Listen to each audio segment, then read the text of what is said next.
What's up, everybody, and welcome to the final day of our Golden Ticket series for Clash Royale League 2025, where we will give away the last Golden Ticket for CRL Worlds that are coming up very, very soon. And we'll get some very important seeding sorted out as these players vie for points, for cash, and for a chance to get one step closer to becoming the next world champion for Clash Royale League. Hello, welcome. I'm Rich Slayton. That's my buddy Andrew Guy. And Andrew, I kind of said it right there, but these guys are playing for so much more, but everyone watching at home has something coming their way as well.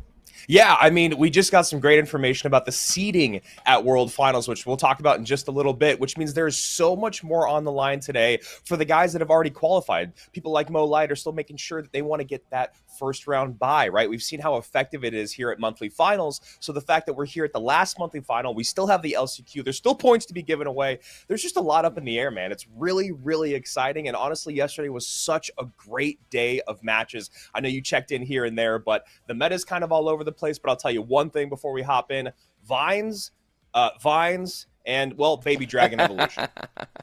Well, we're certainly excited to see all of that. And I did check in a little bit. Excited to see what some of these players have cooking up, especially one mad scientist who's still in the mix. Yes. But Andrew, I know we have a lot to get to today, but first, I do also know that those people watching at home have some extra stuff going on for them in this broadcast. I mean, you guys always talk about it in the chat. How do we get rewards for watching? Why aren't there any rewards? Blah, blah, blah, blah, yada, yada. Well, we got them today, guys. Don't worry. And you know what? I was telling Juicy yesterday, I got a book of books the other day out of a 2-star turned 5-star. A book of books, which is absolutely massive. I haven't seen one of those in a very, very long time. So, guys, we're going to be giving rewards 90 minutes, 150 minutes, 210 minutes, and then you got to stay all the way till the end after the grand final to make sure you get that cool new Furnace banner. So there's rewards for us, and there's points for these players, which was exactly what you were talking about at the top of the show and right before the broadcast. The points are very interesting.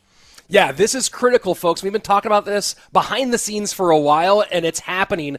The top 4 players on the points leaderboard will end up being the top 4 seeds. And why does that matter? Well, 12 players make it to World Finals total. So just like our shows here for the monthly finals, those top 4 players get a first round bye. So when you look at that section on the left-hand side where you have Sub and Lucas and Mo and Adriel and Moogie and Ian and Igor and Viper and Pedro and Sam, all these players vying for those spots, it doesn't matter if you have a golden ticket secured yet. You want to secure that first round bye so that you have that one step closer to being world champion and the biggest prize. This is very exciting, and Andrew, throughout the day, we'll be seeing these players moving and potentially getting that first round bye or finding themselves in that difficult first round matchup.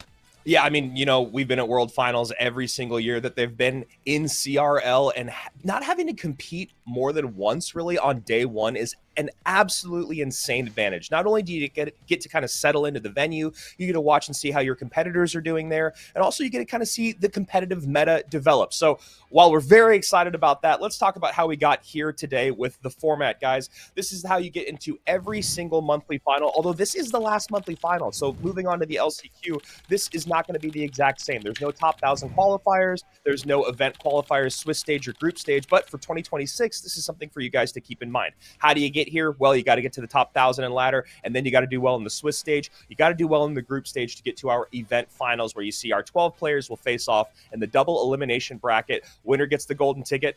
Runner-up gets the silver ticket. If Mo Light wins again, or if someone else wins that already has a golden ticket, it'll kind of move down to second and third place, respectively. Also, best of 3 duel mode. If you guys don't know what duel mode is, well, where have you been for the last couple of years? But duel mode is where you cannot repeat any card once it has been played in a duel set. And now in 2025, we've added best of 5 duels for our lower bracket finals, upper bracket finals, and of course the grand championship. And best of 5 is really, really fascinating with how many cards, evolutions, and just decks that work have been brought into Clash Royale.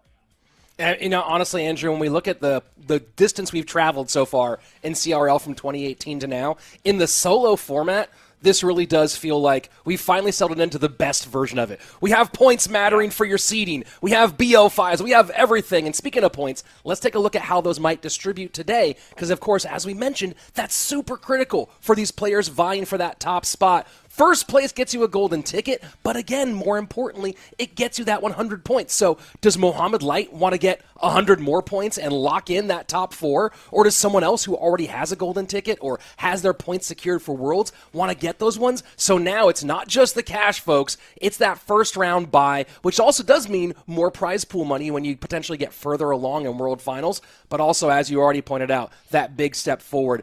Man, Andrew, let's talk about the prize pool, though. Money on the line today, as always. Yeah, I mean, wow, there's so much going on for these competitors today that they have to keep track of, things that matter, and obviously the money. $50,000 every single month has been given away here at the tournaments. $15,000 to first place. Not a bad way to start your Sunday, and then it drops by $6,000 to $9,000 for second place, $7,000 for third place, $5,000 for fourth place, and it goes down from there. And obviously, we saw yesterday our 9th through 12th place players got $1,000 each and some points, but unfortunately for a handful of them, that was the end of their CRL 2025 run. Well, their run might be over, but some other players are moving forward today. Let's take a look at the bracket and a little bit of the action that happened yesterday. A couple players getting knocked out in that lower bracket, round 1. Moogie taking a couple of, maybe one surprising loss and then a close one with OP Sam, who did OP Sam things. Moogie out, a soft limited on day 1, sweep as well, and then Viper, who has made multiple appearances at monthly finals this year. And now we have our final 8, making that last push. We're kicking things off today with Sam and Riley. What a banger! Then Ian and Newsy, followed by that, man, I mean, Mo and Pedro, and then Igor and Sandbox. What a fun day all the way around. And Andrew, I'm so glad that you and I get to call these matches together and see who comes out on top in our Stats Royale Golden Edition. Yeah, it's super great to be back here with you. I know it's so funny. You and I, we cast together, just you and I, for year after year after year. Then we brought in some new people. I mean, I miss Eric Benemu, and here we are back at the last monthly final in 2025, working together again. And it's a really interesting one. You know, we talk about the meta, we talk about Vines, we talk about Evo Baby Dragon, how it's everywhere, but it really is a beatdown heavy meta. We saw yesterday that beatdown really was very successful. It's not beatdown only. We saw that cycle and control still worked. But in general, when you see players like Sweep, like Sam come into the mix, you imagine that maybe it's because the meta does favor their playstyle just a little bit more. And also, it's a really, really diverse meta right now. There's so many different things that come out and that actually work. We saw E-Giant, we saw Goblin Giant, we saw, minor wall breakers control, we saw Mortar, we saw so many different things. We didn't see any Expo, thank God.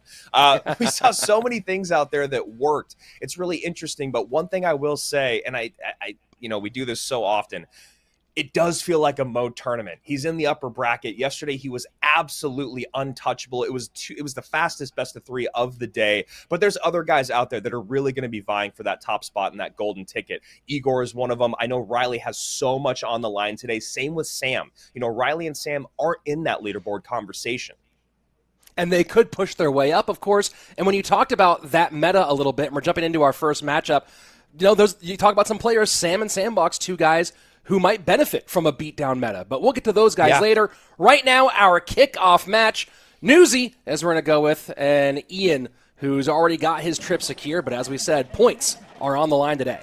Yeah, 2 very different conversations in terms of like where these guys are at in the 2025 CRL conversation. Obviously, Newsy is someone that is a newcomer on the scene, but he surprised us yesterday with some great gameplay against Moogie. And then Ian, who is really here for exactly what you're talking about, Rich. He needs more points. And of course, who doesn't want a little bit more money, a little bit more practice?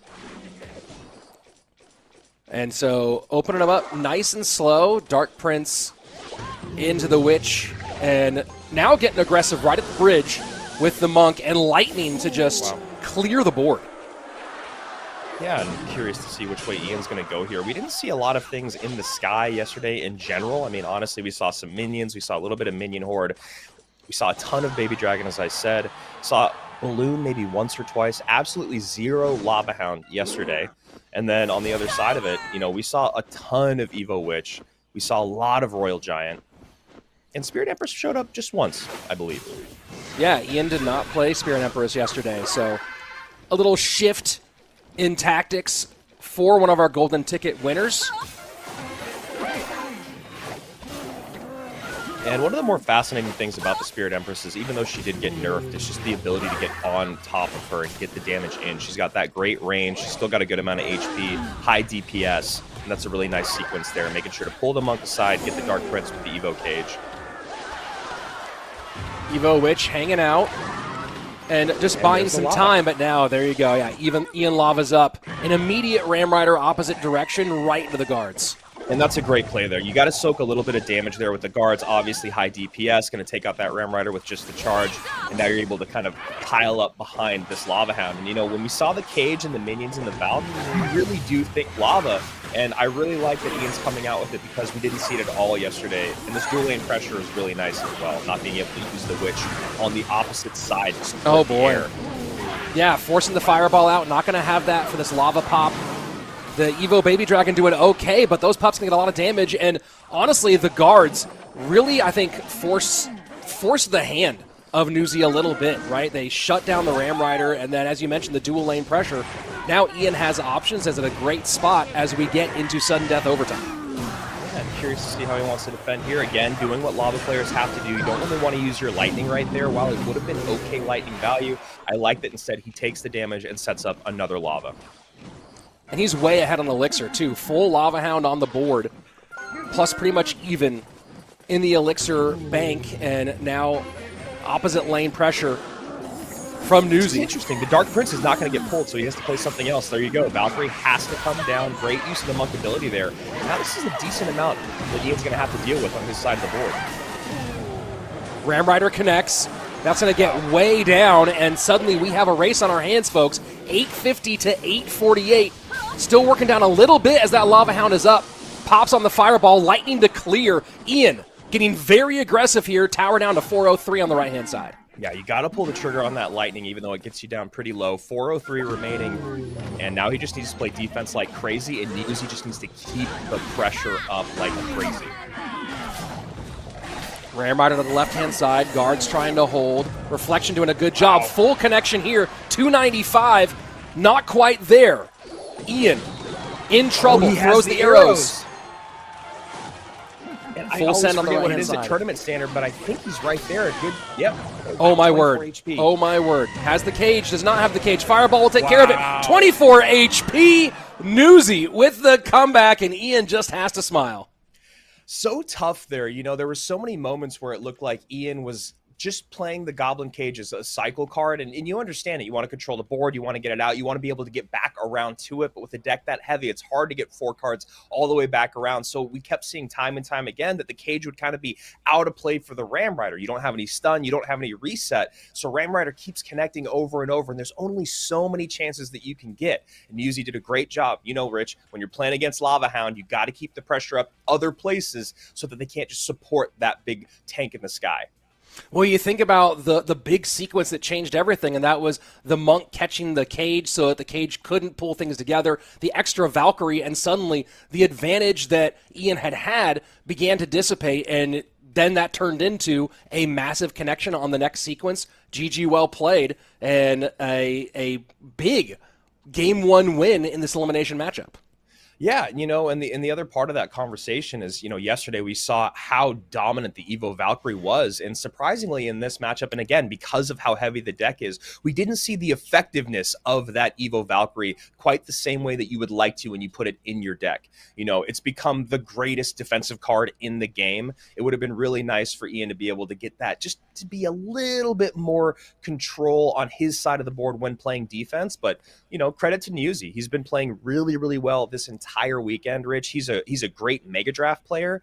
And one of the things that we were talking about yesterday on broadcast is when you're a Mega Draft player, not only do you learn the interactions with every card in the game from your opponent, you learn them for yourself. You learn about playing against every win condition, every weird combination of deck. And Newsy has just really shown that he knows the ins and outs of Clash Royale, even if we're not familiar with him at the highest level. Well, I mean, I've always loved myself some Mega Drafts, so excited to see some Mega Flex here in our finals weekend. And, you know, looking at the decks from game number 1, I know there wasn't really a clear target for arrows throughout that game, but you look at the final score and you wonder, man, if you'd gotten arrows involved one time earlier, we'd be singing a different tune. Either way, that's the past, and We start with a hog directly into a perfectly played mini P.E.K.K.A. Yeah, couldn't have said it better myself. And Mini P.E.K.K.A has shown up so much. You know, you think about the cheapness of Mini P.E.K.K.A. The biggest problem with Mini P.E.K.K.A, just like Mama P.E.K.K.A, is how slow she is. But you add the Baby Dragon in the mix, and Mini P.E.K.K.A's just started to show up a little bit more as a little bit of a ground tank killer. And Furnace sets up in the back with the juice from the chef.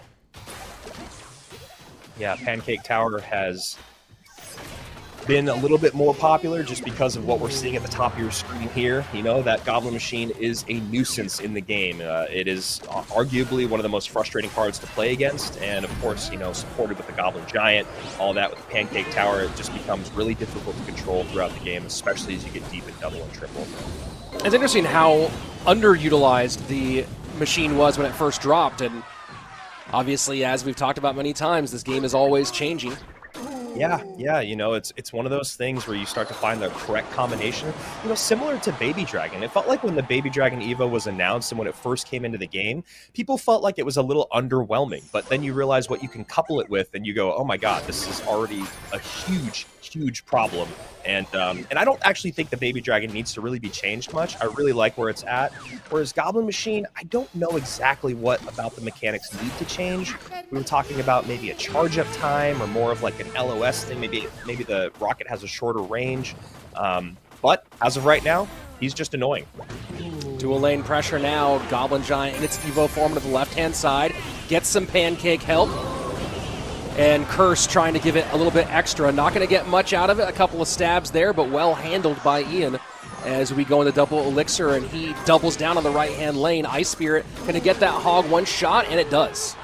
Yeah, I mean, Ian's one of those guys that is known as one of the best hog players in the world. He's not going to let that one Mini P.E.K.K.A be a problem every single time, because not only is it 4 elixir for 4 elixir, but then you have to deal with the counter push. So I like the slight evolution of his push with the Ice Spirit and the Wizard. And a little distraction there up the middle. Going to get one more shot. And, you know, 2 shots out of that. Very nice for Ian. A lot of people, when they're newer thinking about Hog, they're hoping for the Hog to go and connect so many times. But when you're playing at this level, when you're playing Hog the way that we're seeing Ian play it, you're really going for 1, maybe 2 hits every single time. 2 is the bonus. And this is working out pretty well. Although this Mini P.E.K.K.A could be a problem. Oh, yeah. My word. Wow. Great play there by Newsy. And you know, I was just thinking about how Ian did a good job of putting the goblins in his deck to kind of substitute for the guards. Guards such a good job at, you know, taking care of any Prince, P.E.K.K.A, Mini P.E.K.K.A, but goblins just not quite as strong, and we see right there Ian taking some damage for it. Ian whizzes up in response to the Furnace. Lots of elixir spent on the left-hand side. Rage pushing that Goblin Giant in further. Mini P.E.K.K.A might get a shot there. Yes, it does. So has to control the Mini P.E.K.K.A one more time. And while it is Newsy in a bit more of a precarious position, he's doing a great job of creating pressure. Let's see if he takes a hog hit here, and that one might be the death knell. Yeah, I believe it is. I think, you know, Newsy can just keep the pressure up as much as he wants, but Ian is so close to spell cycle range. There's the first Earthquake. You can imagine a log's going to come down, get a tower down, like a Tesla, excuse me, and then, yeah, just cycle him out. So, you know, the Hog EQ Wizard does it again. And as you might expect, as you think, oh, there we go. Oh, my word. Yeah, that gets a little exciting there sometimes with those last-second finishes, but Ian able to tough it out and get the win. And, you know, you were talking about Newsy being a Mega Draft champion, did win a global tournament for Mega Draft, has only #1 when you're looking at all of his participation in either ranked, although has some solid ranked finishes, at least one top 10, so certainly a talented player. But in that situation, Ian has had that matchup pretty well sussed out, as you imagine he's played it hundreds upon hundreds of times.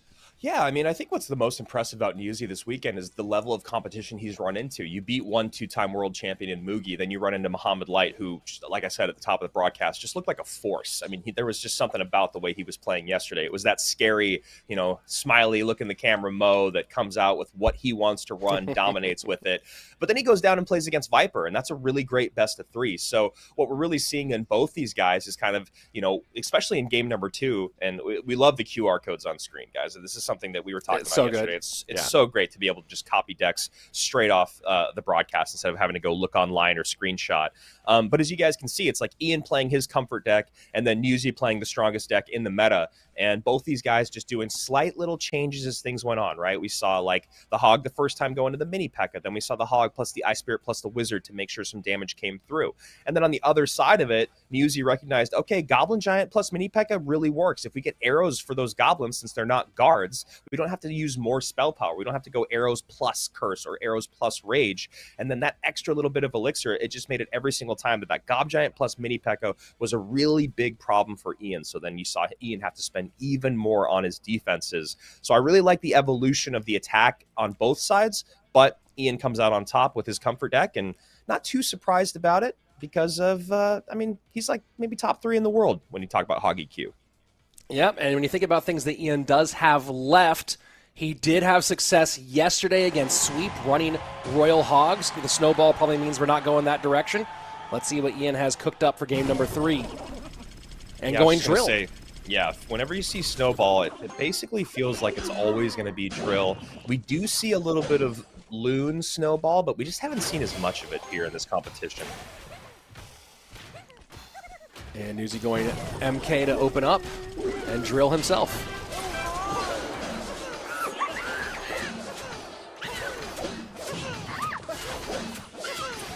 And first exchange, won't result in a ton. Go ahead, Andrew.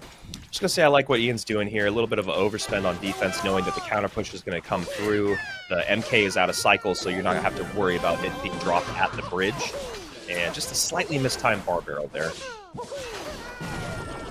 Does he get a little bit out of this one? Drill does cover for... Nope, the furnace goes down, and a King Tower activation with the NATO.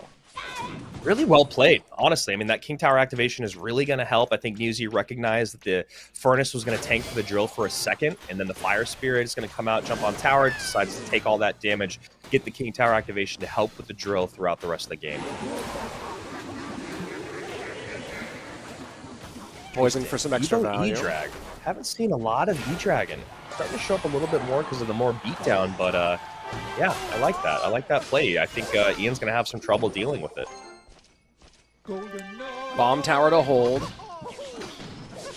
Magic Archer going to help clear a little bit. Berserker to change the Magic Archer direction, and the NATO there to get the lineup. Will it get more shots? I think that's going to be 2 connections total, and now force Ian to do something else. Does he get the King Tower activation? He misses it. Gotta hit that King Tower activation.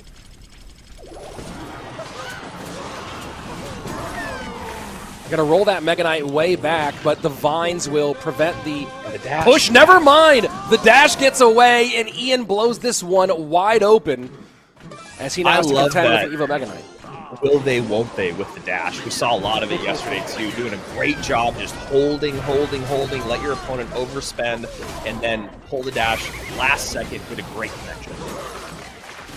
And Furnace should do okay here. The damage not able to escape through. Well defended by Ian. Lots going on there, but shuts it down. The amount of damage that the Evo Furnace can do is absolutely insane. We saw yesterday an Evo Furnace get kind of caught at a bridge, and it had like 4 Fire Spirits around it, and then a Goblin Machine was dropped down, and that Goblin Machine got evaporated, similar to what we just saw with that Mega Knight. Newsy trying to get the lineups with the NATO, and that Mega Knight to clear. Didn't happen. Golden Knight gets a 2-part dash, and Poison will come in. That's going to be it. Ian punching his ticket to the next round and adding some more points in those ever-important standings. Yeah, what a great run for Newsy. I mean, he runs it. There's the flex once again. We love the flexy. And never change. Never change. I mean, what a great run for Newsy, honestly. This is a guy that, you know, none of us knew coming into today, or yesterday, excuse me. And then today, we were like, all right, well, he showed up yesterday. He beat a 2-time world champion. He was able to stand his ground against Viper, and then he runs into Ian. And what's really interesting about Ian, and I said this yesterday as well, is just that he's in a situation where it's kind of like you got to be able to beat who's in front of you, right? And obviously that's something that you want to save for anybody, but Ian already punching a golden ticket super early on, you want to make sure he's still at the height of his game as the season moves on, and he did it yesterday against Sweep when he needed to, and he just did it again here today. Remember that Ian comes in today 6th on that points leaderboard, so only a couple of spots out of getting that first round bye. Adriel, the one hanging on the back end. Ian with 150 points, Adriel with 185. So Ian is in the hunt right now to take over that last first round bye position. Yeah, and if you look at the decks here, game number 1, Ian goes to the skies. It doesn't really work out. I like that he tries it out. It's a good place to try it in game number 1. Not a whole lot on the line yet. The biggest thing here was just the Ram Rider not being able to get stopped other than with that lightning, right? And then you're expecting the Cage or maybe the Evo Valk to make up for not having the stun or the building that's still on the board. And unfortunately, the Valkyrie just didn't really show up the way that she wanted to. Pretty heavy cycle to get all the way back around. Newsy recognized it and did a good job keeping up the pressure. Then in game number 2, it does get a bit closer, but then you're seeing the Hog EQ Master go up against one of the most popular decks in the meta right now. So you imagine Ian probably knows that interaction and that matchup inside and out. And then game number 3, we see how well the Golden Knight kind of works into the meta right now. It didn't have the same targets that kind of brought the Golden Knight back into the meta, which is really the Furnace was the most important thing or part of that equation. But Ian still did a good job holding on, had some great Golden Knight connections. He had 2 of them, and you can't really allow that at the highest level. And taking a look at the bracket as we see the movement continue, as mentioned, Ian taking a step forward on that leaderboard, taking a step forward in our bracket as he will be in our final 6, sending Newsy out and on to his next journey for a big-time win for Ian. And I just want to make a quick note, Andrew, as we're about to get to our next matchup here with Sam and Riley in a minute, which I'm super pumped about. Yeah. Looking at those decks, it's interesting to see how far we've come, where we're now seeing Evos that are not in the Evo slot, which I know it's been going on for a little while, but I haven't seen it I haven't visualized it very much when I think about it. And we're seeing those decks going on where there's 2 Evos in the Evo slots, but other ones starting to get pushed down as the concept spreads throughout the card pool of the game overall. So just a little fun tidbit I hadn't thought about much until today. Yeah, I mean, you see that like when they first started getting introduced into the game, it would just be, there'd be 2 evolutions and every other. It was just there was only 2 ever. Now you'll see 4 or 5 or something like that in one deck, and have to pick and choose which ones are the most effective or which ones synergize the absolute best. And, we'll have to see what Riley and Sam want to come out with. I'm actually surprised that we haven't seen the effectiveness of the Baby Dragon yet today. It felt like it was everywhere yesterday, but I imagine in this set we will, especially with Sam out there. This is a really interesting situation because you have 2 guys that are kind of fighting for their lives in the sense of Riley doesn't even have the points. Sam is in the points conversation for sure for the LCQ, but Riley being number 2 in the world last year at World Finals, it's just been a little bit of a lackluster year for him, but obviously we're all really excited to see him here in the last monthly final, and he's got to make a run, man. Oh, he most certainly does. That's the case for both of these 2. And, as I mentioned earlier, when I think about this meta, I think this is a meta that really benefits Sam's playstyle. We saw him yesterday running Golem, running Royal Hogs Recruits, running Goblin Giant Rage, all in the same match, by the way. All those that same match against Moogie. A very typical Sam fashion, where as for Riley, it's not like there's any meta that makes him particularly bad at the game, but definitely one of those ones where this one I think favors a deck pool that doesn't exactly match what he loves to play. 100%. It's just one of those things where Sam is, we called him the mad scientist for a reason. And the meta that we're in, it really, really suits his play style. And wow, Cannon Cart connects. That's absolutely crazy. And you can see Riley kind of shaking his head there. Great vines and a Baby Dragon shot. And Riley's going back to this Mortar Skeleton Barrel deck that is... It's pretty good. It's pretty good. And it hurts my heart to say that about Mortar, but I think we talked about it a good amount. Yesterday was just... Mortar really does the best when you have the ability to get on tower 100% of the time with the miner. Against the best players in the world, you start to struggle to get that barrel through or to make that Skeleton King ability be that effective. Obviously, Riley is one of the most talented players in the game, and he's definitely made it successful for himself. It's just one of those things where Mortar's not quite as strong as it has been, but I think Riley's been liking to play it because there's not a lot of overlap in the cards that are used in this deck and what else is really strong in the meta. So it's almost like he can feel things out with this deck and then kind of go from there as the set keeps going. Working on the left-hand side as the hold by the Skeleton King going to create this bridge fight. Mortar down defensively. for Riley. And Sam just spamming the bridge as one does. Yeah, and even then, look at that. Wow. Look at that, man. The battle ram just requires so much attention sped up by the baby dragon. Still, the barbs get on tower. Obviously, not a lot of damage, but it's just one of those things where that interaction is so... You've known an interaction for 9 years, the speed of cards for 9 years, and now it just changes everything up. Working over to the right-hand side now. Weak side for Riley. Sam gets the Dark Prince way in the back. Cannon cart. Going to draw a lot of the damage early on, but that spawn from the Skeleton King really distracting everything. I'm really curious to see how Sam's going to get damaged as this game keeps going. You know, I was talking about the mortar and the skeleton barrel having trouble, but, you know, there's no building to pull that skeleton barrel in. There's obviously Zappy's vines and the bar barrel to help clean up. But the thing is when you look at this deck, it's just battle ram. Riley has guards, Ice Wizard, he has mortar, he has fireball. There's so many good ways, as you see right there, fireball plus guards to stop the battle ram. So Sam's going to have to really innovate as this game goes on. Lots on the left-hand side. Bar barrel not going to be used here. Instead, setting up Baby Dragon plus Dark Prince to absorb. Big counter push in the left-hand lane. And Sam going to go ahead and put... And I got to say this. How long has it been since I've seen much of the Snowman? My favorite little guy, the Ice Golem, in full-on competitive play. Thank you, new meta. We need the Evo Ice Golem. I don't know what it does, but we need it. My obligatory give me my crunchy feet plushie reference. Maybe there's like a trail of snow behind it that just slows everything that follows it. I don't know. I like it. I like it. Oh, it could be interesting to make big beatdown pushes. All right. Minute 15 left. Dark Prince working to the right-hand side. Ice Golem in front.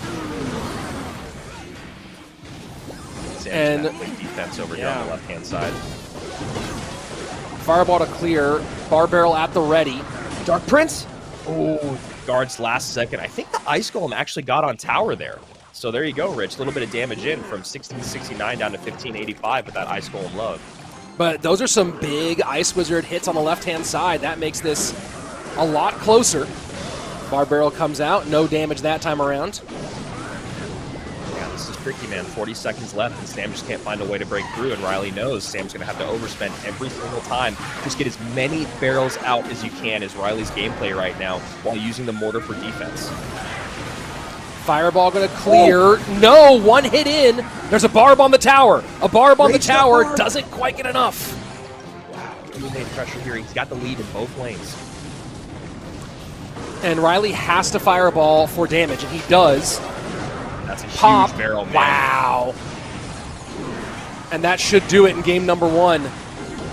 Sam had his moments, had some big moments, but didn't quite get enough out of them, and the ability to do direct damage does great work for Riley. GG, well played, game number one. It's so much easier said than done for Sam, but once you get that damage lead in both lanes that late in the game, I think you really got to just lean on defense. It's hard because it's Riley, right? You never know how he's going to create offense. You never know where he's going to spread you thin, and then you might be sitting back, and again, hindsight's 2020, and I go, well, I don't know why Sam didn't keep up pressure, because Riley wouldn't have been able to get on offense, but in this situation, it really felt like Sam had the lead in the right-hand side for a lot of the game, and then he takes a good damage lead on the left-hand side with, I think, 40-ish seconds left. I think you got to use the vines and zappies defensively a little bit more effectively against those barrels. The mortars aren't connecting on tower because your battle ram a lot of the time is either going to pull that out or you're going to be spending the elixir on fireball. So the mortar just wasn't as effective offensively. So I think Sam could have maybe recognized that and just dealt with the barrel a little bit more. And that ended up being the Achilles heel, right? The big barrel drop at the end was absolutely massive. And, of course, the fact that the fireball could get on directly on tower was a big difference. As you start seeing that, right? You start feeling the pressure for Sam as he knows, oh, I have to connect in a way that my opponent doesn't. And Riley, we were talking top of the show or top of the match about that more cycle-dominated play by Riley and the beatdown play here. Well, we saw Riley show what he can do with that defensive cycle and then turn it into some solid damage. So game number one goes to Riley, and now the big question, we've seen Sam go a lot to Pigs Recruits, we've seen him go to Golem a few times, we've seen him, of course, go to Goblin Giant Rage. Do you think he goes to one of those that have been successful and somewhat comfortable, or does he and his team try to outpick a little bit here? It's really interesting because it does feel like in a moment like this, it would make sense for Riley to lean on that like Piggy's Evo Baby Dragon Mighty Miner deck just because it's such a good Achilles heel to that Goblin Giant deck. It does well against Beatdown, but it struggled a little bit against Golem yesterday, and I don't think we really saw it match up against Recruits. So it's one of those things where you don't want to hedge your bet too much on just one thing that you think Sam's going to run, and I think Sam kind of recognizes what people think he's going to run. I'd love to see him go just a little bit different, even if that is just Piggy's Recruits as opposed to Goblin Giant. I think that would even be a better idea, but as you see the Evo Furnace first card, it might just be a mirror matchup here. And not Riley having a working Pancake Tower is a little interesting for Sam. And Mother Witch, I was going to say, Riley working with longtime Clash Royale coach Julesy in this one, so you definitely know there's some deck-picking progressions and conversations happening. So far, I like that Sam's gone completely different than like what you would expect out of him, so that's a big positive.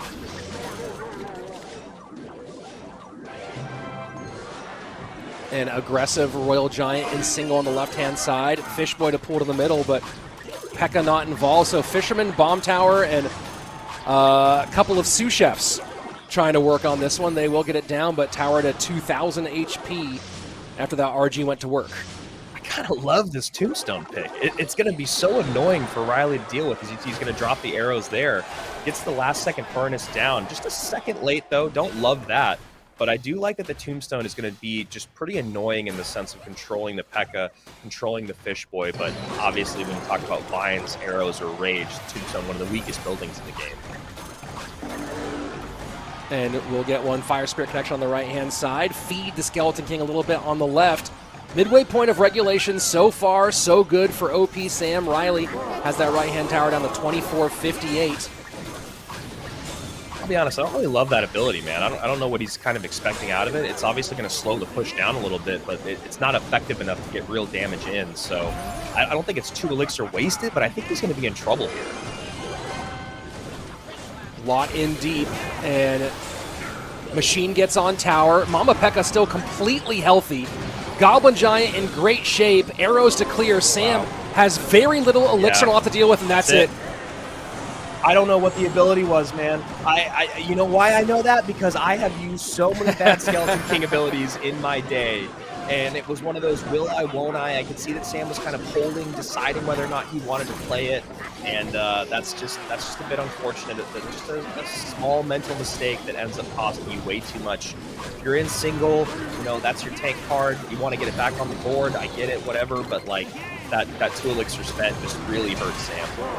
Yeah, and it's kind of a, I don't know if it's a panic play or a distraction play or how you want to describe it, but it's, as you mentioned, you've done a lot of those bad ones, and sure, many people have, but it's just that moment where you feel like, well, I have to get the value out of it, but that's kind of like throwing good money after bad at that point.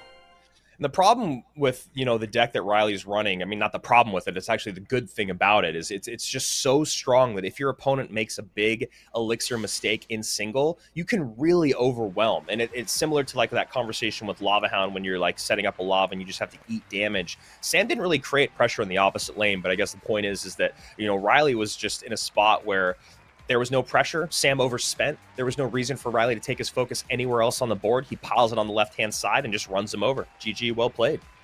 And that's going to move Riley on. Sam's going to go out at this stage, which is going to make sure that he cannot crack that top 4. So a good spot points-wise, Sam will finish, but I believe this is going to keep him out of the top 4. We're going to update on points here pretty soon, but with some other players, including Ian, still in the mix, that might end up being the, you might get to Worlds, but you're not going to get that first round bye. Take a look at the matchups here, and 2 good bits of work for Riley, but it does kind of open up that question a little bit. As you said, we had some stuff from Sam looking good early on in both of these matchups, but was this a long-term matchup situation in Riley's favor, or is it more about, especially in game number 2, the slip-ups on Sam's side? Yeah, I mean, game number 1, it was a lot of what we talked about. It's just, you know, Riley recognized, I mean, he might have known the whole time, but he was just like, I need to defend and just use these skeleton barrels as much as I can, just abuse that drop damage. And we'll see every now and then if skeletons can actually get on tower from the barrel, but let's just rely on the drop damage, especially the Evo barrel drop damage. And then in game number 2, You know, we love the mad scientist, but this deck is kind of all over the place. You know, you've got a weak building that doesn't really do a lot of damage. In general, this deck has very, very little DPS. You're relying on the Skeleton King Skellies and mainly that Evo Furnace, but if the Evo Furnace gets spelled off the board, as you can see, triple spell there on the other side, then all of a sudden you have just no DPS. And that's kind of what we saw. You were even saying it. That Mama Pekka still is completely full HP, and she's tanking for the Goblin Giant. So you've got a lot of damage to do really, really quickly. And then you get the slight misstep with the Skeleton King ability there, and Riley does a good job just completely running him over with this incredibly frustrating to run into deck. I mean, it's good in single when you make Elixir mistakes, which people do a lot in single. And then obviously Elixir is a little bit more forgiving in double and triple, but that deck just gets stronger and stronger because of how heavy it is. And Sam going to exit here having earned 50 points from the Stats Royale Golden Edition, which will leave him at 160, just outside of that top 4 mark for a first-round bye, but in a very good position to potentially be a top 6 and qualifier directly to World Finals. We'll keep our eye on that one as time goes on. Riley taking a step forward here, both in his points and in his search for a golden ticket, and he will wait to see what happens in those matches above him. Riley and Ian both still alive, and of course I know lots of you at home would love to see them continue that lower bracket and get a classic Ian versus Riley matchup, but of course there's some tough competitors up in the upper bracket who are going to drop down and face them for those opportunities. Yeah, I mean, it's really exciting to see what's going to happen here in the upper bracket. We have kind of the tale of two brackets in the sense of, you know, you look at what happened with Pedro and Mo, and they were very dominant, although Pedro's games were really close. We got 2 HP in one game and 106 HP in the other game. Mohamed Light, on the other hand, was just a complete steamroller when you talk about him running into Newsy. So two guys that were untouchable yesterday. Sets a little bit closer. I'd say their opponents were a little bit different in skill level. Just Newsy, not as well known again, as opposed to, I believe it was Ian that Pedro went up against. But I'm excited to see these two play against each other. We're getting a World Finals, number 2 going up against a 2-time world champion. And both these guys can play control. They can play beatdown. So I'm excited to see what they want to come out against, knowing who they're going up against. Yeah, that's going to be really interesting. I think that, we've obviously Pedro kind of starting off his career, as many do, especially many Brazilians did, more in that cycle mode. But we saw him step up and evolve and get to a point where in the most beatdowny, one of the most beatdowny metas ever for World Finals, make it all the way to the top 2. So certainly a guy who can hit that flexibility, but then again, we're talking about Mohamed Light. Let's see. Now, I will say this, that if we work back to, I think it was the 2023 season, Pedro was the guy, right? He was the breakout star of that year. One of the only other people to put in 3 accounts in the top 10 on a ranked season finish. So this is one of those ones where I can watch these two go head-to-head every single time. And the thing about Pedro, too, at that World Finals was you knew exactly what he was going to run. He was going to run minor control or he was going to run minor mortar, and he just did it over and over and over, and no one could do anything about it. So I really like that he's going back to minor control here against Mo in game number 1. Let these guys feel each other out, see how their nerves are going, see how their interactions, how on point they are. And so far, we've seen that Dark Goblin connect on the right-hand side, and, you know, a little bit of minor damage on the right-hand side as well for Pedro. Did not run it at all yesterday, but back to this very quick cycle for Pedro here in game number 1 against Mohamed Light. And, you know, I think that one of the things that doesn't get talked about enough is the nerves. I mean, we've talked about it some, but the nerves that even the top tier players face, right? And you're trying to work on a tiny screen where one tile and 1 split second changes everything. And I think that when you realize that Mohamed Light actually is nervous when he's playing at these high games, Pedro, we've seen as well, has the same situation. The ability to overcome those nerves, I think, is one of the big separators between these two guys and a lot of the rest of the Clash Royale world. Yeah, I mean, you got to be able to be emotionless in Clash Royale, as hard as that is to do. For the point of not getting, you know, too excited and making mistakes, but also for the point of when you lose a game or you lose a set, you have to bounce back. So final minute of regulation, double elixir. Miner goes to the back, and Pedro recognizing there's no King Tower activation against that Miner. Let's start getting the mind games going as early as possible. Yeah, that Berserker has to come out every single time to catch that Miner, and obviously for Mohamed Light, he hopes he places it in the right spot. the synergy with vines and wall breakers, or vines and goblin barrel, is really, really exciting, I think, for bait players, because it makes the wall breakers and those barrels effective. The regular barrels and the wall breakers still effective, even late game. Mother Witch that's a doing lot some of work. damage. Yeah. Mother Witch trying to slow things down, but going to still take the damage. Things still close right now. Not quite a catch. And you see just Pedro leaving that one a little bit low, seeing that Mo's trying to kind of cover bases rather than maybe necessarily go for the direct catch, and getting a little bit of damage. But it is Mohamed Light with the lead, 22-40 to 23-17.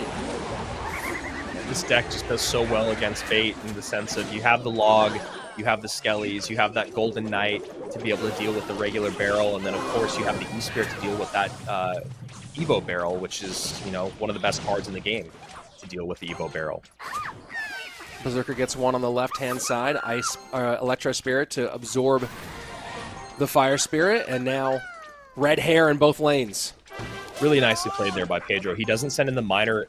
Mohamed Light goes Berserker left-hand lane, and then recognizes, okay, now I need to cover from the miner. He drops the Valkyrie on top of the tower, and no miner comes in. So technically, Pedro could have sent in a miner then, but instead decides to play some defense. Probably the better idea. And Mohamed going to eat a little bit of damage here on the left-hand side, sacrificing for the need to defend the right-hand lane. Poison, though, starting to do its work for Pedro as we enter sudden death. And this is exactly what he did back in 2023, although he's taken a lot of damage there, not using the ability, I think, on that Golden Knight. Instead, just kind of lets it swing away on those goblins, catches the miner this time with the Berserker, but as you said, Rich, that poison damage is going to add up. Surprised that Pedro just took that much damage from the barrel. And we are, similarly to what we saw earlier, we're in a situation again where one player has direct damage and the other player does not. So Pedro just has to prevent against these connections, but look at that one. Down to 1130, spent so much elixir and gave up so much damage, has to respond. I have the replay up on my other screen, and in that moment, it just looked like Pedro was ticked down to 1 with that Golden Knight, but he still could have used the ability, and wow, now running away with it in that bottom right-hand side. Just a misstep. Just completely overwhelmed. Mo spends a little bit more than he needs to on offense, doesn't deal with the Evo Skellies on the left-hand side because he gets distracted by the double miner on the right-hand side, and then Pedro doing a good job of just staying in it, keeping up the pressure, and somehow Mo lost track of the board. Wow. I think that the Vegas line on Mo losing a tower to Evo Skellies was probably minus 2,000. So if you put money on that one, congratulations, or plus 2,000, right? Like that was not on my bingo card at all. But as you said, yeah, the pressure, a little too much here and there, and then lost track of it. And I'm a little surprised. I did not think I was ever going to see that one happen. Yeah, especially because Evo Skellies are not that strong right now. I mean, we just had that conversation about how you'll have a deck with like 4 evolutions in it and not sure which ones you want to use or whatever, but this is the opposite of that case where Pedro's like, all right, well, I want Skellies in here, I want the fast cycle, I want to run minor poison control, so Tesla plus Skellies, and it was just one of those things where, I mean, we were literally talking about it for the first 30 seconds of that match, where it was just like Pedro did that in 2023, regardless of what the meta was, regardless of what people thought he was going to run, and that's why he's, arguably the best in the world at minor poison control. Yeah, I mean, that was definitely beautiful. And you saw when you think about minor poison control, you often think about just kind of the one lane fight, choosing your lane and chipping away at it over time. And he did a really great job of putting some pressure on the opposite lane with those counter pushes, backing up that Golden Knight and creating some damage that ultimately led to the win. Now, I think that maybe that miner would have won the game on the right-hand side, even if the Golden Knight and Evo Skellies hadn't done what they did on the left-hand lane. But creating that concern for Mohamed Light opened up a lot of possibilities. So, like you said, just absolutely beautiful gameplay from Pedro. Yeah, and it was one of those things where you started to see Pedro use that Golden Knight, and not maybe the absolute best in defending against those Goblin Barrels, but creating presence on the left-hand side of the board. And kind of as the game went on, I think Mo got lulled into a sense of security in the left-hand lane because of exactly what you're talking about. He was focused minor poison on the right-hand side. It doesn't feel like there should be enough of a threat on the left-hand side, and then all of a sudden, Pedro turns up the heat on both sides of the board, and a very rare misstep from Mohamed Light of not only, like you said, the miners plus poisons would have ended up, I think, still stealing the win on that right-hand side. So Pedro turns it up on the left. Evo Skelly's come in, and just a lot of trouble for the GOAT. Well, it's interesting how much, the Evo Skellies and Golden Knight defense on the Goblin Bro on the left-hand side gave up so much damage. And initially, it kind of looked like that might have been what opened the door. But it was that same defensive play that traveled all the way across and got it done on the opposite end. So, it's also one of those things where you can predict and understand some things about the moment happening, but taking advantage of the little gifts that you get, of the little openings, is that difference so many times. And Pedro, the maturity has grown, and you're also seeing why he's now a multiple-time world finalist and multiple at the same time, ranked finisher. I mean, and also he just found himself in a really great matchup. It's one of those things where the matchup is always a part of the conversation, especially with that champion in there and how fast that deck moves around, the 3-card cycle, the ability to deal with, as I was saying during that game, of being able to deal with the Evo barrels so cheaply with the E-Spirit. The amount of damage that Mo got was still incredibly impressive, but, I stand by what I said, and that, Pedro still is arguably the best Miter Poison control player in the world. I think maybe the other guy on the screen there, Mohamed Light, is the other person in that conversation. So pretty quiet here in the first minute. The Rage doing just a little bit of chip damage here, but both players kind of sitting back. And, I was curious as I was looking at the kind of beatdown meta that we're experiencing and seeing the rise of Golem as how much we might see some more of this going forward.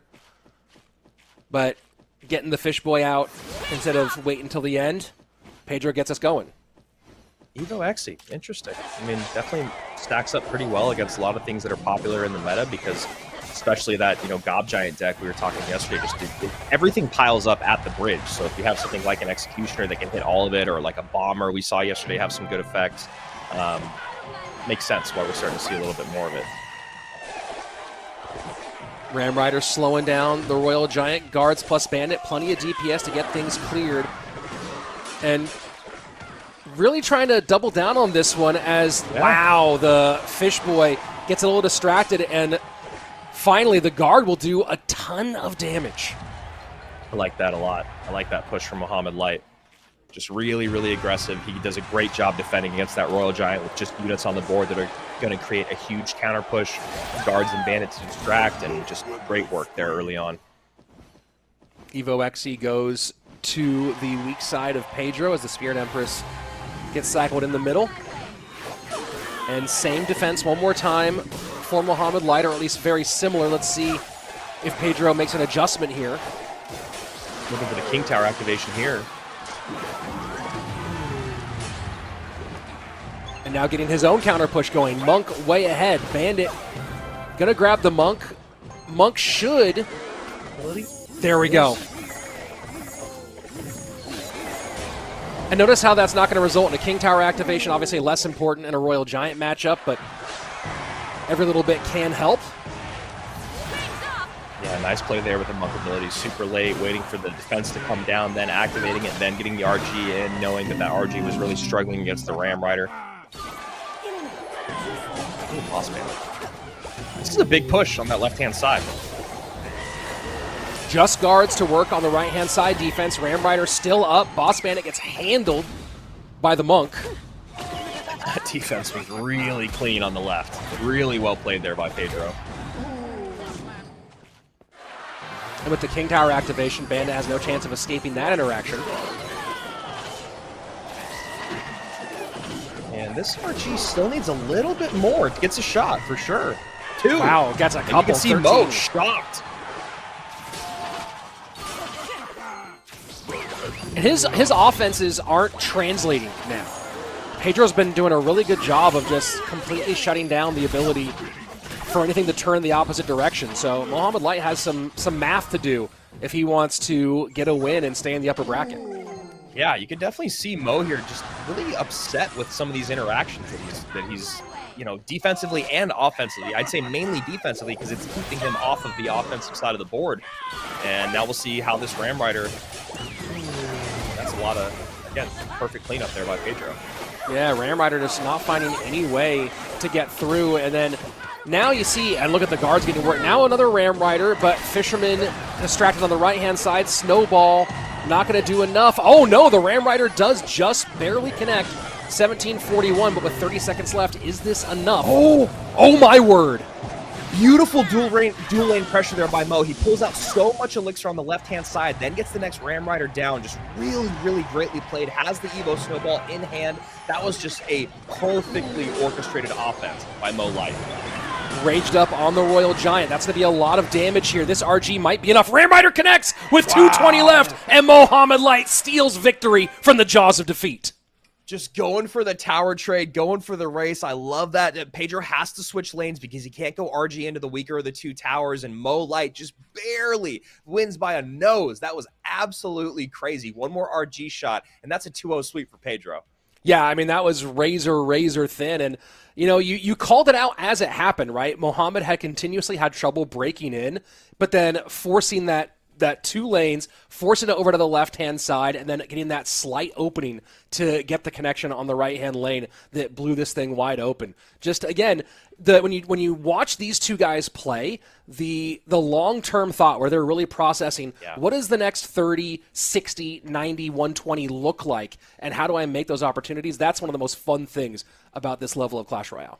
I mean, that's why these guys are two of the best in the absolute, in the world. And obviously Mo Light, the GOAT, is you recognize that Mo was just really struggling. Interactions weren't really going his way. The defense wasn't going the way he wanted. He was getting stopped on offense, and he had a great moment. I don't know if it was him and his coach or just Mo thinking on the fly, but he goes, all right, I need to get a Ram Rider in the back so that I can get a second Ram Rider down. Now, where I want to place that Ram Rider, I'm going to find out, but it's probably going to be opposite lane, because what we're starting to see is Pedro was spending so much elixir on the left-hand side to defend those Ram Riders, and then either turning it into offense or just letting that counter push pull more elixir out of Mo. So Mo recognizes, all right, I know you're going to overspend on the left again to deal with this Ram Rider, but since I cycled it in the back, I cycled it early on, I'm going to be able to get a second one down. And that's really what this deck is all about. When you see those bandits, you see the Ram Rider, you see that deck composition, it's about that dual lane pressure. And Mo Light recognizes it and is able to steal that game. Again, 220 HP. That RG is on the board, and that was just a great last-ditch effort by Mo Light.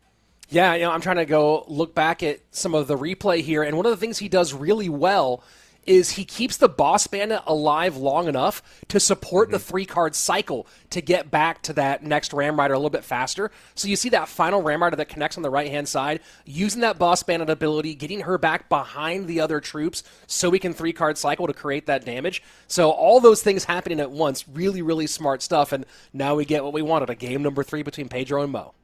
Yeah, the Boss Bandit, one of the most fascinating cards in the game. When she was first introduced, she felt really, really strong and incredibly offensive. And while she still is offensive, she's got a lot of HP. And the other thing about the double dash is she's able to stay on the board for so long. So much more about what makes the Boss Bandit good is not the offensive prowess, but it's about that 3-card cycle that you're talking about and just keeping her on the board for a really long time. Because she does so much damage, it always pulls out more and more elixir from your opponent. So it's about making your opponent overspend to deal with her and then hitting him in the opposite lane like we just saw. And it's one of the most frustrating things about that card, because you cannot ignore it, but she always, not always, but a lot of the time will make you overspend, and then you pay for it down the line. Fisherman Log and Evo Tesla all gone for Pedro. Does Mo consider going Royal Giant here? Ice Wiz Skelly looks like he might be going Mortar.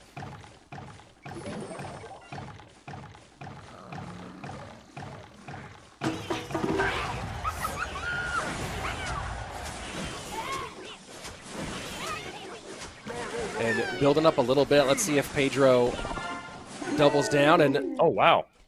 3-3 split on the recruits. This is interesting. This is not something that I'm super familiar with. Did someone play... I'm going to sound foolish here. Did someone play Graveyard's Recruits yesterday? I don't think so. I thought I saw one weird, when I was looking through the deck, I saw one really weird Graveyard deck. But it's hard to say. A lot of decks played, and again, they're so different now. Like, we'll see such weird compositions. It's cards being paired with cards that you're not used to seeing. Yep, it is still Mortar with recruits, and I like that play because I think what the idea is there is, Mo is kind of covering his bases to run into that Goblin Giant deck. Just, a lot of good DPS, a lot of good slows. You got a good strong building there. You've got the arrows to take out. Usually, like a bomber is what's in there to support, even though the bomber's in this drill deck. and Mo going Mortar Miner. So, something that we're not seeing a lot in the meta right now is Mortar and Miner together for some reason after the Miner nerf. But, Mo wants to be able to play that control game, wants to be able to get on top of the tower. Valk will clear that easy. First 2 minutes away, entering double elixir time, and so far just a little bit of chip damage both ways as Mo mortars up.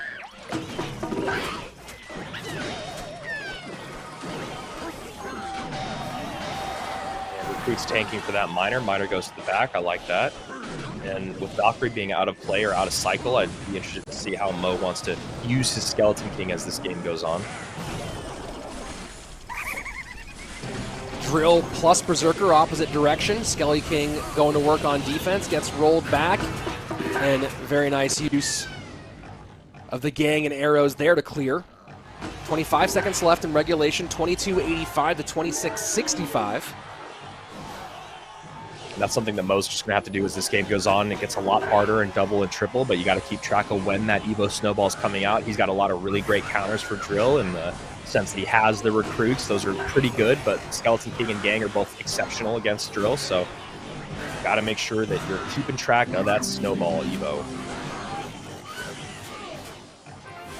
Skeleton King goes opposite lane. I think Mo wanted to go to the right. Yeah, just got a little distracted and wandered over there, said, hey, what's that? It's one of the best cards in the game for countering it, the Valkyrie. And the Snowball plus Berserker to get the Miner off tower.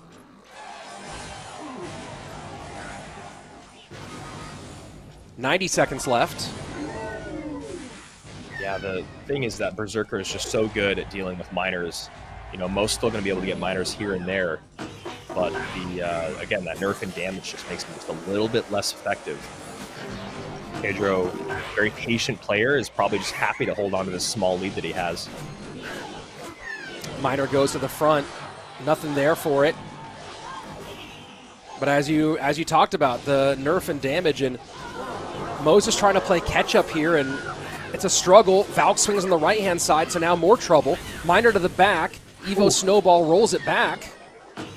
And that's really good for Mo. I mean, he sees that Evo Snowball's out of cycle. All of a sudden, his defense against the Drill becomes a lot easier. Still has to make up a couple hundred damage in this last 45 seconds, but at least doesn't have to worry about that Evo Snowball, I think, for probably the rest of the game. Maybe he might have to deal with one more in the final seconds. That's maybe what Pedro's going for timing-wise. Evo recruits split. Valk working against them on the left-hand side. 28 seconds left. 1976. The two towers from Mohamed Light. Mo looking a little bit of a struggle on his face, just not sure how he's going to break through. That Goblin Hut is such a nuisance right now. I mean, you don't have a big spell to take it off the board. You got to use the arrows to deal with the bomber, or else the bomber's going to just do way too much damage against your Skeleton King ability, plus the Miner on tower. And there you go. Does get that final Evo Snowball in. And that is so well timed by Pedro. He goes, I got 45 seconds. I need to get 3 more snowballs out in this game, and he gets it in the final moment there. We saw that yesterday as well, and that's just beautifully played by the Brazilian, sending Mo to the lower bracket, which makes things a lot scarier for people like Riley who are trying to stay alive.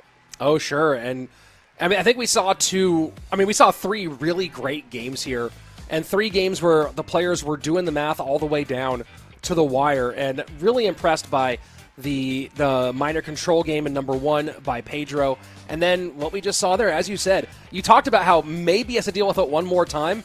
Well, absolutely. In that final seconds, got right back to it. So, yeah, there's a reason why Pedro's at the top consistently, and we just saw it here. And he'll move on one step closer to winning this one. But also, as we talked about, those points are still on the line, and Pedro is a pretty significant number of steps behind that top 4 situation. But coming into the weekend with 115 points, and currently the mark being around that 185, 190 to get into the top 4. If Pedro makes a real run here towards the end, 100 points for the winner, that is a first-round bye right there. Yeah, and great game here in number one. Obviously, Pedro has a bit of the matchup there when you talk about the minor poison damage coming through, the ability to get on top of those barrels with a 3-card cycle. You have the Golden Knight that can also play cleanup. You got the Log, obviously, and then you have the E-Spirit there, which is really the ace up the sleeve when you talk about running into that Evo barrel. So kind of more of a matchup conversation there. Mohamed Light did a really great job getting damage in, but Pedro also, like I said, arguably the best minor poison control player in the world. Game number two. A lot of struggles for Mo Light, but that's why we love this game, and that's why we love watching Mohamed as he evolves throughout the game, as he evolves throughout the set. And this is one of those things, how do I make my opponent make a mistake? Well, let's make him overspend on the one card that is doing a lot of damage, the Ram Rider, and then he goes opposite lane, overwhelm, beautiful stuff there. It just ends up being a great back and forth between these first two games, even though game two isn't quite the same matchup conversation. And then you get to game number three, and this is a tough one, man. I mean, you talk about that Goblin Hut, it just controls so much of the board, especially in the way that Mohamed Light wants to attack. He's got to always be over there. The Mortar's not really going to get on tower if the Goblin Hut's on the board, and then the second that Skeleton King or the recruits come across, the Goblins just start coming out and piling up, and you want to save that arrows for somewhere else, usually for the Bomber. And, even as it was coming out of my mouth, I was like, why are you talking, Andrew? Pedro's obviously going to get back to a Evo Snowball, gets it into the final seconds, and steals the game. Taking a look at the bracket, Pedro into the upper bracket final. So just a couple of wins away from getting the win here this weekend. And he'll be waiting the victor of Igor and Sandbox. And we get a rematch in our lower bracket here in a little bit of last year's World Final, Mohamed Light and Riley. We'll see if Riley can rewrite that story, if Mohamed Light starts another lower bracket run. Ian awaiting the loser of our Igor Sandbox matchup. But we are getting into those final moments here, and it's getting tighter and tighter, Andrew. And I, for one, am really excited for this next Igor Sandbox matchup coming, because you have two very different play styles, two very different players and personalities, and this is the kind of clash, the stylistic clash that we love to cast. Yeah, I mean, when you look at who's left in this competition, this is what you want to see at the end of the season. The best players in the world. All of these guys are world finalists.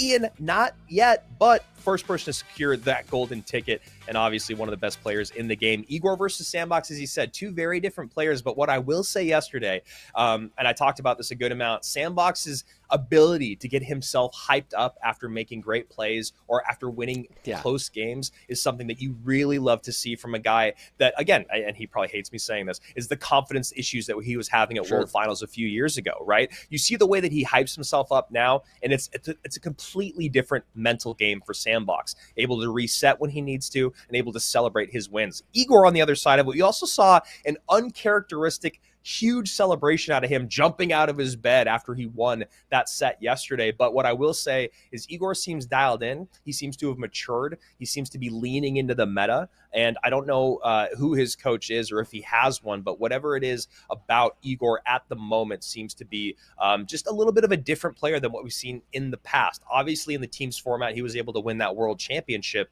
but you've got a team and you've got a coach that's kind of keeping you on track. It was when we went to the singles version that we saw Igor, kind of falter a little bit. Right now, he seems to be at the height of his power once again. I believe I'm looking at some notes. I think we might have Trainer Lore working with Igor. So shout out to Trainer Lore for the work he's doing so far. Sandbox, ready to rock. Somehow you guys don't know who we're talking about. Kazardy, Igor Kazardy, although it does say Igor there on the screen and Kazardy. So I understand it might be a little confusing, but that's who we're talking about. So minor control for Igor to open up. Sandbox sends the but that, you know what? It's hard not to enjoy seeing Igor specifically play a Rocket Cycle deck. I don't know why, but it's really fun to see him do it. I hate Rocket Cycle so much playing against it, but I got to admit, I really love watching it at the highest level. It is so unforgiving in the sense of you cannot make many mistakes. But in the meta right now, when you talk about Evo Witch, you talk about Furnace, you talk about the piles up at the bridge, that rocket can be very effective. But also, if you miss a rocket, you are in a lot of trouble. The high Tesla here to deal with this. Once he gets back around, we'll see. Sandbox maybe get a little bit. Nice Spirit to hold, and now Barb Barrel just trying to get, and there you go, the Tesla to control. So yesterday when Igor ran Minor Tesla, he ran it as a Wallbreaker's Golden Knight deck. So same general song, different set of instruments. Yeah, and I think I like this play from Igor. I think I do.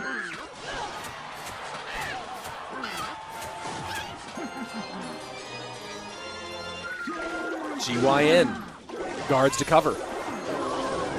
Guard's great to have right now going up against Graveyard. Dark Prince as well. You can, usually play it. When the poison does come in, it's not going to be as effective.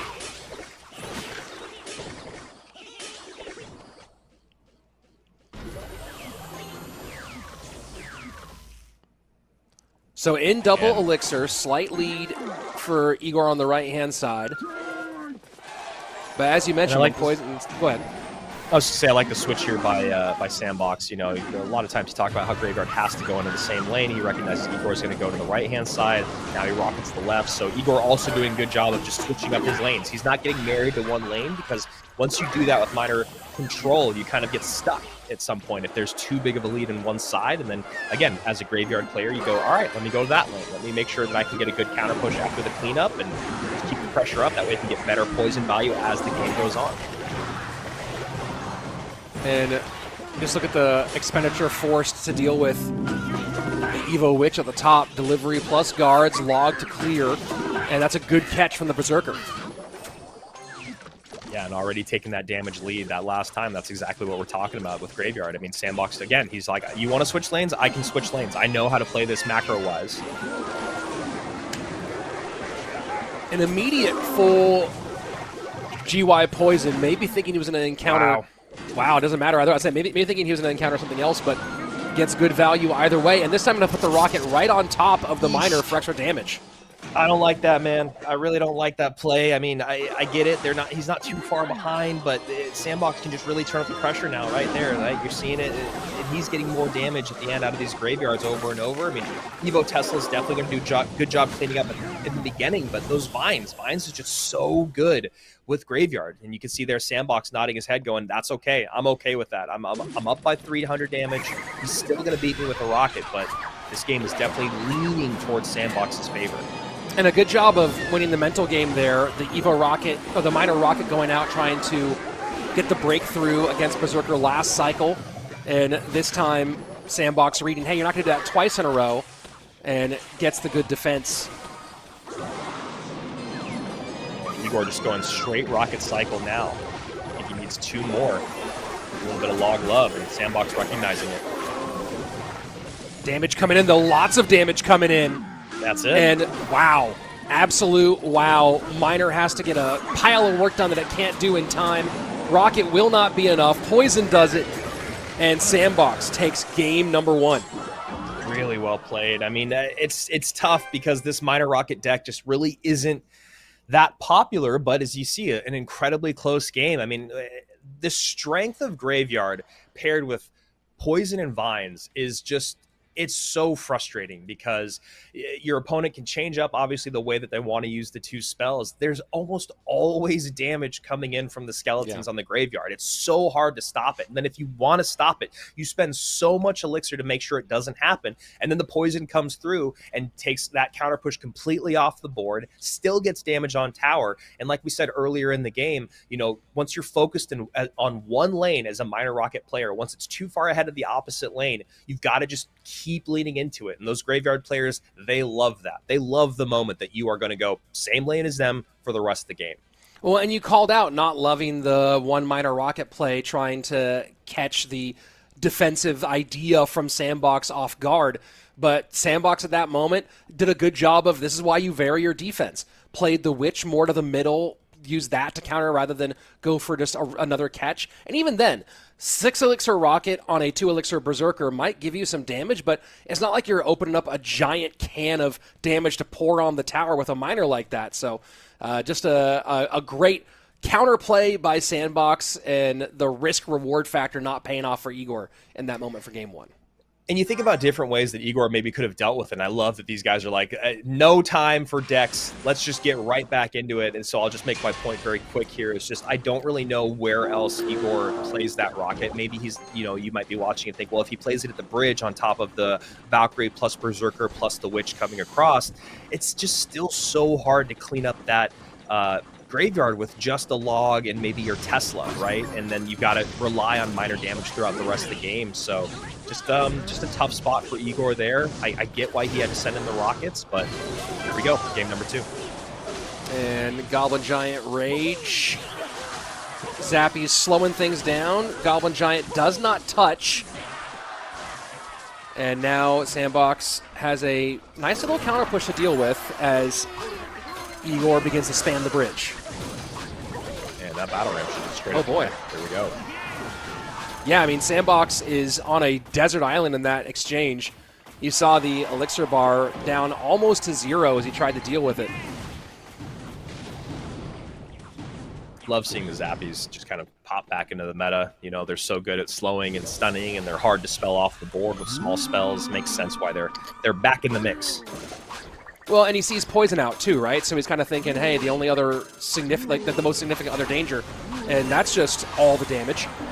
Yeah, I mean, he's just kind of saving up for a big push, but as you guys can see, he's only ticking to 5 elixir right now, so I don't really understand how he's going to support this very well. It might just be send the P.E.K.K.A. down the lane, and no, he's going to double down. Separates the P.E.K.K.A. with the Ice Golem. Classic, old school Clash Royale. And again, this is what I'm talking about, is that Igor recognizing that poison wasn't there, so if it is Fireball, now you have to Fireball the Zappies to break through consistently. And knowing it's not Fireball, now he knows he can just Zappies back there with impunity to shut down these Goblin Giants. And Baby Dragon does a good job there cleaning up Mama P.E.K.K.A., and we'll see if this is actually able to turn into a real counter push. That's the trouble, man. I mean, you see right there, he's Goblin Machine doing a lot of damage on that pile up at the bridge with that rocket, or whatever you want to call it. I mean, it is a rocket. And then the E-Wiz comes down as well. I like to imagine that the Goblin Machine is, like, actually just sells firecrackers to... yeah.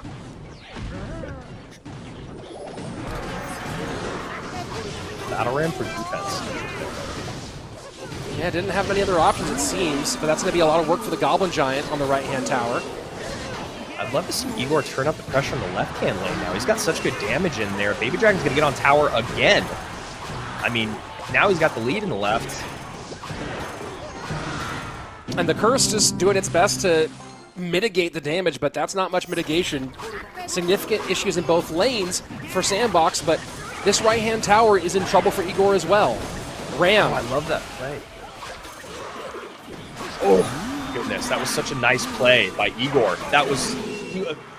I wanted to see the rest of it develop, but he kind of slow played that battle ram to see if Sandbox was going to bite when he played the Ice Wizard, and then he late plays the battle ram, doubles down in the lane once Sandbox commits elixir to the right-hand side and just runs him over. I mean, we see that a lot with Graveyard, right, where it's like you'll see the tank come down at the bridge, and then someone drops a Tesla by their tower or cycles something in the back, and then they don't play anything, or they try to block at the bridge. This was another one of those moments where you saw Igor go, all right, I'm going to play this Ice Golem, I'm going to see what you want to do. Oh, you're not doing anything? Well, I have a good amount of damage on this left-hand side.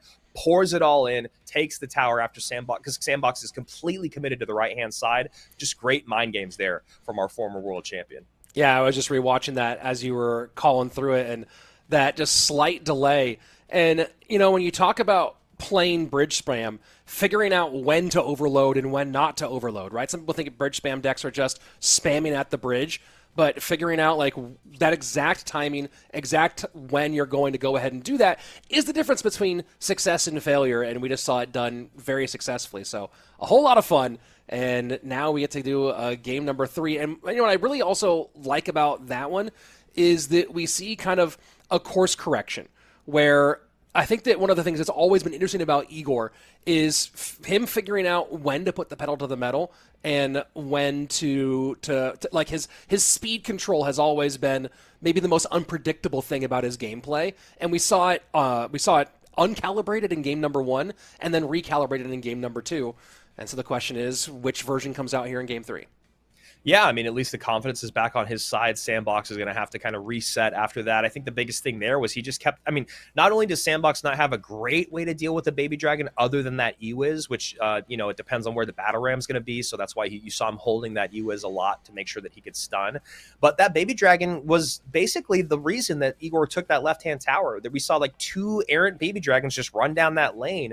And I understand wanting to let one of them go, kind of, but letting 2 go and then, just like not really having control over the skies on the left-hand side ended up catching up with Sandbox as the game went on. I mean, that's the thing about Baby Dragon, right? You kind of forget how strong she is in terms of, I mean, she has a ton of health, but she also does a decent amount of damage. And you couple those 2 things together and you can't really ignore as many of them as you might think.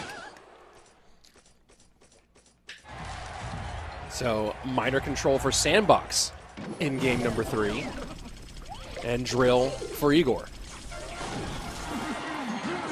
So interesting how much we're seeing this minor control deck today. I mean, that's one of the fascinating things about competitive play is, the evolutions of the meta as the tournament goes on. We saw so much Royal Hogs Mighty Miner yesterday, and I think because of how much we saw it, we're seeing less people run that Goblin Giant P.E.K.K.A deck early on, or maybe as confidently, and then we've kind of seen this minor control deck come in. Also, we saw so much Graveyard yesterday that it makes sense why we're seeing a lot more Mother Witch today.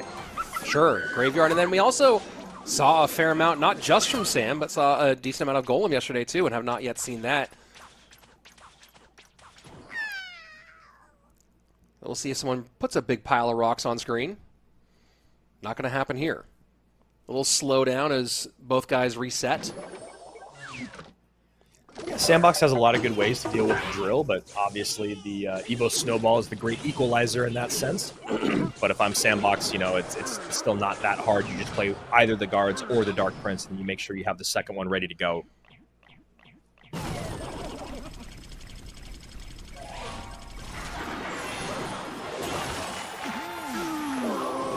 And Bomber might get one. No, does get wiped off just in time. The Ice Spirit doing its work. Here we go. Double elixir time. And Evo Valk doing cleanup work up top. She's just so good defensively. It's incredible. You couple her with the binds and you can take anything in the game off the board. And good read on Sandbox getting the Ice Spirit behind that snowball so it could cover. I was just going to say, I wonder if Igor starts to create a little pressure opposite lane. He doesn't have a ton of damage on the right-hand side, and he's already starting to lose that battle just a little bit. And the counter pushes from Sandbox here are pretty effective. And obviously that rocket damage not going to feel good either, but Igor decides to stick with the plan and go right-hand lane once again. What a statement it would be for Sandbox to beat Igor with Rocket Cycle. Yeah, especially after losing with Rocket Cycle, Igor, and it just kind of... Yeah, not the best feeling probably, but we'll see as this game is still developing, but Sandbox is definitely doing a good job right now.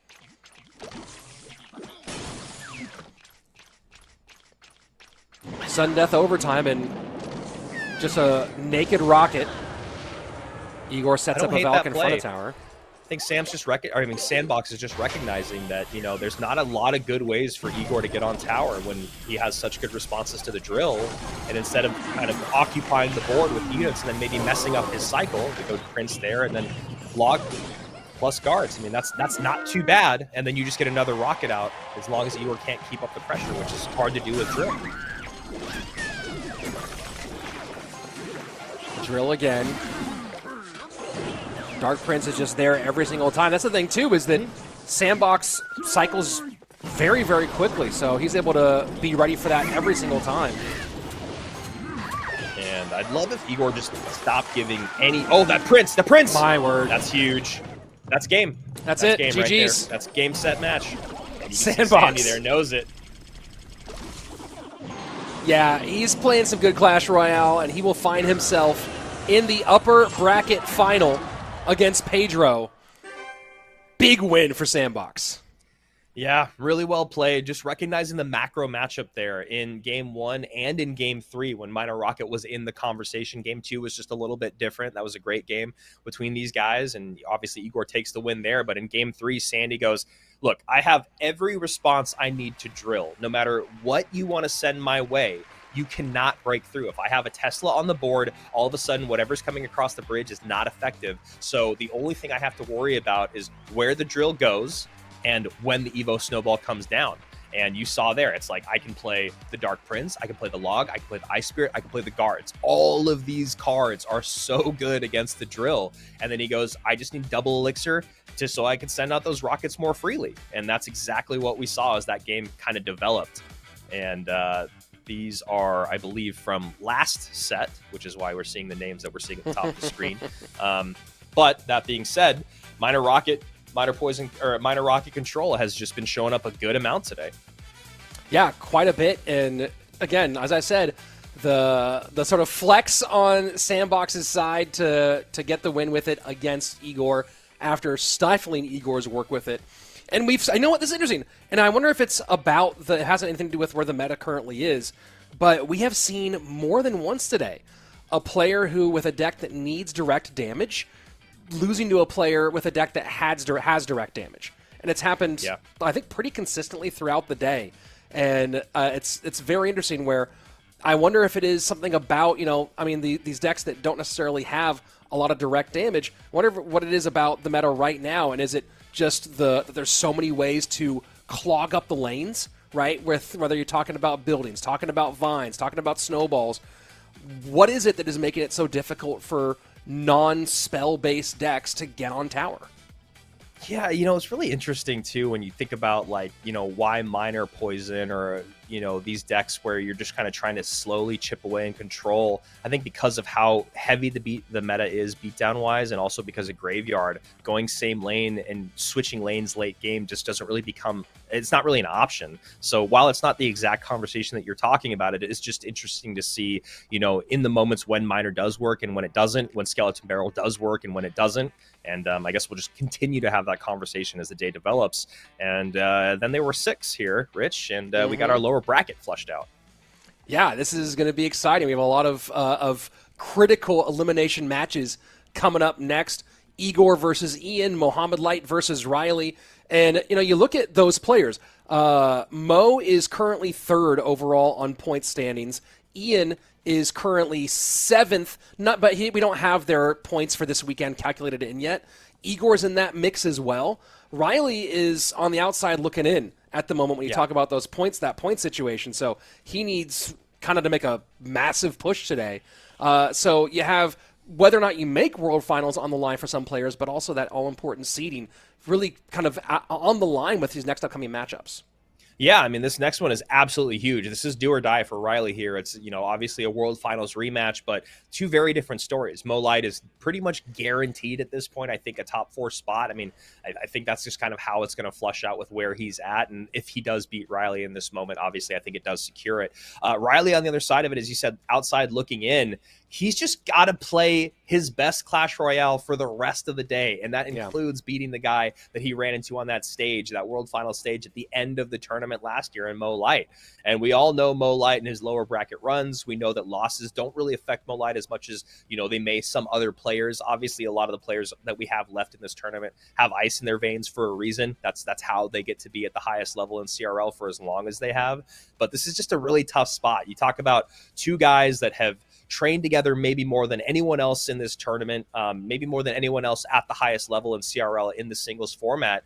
And a lot of the time, Mo Light comes out on top, and it's always tough to do that to your brother. But Mo's got something to fight for here too. He's looking for 3-time world champion. He's looking for that first round bye at World Finals. He's not a guy to ever take his foot off the pedal.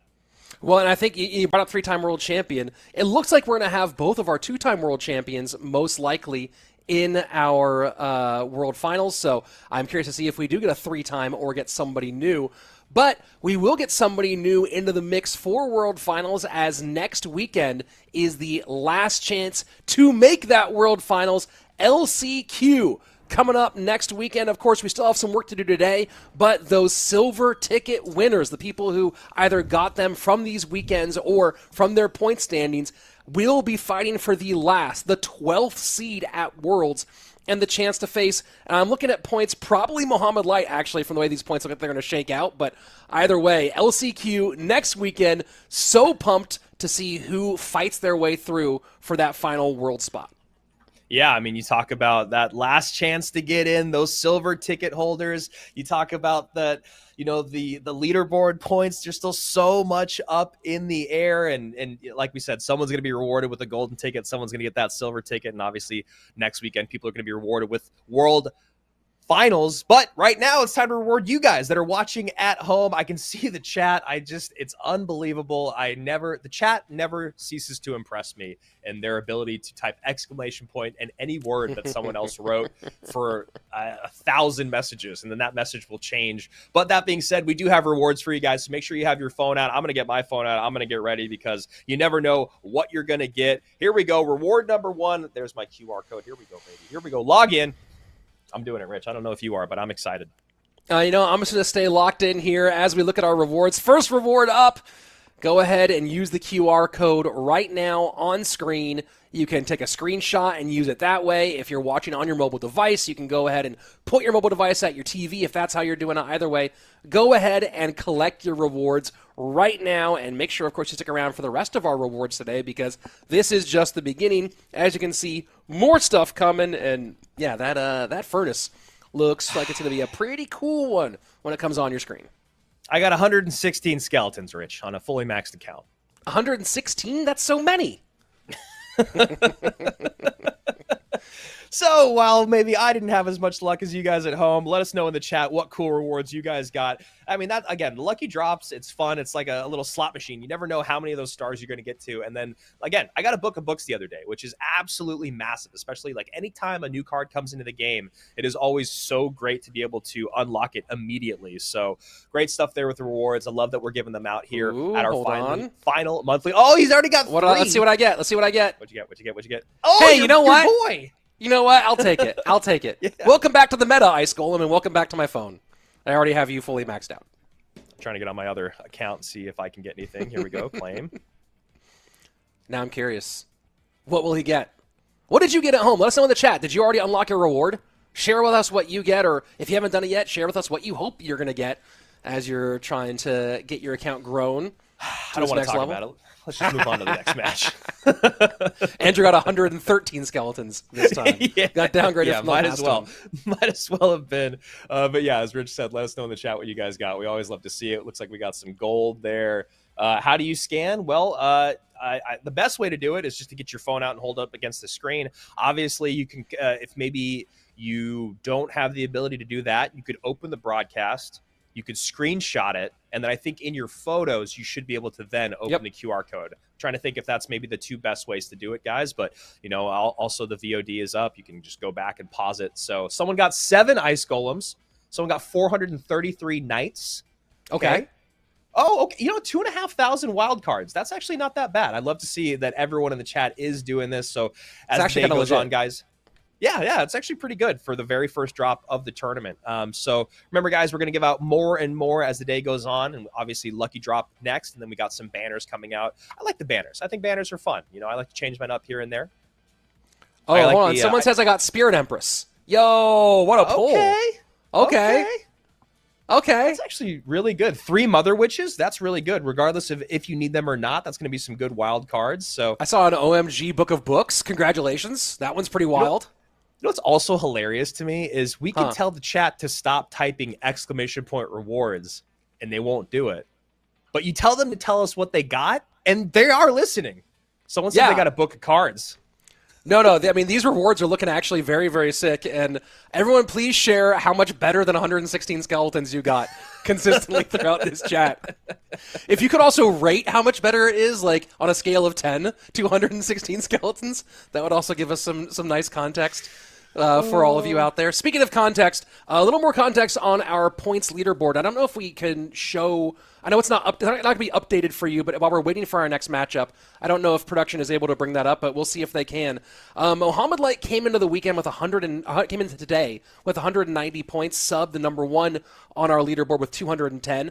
But all our top 6 have already locked in 60 points for this weekend. So it looks like Mohamed Light actually has our number 1 seed already locked in. But the big one that I'm really interested about is that Ian and Igor, both of them are outside of that top 4. They with 160, with both getting 60 points, Ian will be in the top 4, and so would Igor. Igor would be tied with Adriel for 185, but the winner here gets more points than the other one, right? The winner gets 70 versus 60. So this Ian versus Igor matchup, if Igor can win 2 matches and get up a little bit higher, he has the chance to potentially to leapfrog against Ian. So Ian right now in a good spot, but he wants to stop. Igor is the one who could really be a danger to knock him out of the top 4 if time goes on. So that's going to be a big one. Right now, though, it's Riley fighting for his life and his chance to go to World Finals. Yeah, it's absolutely insane how much these points still matter, and I really, really love that evolution of, I mean, every year it feels like the CRL format just gets better and better, and I really love that that is a thing that makes these players fight to get in the monthly finals, even after they've won their golden ticket, and to fight in that monthly final to get a better position, and as you said, Rich, still so much on the line. And a little EQ and log cycle for Mo to start things off.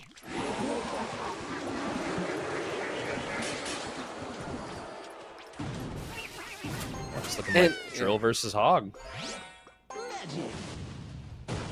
And I think that one of the best things about Berserker, yes, she can do a whole lot. You know, she hits fast, she does a lot of damage, but I also like that she dies very easily, right? I think that from a balance perspective, she's pretty solid there. And a little reflection from the Monk. Wizard will die to the poison, and Monk will just go ahead and not do too much, take the Berserker down a little bit. Actually put the Berserker in a pretty much devastated spot. Even on Elixir as we reach the midway point of regulation. And first Hog out for Mohamed Light. Does not get the EQ onto the Tesla. So just going to get a little earthquake damage, but take the slight lead. Drill will go the opposite way.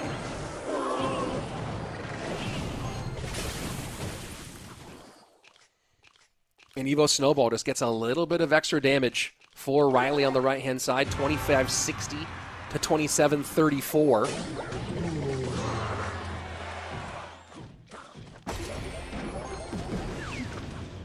And just making sure that doesn't get through with the Evo Cannon. Monk sets up left-hand side, Hog way in the back. And this is one of the things interesting about this Monk deck, and when you also think about Mohamed Light's play style, is you don't see a lot of people overall when they play Hog, playing Hog in the back. Hog tends to be right up front, but watch this. Boom. Hog comes down to the opposite side and not going to get caught by the Tesla, forces a lot of Elixir expenditure, and still gets there on the right-hand lane.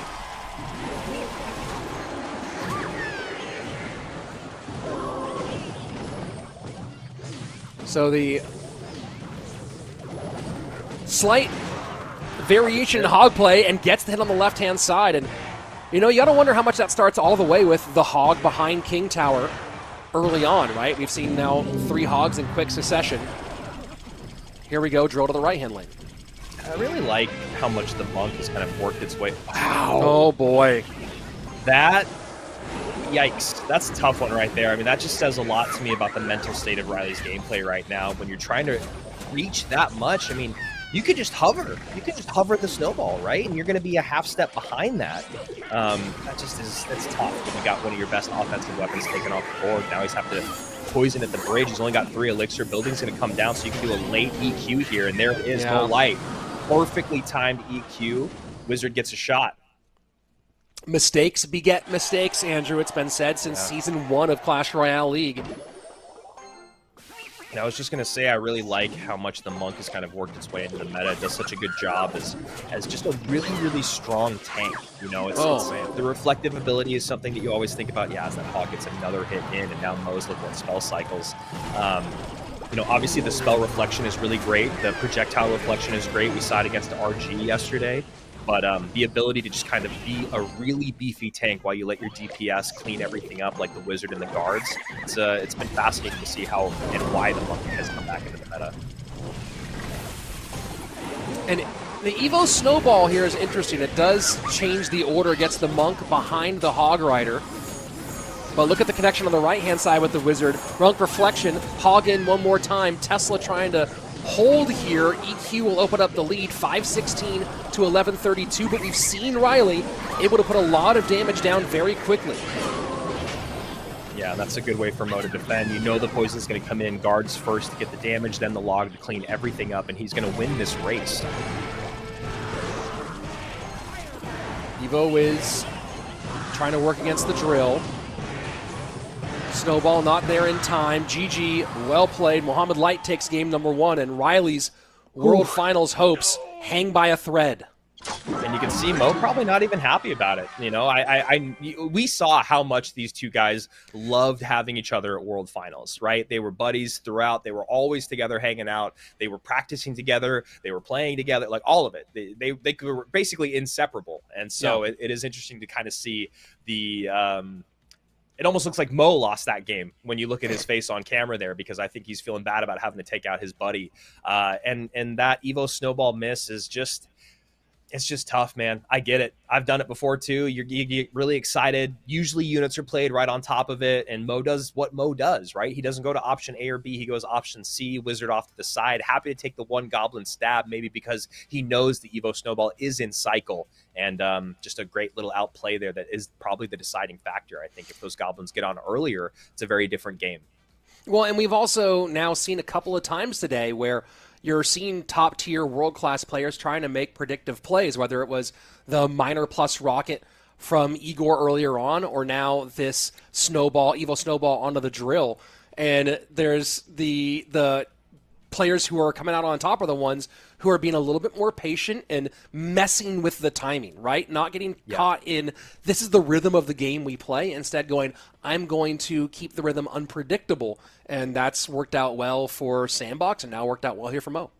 Yeah, and this is a really tough spot for Riley. I mean, this is what makes you a great player, right? Is being able to stay in it with your back against the wall. We've seen it a lot in the history of Clash Royale, but also he's going up against Mo Light. It's really, really tough, tall order when you're looking at pulling off a reverse sweep in the lower bracket. Also, when one of you guys has everything locked down. You got the golden ticket. Sounds like you got first seed locked down, so you've got the first round bye. You've already got 2 championships under your belt, and then you got Riley here, who I think is pretty disappointed with how his 2025 came out. He talked about it a lot. It's one of the reasons why he switched coaches. And now that he's finally here in the monthly final, it's just rough for him to maybe fall just a little short. And you see Tombstone, you see Mother Witch, and already you got to be a little bit frustrated. I mean, that Mother Witch won that game against Newsy yesterday for Mo in the first, I think, minute. So we'll see if he has the same success here today, as there's going to be a good amount of piggies piling up right now. Yeah, they're going to get all that out of the way, and P.E.K.K.A not getting touched here, right? So the Skeletons right now are more just kind of letting P.E.K.K.A continue to be a tank, and that's going to be, Oh, wow. He did get back to Tombstone. P.E.K.K.A still hit. This might happen. Yeah, and it's going to get at least 2 more, unless he gets more damage in there. Okay, yikes. And it's a little early to call it, but it's not that early. And it looks like, barring a miracle here, Riley is going to be sitting out World Finals in 2025. It's just wild when you think about how, I mean, I said this yesterday, Mother Witch is probably my least favorite card to play against in the game when she has an effective target. It's just the amount of elixir swing that can happen and the way that you have to deal with it, especially in single elixir. It's so hard to pick and choose where you're going to take damage and where you're going to leak elixir or overspend. And as you can see right there, Mo Light just keeps the pressure up with first 2 cards, Mother Witch and P.E.K.K.A, and that basically takes the game. Finds Evo Baby Dragon and Mother Witch all here for this Lava Hound. And it was, you know, go ahead. No, please. No, and then you think about the Tombstone and its historical efficacy against the P.E.K.K.A, but in that situation with the Mother Witch, all it did was let the P.E.K.K.A stay healthy and on the board longer to be a tank, and ended up having the exact opposite effect. And you can see right there the effectiveness of the vines. You know, a lot of times in this matchup or in matchups like this, you might think that lava, it's all right, it's all lava hand, but you can kind of bounce back. And not that you can't bounce back, it's just that between the vines, the Baby Dragon slow, and the Mother Witch, you should be able to see Mo control this game. And oh wow, this is really nice. Really nicely played by Riley. Gonna get 2 drops here from the balloon, and then Mo has to go in with the vines. But now we have a slight elixir lead. I was wondering if that Baby Dragon was going to cross over into range. Doesn't quite. So it doesn't give as much value to Mohamed Light as he was maybe hoping for there. Wow. Great damage there on the left-hand side. Pulls out the Valkyrie, pulls out a ton of elixir. Mother Witch sets up low. Just arrows and vines as the spells for Riley. And wow, yeah. I mean, I don't think that was on purpose, but now you see the effectiveness of the vines too. Baby Dragon not going to do a lot of damage, but the vines going to pull that balloon down to the ground and let the goblins come in. Now the Mother Witch should be able to spawn some piggies. Gold Knight should be able to deal with the Tombstone if it comes down for the piggies, and then it feels like Mo should now be able to run away with this. I mean, you think so, but I was maybe calling this one a little bit early. This is still dangerous, and keep in mind the balloon could become a sneaky problem here. Oh, I think he just predicted the vines and protected the Mother Witch with those goblins. Oh my. Oh my, I need to go back and watch that. Evo Valkyrie saving the game. Oh, that's it. There's that's nothing else it on the ground. Yeah, hold on, I'm going to go full screen my backup here because I think you nailed that right on the head. Yeah, so that's just the. Go ahead. Oh no, so I'm watching the delay. Like I have it backed up a little bit on YouTube, watching it on delay. So yeah, you see the P.E.K.K.A in front, and the Mother Witch is still working. And yeah, the goblins. You see a perfect surround of the goblins on the Mother Witch to keep her alive, and that's just absolute devastation. And even with the Evo Valk doing what she can't stay alive. And that was just great work from Mo. Such a smart play by Mo, and a lot of times Lava Hound can come back, especially in a matchup like that. You saw Mo kind of try to change lanes, and not like to take the tower, but just to pull elixir and pull attention away from being able to support that Lava Hound. But the vines is really the great equalizer when you talk about decks like this. Mo doesn't have a lot of air DPS, but the ability to slow the, also where he played that Baby Dragon was just really unfortunate for Riley, but the ability to slow the balloon, then pull it down to the ground, and then have something like Goblins be able to take a balloon off the board. All that coupled with the effectiveness of the Mother Witch early on against the Tombstone. That's definitely a game where if Riley doesn't play the Tombstone first card, maybe we're seeing Riley be able to come back in game number 2 just because Mo had such a large lead in the beginning. It really changes how you want to play the rest of that set and the rest of that game, I should say. So really well done by Riley. He's able to bounce back quite a bit. Not the run that we all wanted to see out of Riley in 2025. Still obviously a top tier player. Still definitely a world finals quality and caliber player. But that's the way that esports go. That's the way that sports go, man. You can't just make it every year because you have the talent to be there. Sometimes things just don't go your way. Yeah, and this time, not the case for Riley. Of course, we are going to be in Atlanta at the end of October, beginning of November, so maybe Riley will make the not as long trip down to join us at DreamHack. But right now, not going to get that one punched as a competitor. And Mohamed Light moves up into the lower bracket semifinal, where he's in the wait to see who comes out on top between Igor and Ian. And this one, like I said, is just such an interesting matchup between Igor and Ian. And as I said, the Mohamed Light has already secured his spot, I believe, all the way on top of our leaderboards. But when I'm thinking about what everyone has points-wise coming into this one, what I forgot about, not only are Igor and Ian kind of pushing against each other for that top spot, for that chance to be in the top 4, but Pedro is on a run towards a potential number 1 here. So if Pedro makes it into that grand final, the points he would pick up, he comes into the weekend at 115, he'd pick up 90 or 100 points, which might be enough to knock one of those guys out. So they have to keep, not only try to push their points, but keep an eye on what's happening for Pedro. And then also Sandbox with 90 points coming out of the weekend trying to claw his way up. I think he's out of contention but a win would be a golden ticket either way. So, but yeah, I'm trying to work the scenarios back here points-wise. And Andrew, you've known me for a long time. This is exactly the kind of thing that I totally geek out about. Yeah, I mean, and I'm also really happy you're on the broadcast today because this is exactly because you love to geek out about this and because so much is still up in the air and on the line, especially even with these two competitors. And the leaderboard itself is really, really interesting. And you talk about someone like Pedro who does have that silver ticket locked in. Right. So where can his points get him if he does be able to actually lock down World Finals? So really, really exciting stuff here. And especially between these two guys that we're seeing on screen, because Ian, obviously the first golden ticket holder of the season, is just really thinking probably, I'm sure, about that first round bye. I think if it's your first time ever going to World Finals, the ability to not have to play much on day one, be able to sit back a little bit might be really, really nice for Ian.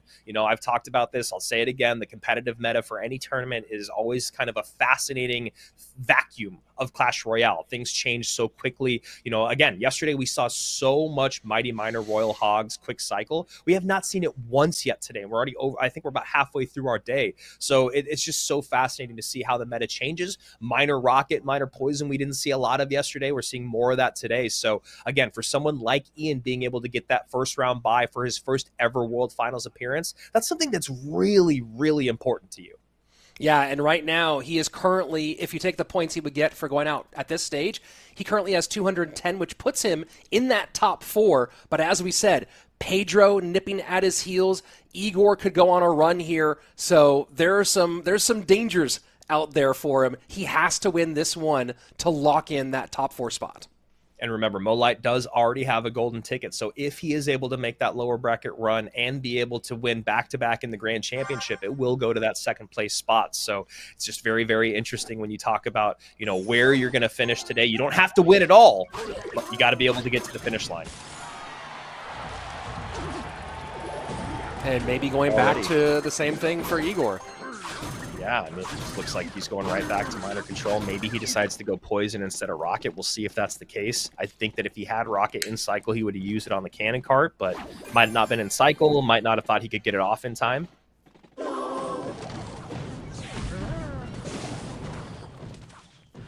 And cart comes off its wheels and outside of the danger zone. This is so interesting. Just Miner Control, so much Mother Witch. Doing a good job distracting the machine for a moment. As it works farther down the lane, it's going to get on top of that Mother Witch, which is then probably going to get it. Oh, it doesn't get on tower. She doesn't get pushed back far enough. But this Goblin Machine, only 3 elixir in the tank to deal with. And if you overspend on it, which he's going to make him do, does Ian. Oh, boy. King Tower activation, though, and not the most important King Tower activation. And as we say often, at what cost? Yeah, you can see Ian there goes, hey, man, go ahead. You can have that King Tower. I'm going to take basically a third of your tower, and you're in a control game. So that means you have to do all this damage with just your spell and just with miners, and you've got to go opposite lane. And Ian's going to continue to keep the pressure up on the left-hand side so that Igor doesn't actually have a strong counter push on that right-hand side. So it's either work in the same lane where your tower is down against a beatdown deck, or have to split your attention, split your elixir, and neither of those options are very favorable for Igor. Tesla holding for the moment. Dark Prince backing it up. This is what I'm talking about. This is the moment where you're like, oh, I can go with a miner now to get some chip damage, but he's got to go opposite lane because that's the lower tower, and he doesn't want to keep giving a counter push here to the left-hand side. I mean, even so much so that he's going to go Mother Witch to the right-hand side when there's a Witch on the board on the left, which obviously would be great to spawn Skellies, but that's not the game that Igor wants to play. Yeah, I mean, great call out there. And, I want to call out another thing you said there. Oh, great. Now's my chance to get some chip damage when my 2/3 of one of my towers has already disappeared. So it's going to be an uphill battle. I love that macro understanding there from Ian. Just going like, yeah, this is okay for me. And it is actually still great macro play from Igor. It's just a very bad situation. Rocket to try to clear, but Those firecrackers are already all over. Bottle rockets raining from the sky. It's crazy. The fact that that card is still able to get 2 shots on tower as a melee and ranged unit is just so frustrating. An easy distraction on the Dark Prince. And these pushes just contain so much weight. Yeah. And again, with the minor chip damage, with the minor being nerfed, you can see Ian just goes, no problem. You can send maybe 3 more minors that I will not even pay attention to before I start to think about how am I going to get more damage on this tower. It is down to 1590 and 640, but as you can see, you know, Ian just not too worried about it. So now the Mother Witch in the opposite lane actually does feel a little bit more effective because she did create some of that space for the minor damage. And now you're starting to see Ian's elixir get split up. And this is the first Goblin Giant that's been relatively unsupported, although Evo Witch comes behind it. And this is a no-mistake zone. You got to eat the cannon cart, and he doesn't make the choice fast enough. And that's what happened right there. Yeah. The cannon cart, he thought about it for a half second. He was like, how do I contend with all this? And maybe there wasn't an answer there, but didn't get in front of the witch in time, and that's it. Yeah, what's really interesting about that cannon cart, too, is that it became something that he was going to ignore and then had to ignore, but it also got leveled up halfway through. So it went from 11 to 12 and started doing a lot more damage. And in that case, you were probably starting to feel the pressure, but also at that same time, like you said, left-hand lane, that little bit of hesitation just kind of throws off his defense, which gets on top of tower. And that was also another thing that Ian did really well, was he used the Bard Barrel a couple times throughout that match to just give a little bit more tankability or draw out a little bit more elixir. We saw it early on with the Machine, and then we saw it again late game with the Witch being supported by the Bard Barrel. And so now you see Igor come out here, and once again, as he tries to go minor rocket, finding himself stifled and stymied, and really kind of had his knees cut out from him in the opening moments of this matchup, and was fighting from. And let's give some credit where credit's due. He did a good job of fighting his way back into the matchup. Yeah. Ian did also another good job of kind of recognizing he had a lot of elixir to health to give as a resource, HP as a resource in that situation, but. You know, we already saw this same tune play out earlier, where Igor gave up game number 1 with the minor rocket cycle. And does the ripple effect continue along here into this elimination matchup? You know what's really interesting that I've noticed, and I'm going to caveat this with saying, last month I think I asked about an interaction, and someone took time to send me a message on Twitter and really break it down for me. I really appreciate that. Today, I'm actually having another question in my mind that maybe someone, if they do want to answer, or maybe it's just, again, just kind of like luck of the draw, but we have not seen a drop in Goblin Giant P.E.K.K.A usage. But we have seen a massive drop in the great response to it in the Royal Hogs Mighty Miner Lightning deck. And what I think is really fascinating is that it's, again, when we talk about the competitive meta just leaning so hard towards minor control today, it's a little surprising. That deck was created, that Royal Hogs Mighty Miner Lightning deck was created to kind of stop this deck and to really make this deck struggle. And that deck has just come out time and time again, but we have not seen its kryptonite in the response. And it's just one of those things that I think is a little surprising and maybe not the best. Well, we'll see if someone sends you the answer, and more importantly, we'll see if Igor has the answer for the situation he's in right now. And like drill is, I mean, pretty much whenever you see Demolisher, it's just going to be drill. Makes sense because Bomber is out in that Goblin Giant deck, so got to get that splash damage somewhere.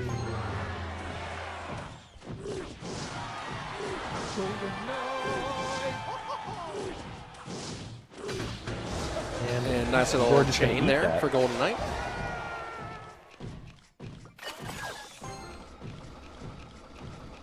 And the original Igor photo to replace Igor's camera malfunction. Yeah, Igor's been a guy that's had issues with his cameras pretty much throughout his whole career. Such a weird thing to know about a player. Yeah.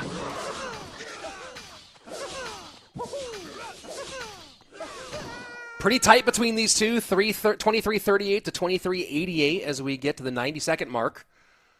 And One thing I've noticed, you talk about things about Ian. Ian pretty much always has a smile on his face. Yeah, I love that about him, honestly. He does really look like he's always having a good time playing, even when he loses, which I actually think is really great for the mental battle that you have as a competitive player, or really in anything that anyone competes in, is if you can have a smile on your face when you're losing, it's just not going to tilt you the same way, I think, as if you're incredibly upset. And we've seen that with players throughout the history of CRL. Some of them that are maybe would have been some of the best players to ever touch the game had they been able to control their emotions a little bit more.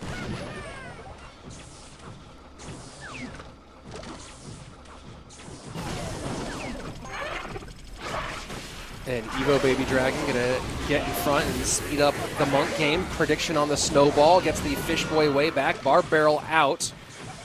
But Baby Dragon, nice Fire Spirit to pull that back into the middle. Yeah, and that was a great use of the snowball, right? He just waits a half step longer to make sure he gets it in the right spot. Also probably recognizing Baby Dragon's already in play. Pretty much everything else has to be played on top of that drill, so he can be a little bit more aggressive with that Evo snowball. And that is a connection you just can't take, and I feel like Igor is just, he's a little tilted right now.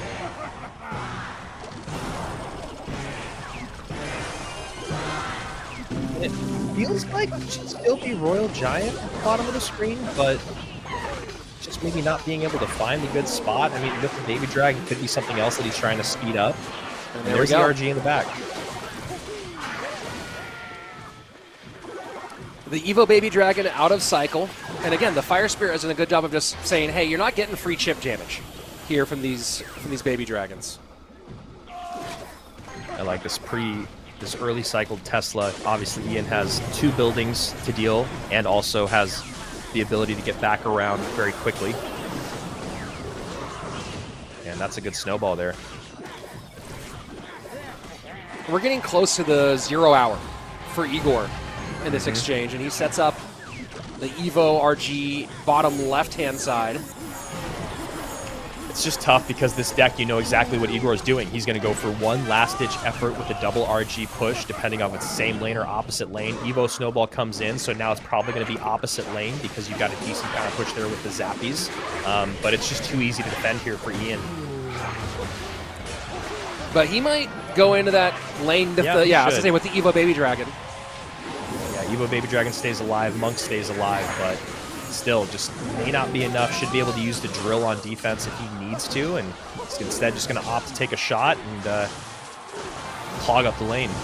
But he has a lot on the board right now. Keep an eye on this one. And the Fish Boy in the middle, Baby Dragon, they're going to get this Tesla off the board very quickly. Fireball to clear, but a nice nice drill to defend against the RG. Will it get 2 here? I think it's just going to get 1. 2. No, it does get 2. 536. Now Ian's starting to feel the pressure. That Evo Baby Dragon going to speed things up. Fireball is a factor here as well. Not a big one, and he's trying to Fireball to break through. Will the speed up do enough? And the Evo drill, or the drill to hold on the Evo RG, the double building work from Ian, very mature play, shuts down Igor in this lower bracket match. I gotta admit, I really just love the way that Igor was able to use that Evo Baby Dragon to keep the pressure up, especially there at the end. He opts to Fireball the Tesla, and if Ian was any of those players that sees the light at the end of the tunnel, sees the victory, sees that he can go in one more time with the drill to maybe create a little bit of offense, he loses that game. Igor does the great thing. He fireballs the Tesla up high, knows the Baby Dragon can speed up the Royal Giant enough, which would usually be too slow to actually get on top of tower in time. And Ian is ready to go with that Evo with the drill to play defense once again. Very smart, very calculated on both sides. Yeah, I mean, what a solid performance all the way around. And Ian just took out one of the biggest threats to him making it into the top 4 and getting that first round bye. I'm still trying to figure out all the math as I look at it, because you still have Pedro alive, you still have Sandbox alive, but Ian now with that win moves into second place on the leaderboards with 220 points, and he might have just secured that top 4 finish. Yeah, you look at the decks here, and I I really don't know. I mean, obviously, again, hindsight's 2020. It's so easy for me to say everyone's running Goblin Giant still with, you know, Goblin Machine. Why aren't they running Mighty Miner plus Pigs? But I really am just still wondering that today. I just wonder why we haven't seen it. And obviously, there's a couple times today where it would have matched up better than maybe what some of the players had. That's kind of the case here in game number 1. Obviously, game number 1 not going well either for Igor in the sense of just how much damage came in early on, and then playing something like Miner Rocket. It's just so hard to come back. And then in game number 2, I mean, it's one of those things where, you know, the Royal Giant wasn't played till the end of the game. And it makes sense because I think Ian recognized with the cards that were out, just like I did, you know, this is most likely 90% plus Royal Giant. So I just need to keep up the pressure so that Igor cannot get good pushes. And he really couldn't until he had triple, you know, late and double, triple elixir. And Ian just takes it. Yeah, with a great win from Ian. And now we're down to our final 4. Pedro, Sandbox, Mohamed, Light, and Ian. Keep in mind that Mo and Ian already have golden tickets. So either Pedro or Sandbox is guaranteed a golden ticket. So cool. I'm just too excited. That's why I was just talking over you there. But yeah, it's wild to think that out of half the people here, 2 of them already have golden tickets. So one of those guys at the top of your screen has already locked down World Finals, which is absolutely wild. So exciting for them. It's also exciting for us. We love Sandbox. We love Pedro. Super cool that either one of them are going to be at World Finals. And what's also crazy is if somehow they both lose, and then these guys, actually it's not possible for both of them to get up to the upper bracket. So never mind. I was going to say we might see a situation where 3rd place gets the golden ticket, but that's not going to be the case since Mo and Ian are about to play against one another. But definitely an interesting situation to be in. And this is, I think, what's so great about the evolution of the tournament this year is because, you know, last year it felt like some of these matches didn't really matter anymore, right? It's really just about, which one of these guys is going to go. And then, you know, Ian and Mo are here just to kind of get more money. But now there is so much on the line with points. Although now it feels like Ian has locked down that top 4 spot as well, right, Rich? I think Ian's locked down the top 4 spot, but here's the big one to keep an eye on, is Pedro has 195 points in 5th place, and Lucas has 200 points in 4th place. So if Pedro wins one more match, he knocks Lucas out of the top 4 and takes one of those first-round buys away from Lucas. Now, this is all unofficial, by the way. All this will be officially handled, but the unofficial picture that we have right now is Mohamed, Ian, Sub, and Lucas in the top 4. Pedro right behind trying to get one of those KOs. Adriel right behind him. Igor is now doesn't have a factor there anymore. Sandbox cannot make the top 4, but he can get himself a golden ticket. But from my understanding of the points right now, you're going to have, since one of those 2 guys wins a golden ticket today, this means that our golden ticket world finalists, we have the 4 champions, Mohamed, Light, Ian, Adriel, and one more player. And then Sub, Lucas, Igor, Mugi, and this should also lock in a trip to Worlds for OP Sam, if I'm understanding the points correctly. So I believe this is all unofficial, but I believe that everyone you see, Pedro and Sandbox both are going to World Finals from their points alone, and I believe that makes room for Sam and Mugi as well. So that should be the case. We'll get the official word later. If Pedro wins a golden ticket, I wonder what happens to his silver ticket. Oh yeah, who gets this? That's a whole other... I'm not even touching the silver ticket stuff yet, Andrew. Come on, Rich, give us all the answers.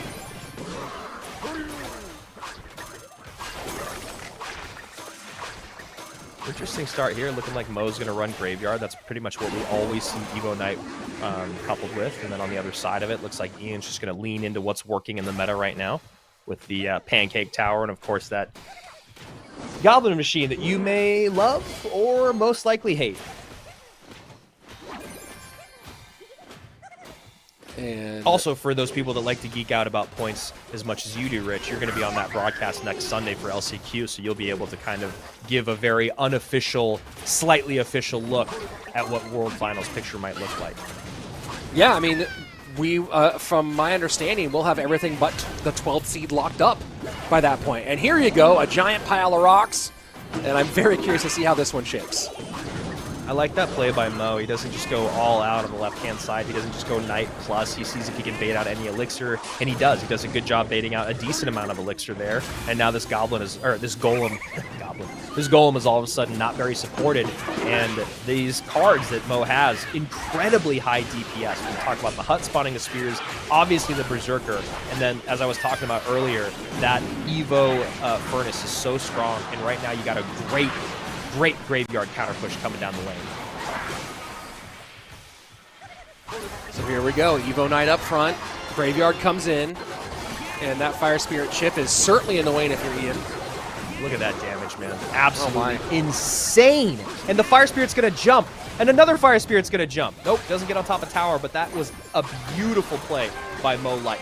I mean, all of that, you talk about looking 30 seconds into the future, he creates just enough pressure opposite lane to make sure that golem push is not supported at all by Ian. And then he takes that golem down with a great bit of Evo Knight, Evo Furnace, Berserker, so I can get an insane counter push, sends in the Graveyard. We all know the Graveyard is coming, and then a Vine's on top, and he takes over half the tower. And that's why Mo is so dang good at this game. Sudden death overtime on its way, and gonna Graveyard, Bar Barrel will come in and pull the attention of the chef. Get a little bit more damage here. And now counter push opportunity for Ian, but decides to golem up in the corner. Yeah, I mean, that's kind of what he has to do. This isn't going to be enough to really pull much elixir out of Mo. And again, Mo has just so many great high DPS cards. I think he's back to Evo Furnace, and there it is. And this is just going to be another dead push, in my opinion. And 2 small spells, no big spell to try to clear out a path for the big guy. Beautiful high Evo Knight there to catch the Furnace, looking for the Goblin Hut. Ends up just completely destroying that push. And, you know, this is why we talk a lot about beat down heavy decks, and especially Golem, not really giving you the opportunity to outplay. And against someone like Mo, it is easier to get outplayed because you just have so little control when something costs that much elixir on the board. I mean, I think Juicy put it in really good words yesterday. The more elixir that a card takes away, the more control that you lose in that moment. And you saw right there, Mo was just fully in the driver's seat that whole time. Yeah, just, you know, you talk about Golem pushes rolling downhill, and it was the opposite direction. It felt like that Golem was trying to walk up a mountain, and Mo was just able to throw everything with complete downhill momentum the opposite direction. Great deck pick by Mo also. You know, I mean, it worked out perfectly. Not a good way to get on top of that Evo Furnace. So much single target DPS. The ability to create pressure opposite lane, whether it's just a Knight or if he really wanted to, he could go Graveyard plus something, just making it so that those Golem pushes were just not supported the way he needed. Never really needed to do that, though. He just pull out a little bit of elixir, over defend, get the counter push with the Graveyard, throw in the Vines, you know, ABC 1, 2, 3. It's very, very straightforward play, but that's why it works. And Mohamed Light working with Alan as his coach for this one, and I'm sure that there's some celebration and some yelling going on in the background. If you ever see Mo laughing during these ones, that's probably some level of profanity coming from his coach, as he's usually pretty excited about these wins. So interesting note, you know, we're talking about the coach situation, Andrew. Usually we've seen in the past lots of coaching overlap, and as I look at the coaches list of the players we saw today, that kind of feels like a thing of the past almost, right? I see Riley was with Julesy, Ian with Sanchez, Moogie's with Tite, who he's been with for a long time, the Sandbox with Game Savers, Viper had with Trainer Lore, Pedro has a Jose VTS, Igor with Trainer Lore. So we had Trainer Lore with a couple of guys out there, but not as much coach overlap this year as we've seen maybe in past years. I think when you get to that top 1%, it starts to become really tough, because if you're coaching 2 guys that end up in the finals, that's when you really are supposed to make your money, right? That's when you really need to come through. And a lot of times we're seeing kind of the opposite. It's almost like they step away in that moment to make things fair. I mean, how can you really fairly give 2 players decks to go against one another? One of them has to get the advantage. Like, that's your job as a coach. So I actually really like that you're pointing that out, because I think it really calls attention to something that when you're coaching the best players in the world, you just can't really have that much overlap, because someone is going to be left wanting, and it's going to start to affect your relationships. So Mortar and Barrel to open things up. Looks like Mo's just going to go to minor control, man. And And honestly, in this matchup, that's a lot of trouble for Ian. You know, we talk about the ability to create offense with that deck that Ian's running, which is probably just, you know, Skeleton Barrel, Mortar, and something like Skeleton King. And, you know, the amount of control that Mo Light's going to have over this matchup. Maybe the minions can kind of change the conversation a little bit, but that Evo Tesla is going to be a decent equalizer. But you can see right there, Mo is already on top of the fact that he can't give much damage in this match, and he wasn't happy about that one minion hit. Skeleton Barrel sets up in the corner as we let the first minute tick away. And just a difference in tone, by the way, with Mohamed Light. You know, it's funny, Ian's a well-known content creator, and he plays in bed with no eye on the aesthetics whatsoever, as Mohamed Light is in the classic golden chair. Yeah, I know. It's funny because it's become one of those things. That's going to be at least one mortar shot. There we go. The Evo Ice Spirit helps mitigate the second mortar shot. Play where you're the best, you know, and if Ian, that's what he wants to do, that's what Igor wants to do. I think we saw Mini Minter do that back in the day too, where he played on his bed. And you know what? If you have the ability to play from the comforts of your home, might as well play in the spot where you're the best, other than the bathroom. You don't want to see any of that. Yeah. We all also did famously have a lot of players who, when we were still in studio for regular season CRL, who did everything they could to try to not have to play standing up at the podium. Good Ice Spirit to catch the mortar. Yeah, really nice back and forth there. I think the one thing that's really great about this matchup for Mo, and obviously controlling Evo Mortars is always a bit frustrating, but I was going to say the conversation earlier about the minions was something that might be effective, but that's going to be an Evo Mortar shot as that Tesla went underground just a moment ago. Should get a second shot actually as well. The Royal Delivery is going to really help against those minions. Rips off the shield plus. And that was a really nice lightning out of Ian. Yeah, I was just going to say, I really like the aggression out of Ian right now. I think he's recognizing the less control that Mo has. How do you do that? The less control, the better. And how do you do that is you just create a lot of offense. He's being really, really aggressive here. And this is the most popular mortar deck out in the game right now. I was looking on the leaderboard for a minute, and the ability to have that double spell somehow creates a lot of space between taking care of buildings. You know, this deck doesn't match up well against Hoggy Q, but the double spell helps with the building and with the firecrackers. So I'm actually happy to see this deck as it has been on top of, you know, the ranked leaderboard for a minute. 1471 to 1395 into sudden death overtime. Margins are thin in this business. Yeah, you know Mo has that rocket, though, so that's definitely something Ian is thinking about. I like that lightning. And the lightning really has been an MVP for Ian so far. Yeah, I mean, it really is, I think, the most effective spell in the game right now when you talk about matchups and the things that are super popular with the Furnace and the ability to stop things at the bridge, even with that Goblin Giant Machine deck, you know, because that also usually has the Furnace in it. Nice rocket there. That's a beautiful rocket. And then a perfect Evo Tesla. You have to avoid the extra shot here. And Ian putting some good pressure on. This is dangerous for Mohamed. Yeah, and he misses the timing, so Skellies are definitely going to populate the map there. Yeah. I could tell. Wow. I heard it.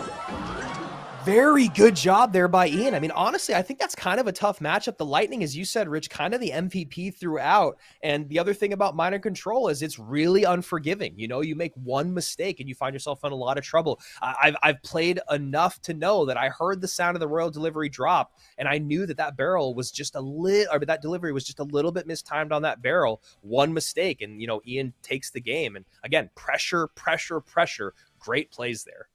And that's one of the interesting things about you're trying to play against like Mortar Skeleton Barrel, right? Is that you're trying to control two different sections of the map at the same time, right? Make sure that something's on there to not allow a Mortar connection, but also get that timing right with the awkward drop of the Skeleton Barrel. And that double layer, I mean, kind of similar to how Bait runs, right? Where you're trying to control the bridge with the Princess and control the Goblin Barrel, but almost more awkward in a way. And you saw that timing, and then you have the delay for the drop of the delivery, and all those pieces come together. That's not an uncommon mistake to make, just one that you don't see Mohamed make very often. Yeah, and that's all credit to Ian. You know, the amount of pressure that you can create with an Evo mortar on the board, it all of a sudden makes the units split in the center of the map defensively not as effective because the Goblin comes down, right? And also the sped up shot time of that Evo mortar. Then you throw into the mix of dealing with the skeleton barrel and the timing of that. You got to throw a building on the board, but you don't want that building too close to where the mortar is going to shoot, but you also want to give too much lightning. So that's why this mortar deck has become the most popular one, at least as of right now in the current meta. You know, it's got the ability to slow.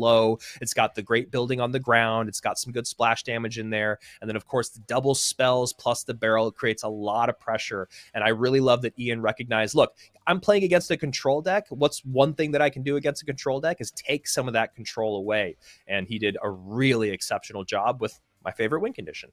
Yeah, no, I know you were certainly happy to see that one. So now we get our little reset here after Ian takes the victory here in Game 2, ties things up. Game number 1 was the Golem deck from Ian, followed by the Mortar Skelly Railway to Saw. Game number 1 was the Graveyard from Mo, and then the Minor Rocket Control. So now thinking about things that are out there, Rage is on the board. I don't know if I see Ian going to a Goblin Giant deck here, but certainly a possibility. Hog is live, especially with the spells, and you think about the spells that Ian used, still has a lot available in terms of direct damage spells. Fireball and Poison, both still available for sure. I just really want to see Ian go to something that he can outplay with again, right? That's what we saw in Game 1 and 2, and how drastically different those situations were. You know, it felt like Mo had himself in at least a decent matchup in Game number 2, but Ian had the outplay ability there, and then in Game number 1 was the exact opposite story. You know, so I want to see him do or put himself in a situation where it looks like maybe with RG that he can control and you know, give himself a chance instead of just hoping that things go well, like dropping a big pile of rocks on the board. And Monk ability no longer there. Ghost comes out, and then to 0 for Ian for the RG. Maybe anticipating that he's going to get a few shots out of this, but the Ghost will also do some work too. Yeah, I mean, that's a really nice play by Ian. You know, he recognizes the two biggest problems that he has to deal with in the Evo Mega Knight and the E-Wiz are not in cycle for Mo. So you can see he gets a ton of damage. Little look into the camera there. And now a pile up at the river here, just trying to steal some more from Mohamed Light. And I really, really like that play. You can see Mo's deck is pretty heavy, so he's going to have to really throw his cycle out of whack if he wants to defend against those 2 Elixir Goblins. And that's just a great situation, again, by Ian, where he's creating pressure and giving himself outplayability. Drill going to go ahead and get plenty of damage, but a big margin to make up for the 2-time. And the fireball's there for the... Yeah, you look at Mo. He's like, what the heck, man? Did you see what I made? Are you stream sniping me? How do you have every answer right now? The other part of this is that Spirit Empress in the sky behind anything like the Monk or the RG is going to be really annoying for Mo to deal with. She's got such great range, and there's just not a lot of air targeting DPS here for Mo. And he doesn't have the vines to bring it down to the ground. Snowball has to come out against the Goblins on that right-hand side, and Magic Archer wants the connection, gets 1, gets 2. Wow. Snowball not enough to disrupt that in a meaningful way. I mean, the log. 740, 1590. Anything can still happen in this game. Just a second late on that Golden Knight was no light. Magic Archer kind of sitting there in the middle as a target, just a defensive NATO to reset. And doesn't get the Monk reflection there. Yeah, that's actually a really great NATO by Mo, but not great placement on the E-Wiz. Going to have to use that Evo Snowball as he gives a lot of fireball value there. I would have loved to see the E-Wiz at a different spot, but you kind of understand what he was going for. And that defensive drill was necessary, but probably not enough here. RG should get 1, and it does. And that's probably going to be enough to lock this thing up for Ian. Wow, and this is huge for Ian, being able to take Mo out in the lower bracket run. I mean, that's the big thing that we haven't seen is the Evo Mega Knight against the RG. We needed to see that more in this matchup, but now Ian knows he's got the double fireball. Mohamed Light is sent packing here on our last monthly final. And he already has his ticket punch to World Finals, already has the first seed locked up. but that will be the end of Mohamed's journey today. And that might be sufficient to lock in second place for Ian, who will have a minimum of 80 points today, 230 overall in his 2025 campaign. And I don't believe there's anybody still in the mix who can take that from him. So number 1 seed Mohamed Light knocked out by our number 2 World's Final seed Ian. And might we see more of that when we are in Atlanta from October 31st to November 2nd? I'm so impressed by Ian in that set. I just really am. I mean, he comes out with something that you would not expect him to run in game number 1.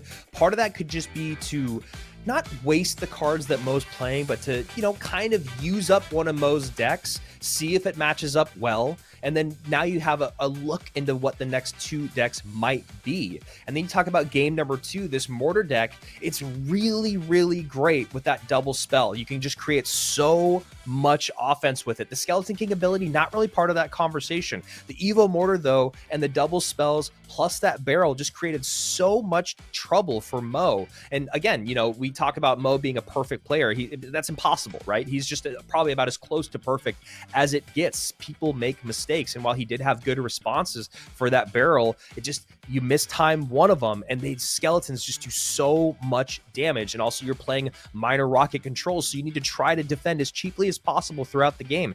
Then you go to game number 3, and we're saying, all right, Ian, you got to give yourself a chance for outplayability. Spirit Empress is kind of a nuisance there, a lot of damage, but the wherewithal and the recognition of the macro matchup, how much elixir Mo had, and what Mo had in cycle was what really impressed me throughout that 3rd game.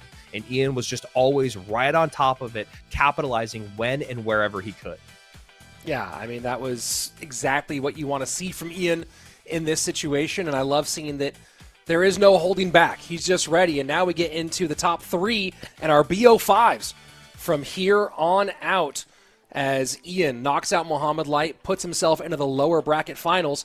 And now we get Pedro versus Sandbox in our upper bracket final, a best of 5. And this one is going to be interesting because remember, Lucas is currently ranked number 4, has the first round bye. If Pedro wins any match at all going forward from here, Lucas gets knocked into 5th place and Pedro will get that first round bye. So I know that Lucas and his team looking at this one very, very carefully as Sandbox and Pedro fight for that grand final position. Yeah, I mean, so much on the line in this next set. You really want to have that life to give going into the grand final. Obviously, you're going to run up against either Ian or whoever loses this next game or this next match, which is really, really tough competition. So you talk about not being Mo Light, not being able to go through the lower bracket, and also winning the bracket reset in the grand final. Whoever is going to take this match between Pedro and Sandbox, this is just a huge advantage because there's also the confidence there. There's the momentum. Oh, yeah. Golden ticket on the line. Ian, like we said, in case anyone has missed this, he already has a golden ticket. Pedro or Sandbox will be going to World Finals, not decided yet, but this is an absolutely massive best of 5, and I'm so excited to see. I mean, literally, you have 2 guys here that have completely opposite play styles. Sandbox is a guy that really does love heavier decks. He still is a very good cycle player, but then on the other side of it with Pedro, you have arguably one of the best cycle players to ever touch a phone or tablet in Clash Royale. Yeah, this is going to be a whole lot of fun between these two, and we saw the confidence from Sandbox earlier on. Now, keep in mind also that the seeding, not just for that first round bye, is at play between Sandbox and Pedro, but who you draw as your first round matchup is also a critical thing here. We know that our last chance qualifier is going to be the 12th seed, but now these spots here of who you're trying to draw for that first one in the first match, very, very interesting. But speaking of draws, let's maybe draw out another QR code for those people watching at home. What do we got? I'm ready. I want more than 113 skeletons. Here we go. 2-star. Good start. Come on. Let's see what I'm going for. Chat, we want to see it again. We want to see what you guys get. Yeah. What are you guys getting? Let me open up mine. Yes, I will claim my reward now. I stayed at 2. I got 116 skeleton dragons. Is this a joke? Am I being trolled? What is happening right now? Hold on. My first tick got me to 3. I'm going to save it. And I'll show it once we're on screen. I've done 2 ticks and I'm on 3 stars. So once we come back, I'll live this life with all of you at home. See how it shakes out. Someone got, looks like six Mega Knights, 3 champion wild cards. That is massive. That's actually Absolutely crazy. massive. That's actually crazy. 102 snowballs. I feel your pain. Epic book. Absolutely. I mean, an epic book for watching the broadcast. Not only do you get to see the best Clash Royale players in the world compete, you also get to get an epic book. That's huge, man. Yeah, now you can max out your baby dragon. Okay, here we go. I have two more hits. Here we go. Right, so there's one. There's one. Stays at 3. Stays at 3. That's going to stay at 3. What do we got? Okay. All right. That's a reward. I'll take it.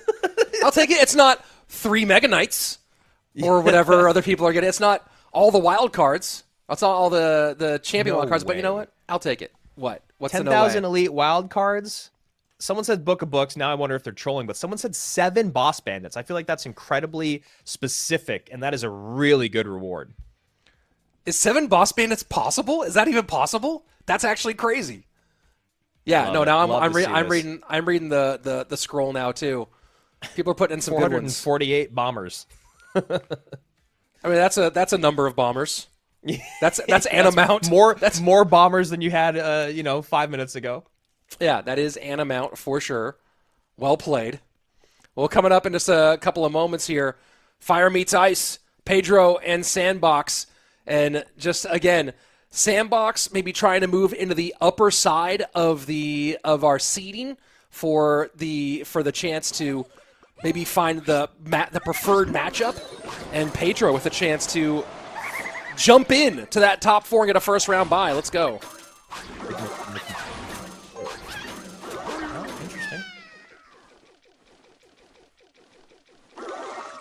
It could be GY. Sandbox just looking like he's leaning into the meta. You see that with the pancake tower.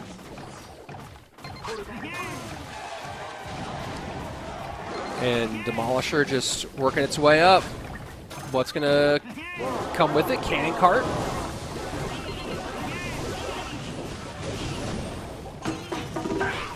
And I don't know if Sandbox is going to press the issue here. He decides to. Yeah, level 12 cannon cart to support. That's actually a lot of single target DPS. And if it can lock on that witch, that's huge. Oh, and the rage. Yeah. I was going to say, the rage was a good job clearing, but yeah, exactly. The Berserker just completely getting in the way. Very nicely done by Pedro. And I like this. He's going to force the issue here. He's got the Evo Witch on the board. He's got the Skeleton King behind. The Goblin Machine is actually not super effective against the Evo Witch in this situation because it's going to kill all of her own skellies and just keep her healthy. And those minions, if that doesn't do it, good connection. Yeah, good connection, good damage. That's a very significant chunk taken, about a third of the tower. Or maybe a little bit less in this situation. Yeah, really, really well played there by Pedro. Just not forcing the issue. You know, we saw there for a minute where he was like, okay, I have the Evo Witch on the board. I can get the Skeleton King down and see how he wants to defend, but never overextending. Gets a great bit of damage there with just some really calculated plays, which is really what we've come to expect from Pedro and his playstyle. Cannon cart sets up in the back.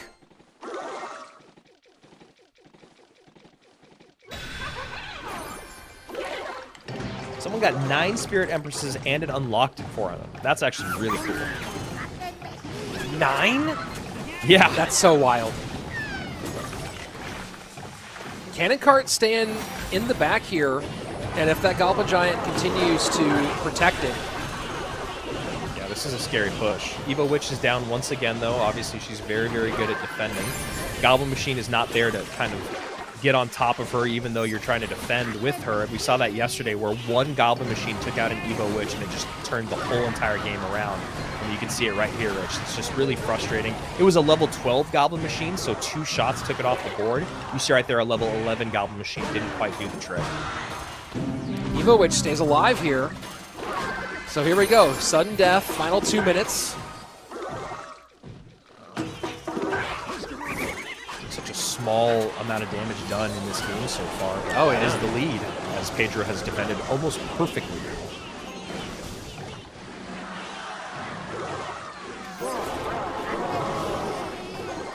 And again, a mature game here. Yeah, I was just going to say that both these guys just really kind of holding for pause to see where their opponent's going to make a mistake. And that Goblin Machine not being able to get on the Evo Witch is something that I'm sure Pedro saw that interaction happen yesterday. And he goes, I'm going to do everything in my power to make sure she stays alive. And it's so chaotic in some of these exchanges right now. When you think about all the spawns that are happening around all these troops. And you're trying to keep track of the critical stuff inside the muck, inside the scrum. Fire Spirit plus Snowball, really nice to clean up the minions. Late Goblin HUD, and gosh, man, I mean, this is why Pedro is just so good. And that's a big counter push on the right-hand side. You got to spend on that. If a Vines comes down, Vines came down, that'd be me playing instead of Pedro. I like that he doesn't go hyper-aggressive there. Good, potentially good push here on the left, though, for Sandbox. A lot of damage, though. Final 30 seconds. This push is it. Do or die for Sandbox. Fire Spirit how much is those minions? And the cannon cart that's off its track, still down behind. This Goblin Giant gets rolled back. Curse trying to do something. And you realize what was not played this game, Rich? Graveyard. Graveyard. Just beautiful, beautiful control by Pedro. I mean, that is, we love to see someone win without using their win condition because they just recognize the macro matchup. They recognize if I have any sort of damage lead and can defend, which we know Pedro can do, there's no way I lose this game. You know what could cost me this game is maybe giving a ton of goblins to a goblin curse or something like that because you're going in for graveyard, or just really more so than anything is overspending on the graveyard that doesn't really get a lot of damage on the board, and then you get an insane counter push. Instead, Pedro just does perfect witch placement throughout, great Fire Spirit placement plus Snowball combos for minions here and there. Vines are always there to save just in case, never ever overextending, and just such clean gameplay from the Brazilian. Yeah, I mean, he's clean is one of the two words, but you heard me say it a few times today, mature gameplay, and I think that we've seen a lot of moments here where the experience of knowing, not getting horse to the barn syndrome, of knowing what you already have secured and locked down, and just playing comfortably, right? The decision-making ability being clear and being simple, and we've seen Pedro do that very, very well today. So now he's not going to... now he goes in with this one game to win and get himself into that first round bye spot. So this is potentially the big one, folks, on the day. This might be the most impactful towards our World Finals that we have about anything. Does Lucas hold on to that spot a little bit longer, or does Pedro take it from him right here in Game 2, or if we get there, Game 3? Yeah, and this obviously is not the golden ticket match, but it kind of feels like it in the sense of the loser has to go play against Ian, who is really hot right now. I mean, Ian, that Ian's so hot right now, right? I mean, he just took out Mo. He gets to play with all the confidence in the world. He's already locked down basically a first round bye. He's already got his golden ticket. And like I said, he's just coming off of a great set. So whoever gets sent down is obviously coming off of a losing set. So, while anything can still happen, it just feels like there's a lot more riding on this than maybe actually is on paper. And the other part of losing against a guy like that in that moment, and actually when I look here, Pedro was running drill, which, I mean, kind of makes sense, I guess, because, we don't really see Skeleton King with Graveyard that much. And while Snowball and Fire Spirit can be with Graveyard, we didn't really see the poison. So it does make sense, actually, more so that it was... I mean, that's kind of what I was thinking. I was like, this doesn't really look like a Graveyard deck to start, but as the game went on, it felt like it should be or could be, but ends up being Drill. And even then, Pedro still doesn't play it at all, which is very, very impressive and almost a little bit surprising because it's a lot cheaper.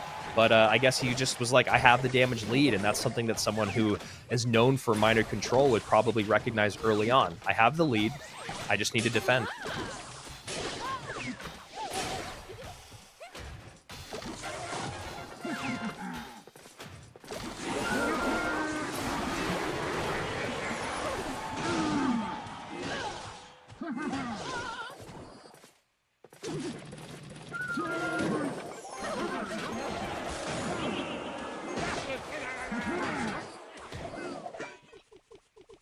And kind of a slow start here at the moment.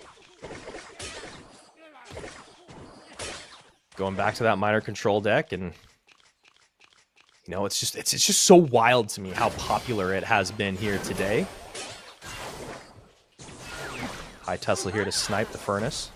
And good protection there with Pedro from the Valkyrie. I mean, this is a fully actualized Pedro right now who is just completely locked and dialed in. So many perfect interactions in this set.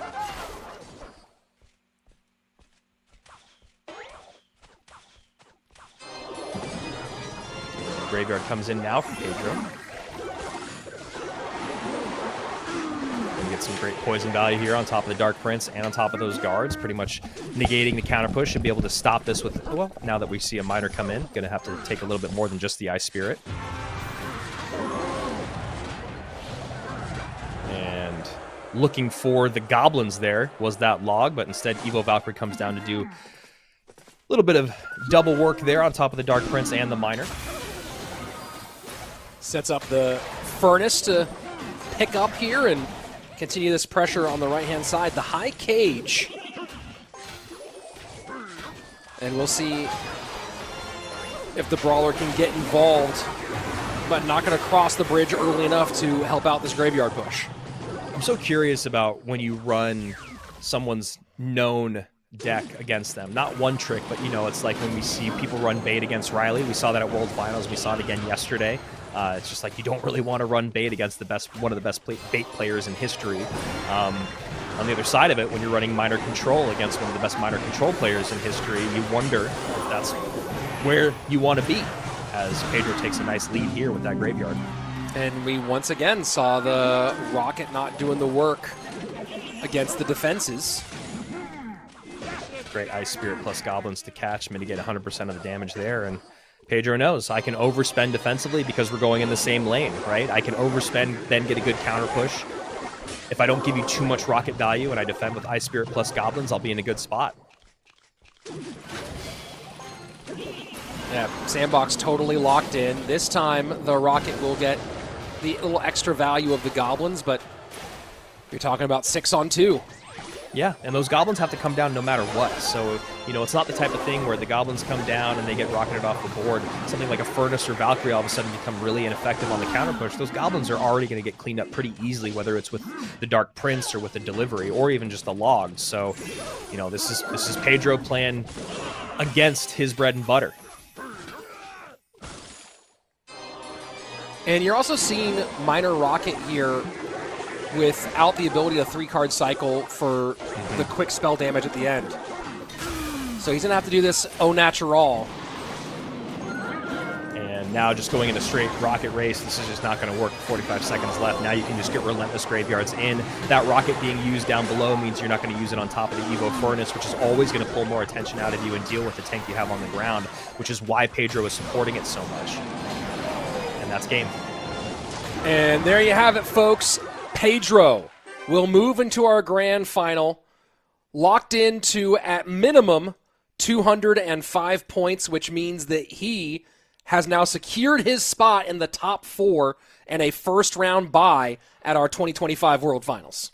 Yeah, I mean, Pedro must be feeling real good right now. I mean, he's been showing up all year long. He's got the silver ticket, and here's where he wants to be, right? I mean, this is where anyone wants to be. Upper bracket, grand final. I mean, that's kind of redundant. In the grand final, but you came from the upper bracket. You have a life to give. Molite is out of the tournament. If Ian wins in the lower bracket, you're already secured that golden ticket. So you're only really going up against one other person in this moment who you just sent down to the lower bracket. So the worst case scenario for Pedro is that Sandbox wins and then comes back to the upper bracket and then has to beat him in back-to-back best of 5s. So just absolutely insane stuff. And this is Let me pause you, Andrew. I made a mistake. I called. I'm so used to it being BO3s, just on a rhythm. It's BO5s. Lucas, you're still alive. Sorry, don't DM me. All right, you're still alive for the moment. But Pedro has the advantage, 2-1 with that situation. So we'll hold off. We'll pump the brakes here just a little bit longer, and we'll see how this one shakes out. But being down 2 games against Pedro right now, who's looked pretty much untouchable in these first 2, is definitely a really, really tough spot to be in. And this is that moment where you talk about Sandbox's confidence, right? We've seen how hyped he gets when he's winning, which is, again, what he needs to do to keep that momentum going. But now it's about being able to reset when you lose, which is a lot harder to do. And especially against a guy like Pedro right now, who, again, these have been 2 pretty frustrating losses. You talk about game number 1 and game number 2, just completely being under the thumb of your opponent. Pedro just completely in control in both of those games. And you could even see in that game, Sandbox just being tilted and just going, all right, rocket, whatever. Let's just get it over with and get on to game number 3. Yeah, I mean, I guess the biggest one is being fully locked out in both, right? Like getting down early and then having no methodology for battling back. And I think that's maybe the biggest mental toll, right? Is 2 games in a row where you feel like you're playing tennis against a wall, right? You're never going to be able to beat the wall. The wall wins eventually, no matter what you do. So what does he do from here? And also 2 very different approaches, right? You had the more beat down direction, you had the rocket cycle. So it's like, hey, I tried one thing, tried the other. I'm not finding any purchase. This one is one where I think that it's not just about getting the win and not getting the win. It's how you get the win that's really important here for Sandbox if he has a shot of getting the full reverse sweep. Honestly, if I'm Pedro right now, I probably go to minor control against maybe something like Royal Giant, or even like we saw that mortar deck work all right with the lightning and the arrows. Something that just has the ability to be pretty strong defensively. You know, the Ice Wiz is there for slow. You got the lightning to clean up everything piled up behind that. The Royal Giant, obviously, Monk is usually paired with Royal Giant. Lightning are more effective against Monk than other spells. Can't be reflected the exact same way. And Sandbox is a guy that likes to play heavy and probably feeling the pressure right now. And also, again, you think about how clean Pedro has played in games 1 and 2. I just love to see him go straight up minor control in this game and just see if he can just take this best of 3 right away. And, that's the other part of, again, obviously I didn't call Graveyard right in game number 1. The Skeleton King and the Fire Spirit makes you think that it's not going to be Graveyard, but also in best of 5s, that's when you start to see really wacky decks. And that's where you start to see different spells or different spirits come in than you would traditionally see in a best of 3. So there's a lot of things that come into this conversation, but I do believe that for Pedro, I would just love to see some control here. Like you said, he was a wall in games 1 and 2. Why not just continue to be that wall in game number 3?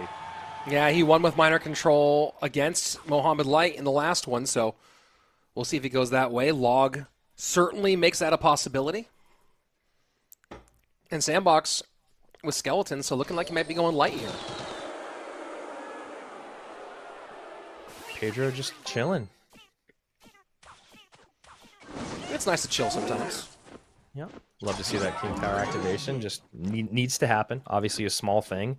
Could be that hog deck we saw earlier from Mo with Monk and Wizard. Yeah, certainly feels like it. Oh, maybe RG instead. Oh, never mind. Yeah.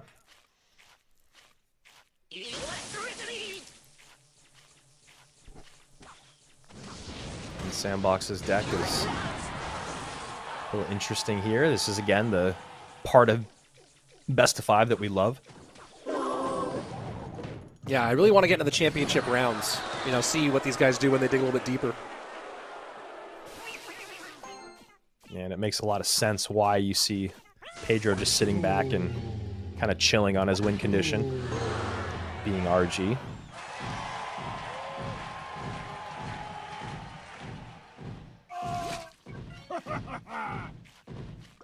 So maybe a similar story here from Sandbox as he starts pulling those guards over to his side to take him out one by one.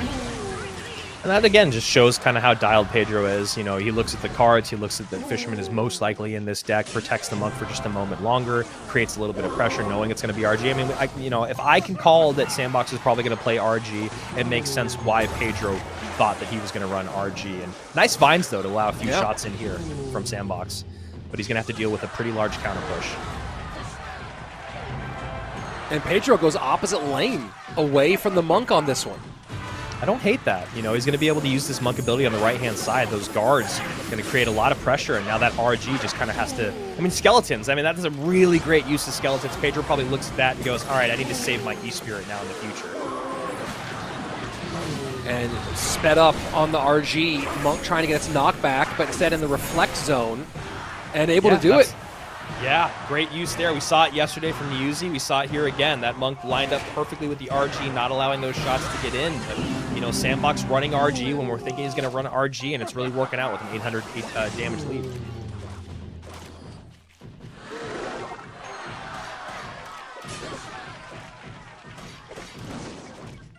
Double Elixir setting up left-hand lane for Pedro onto his strong side.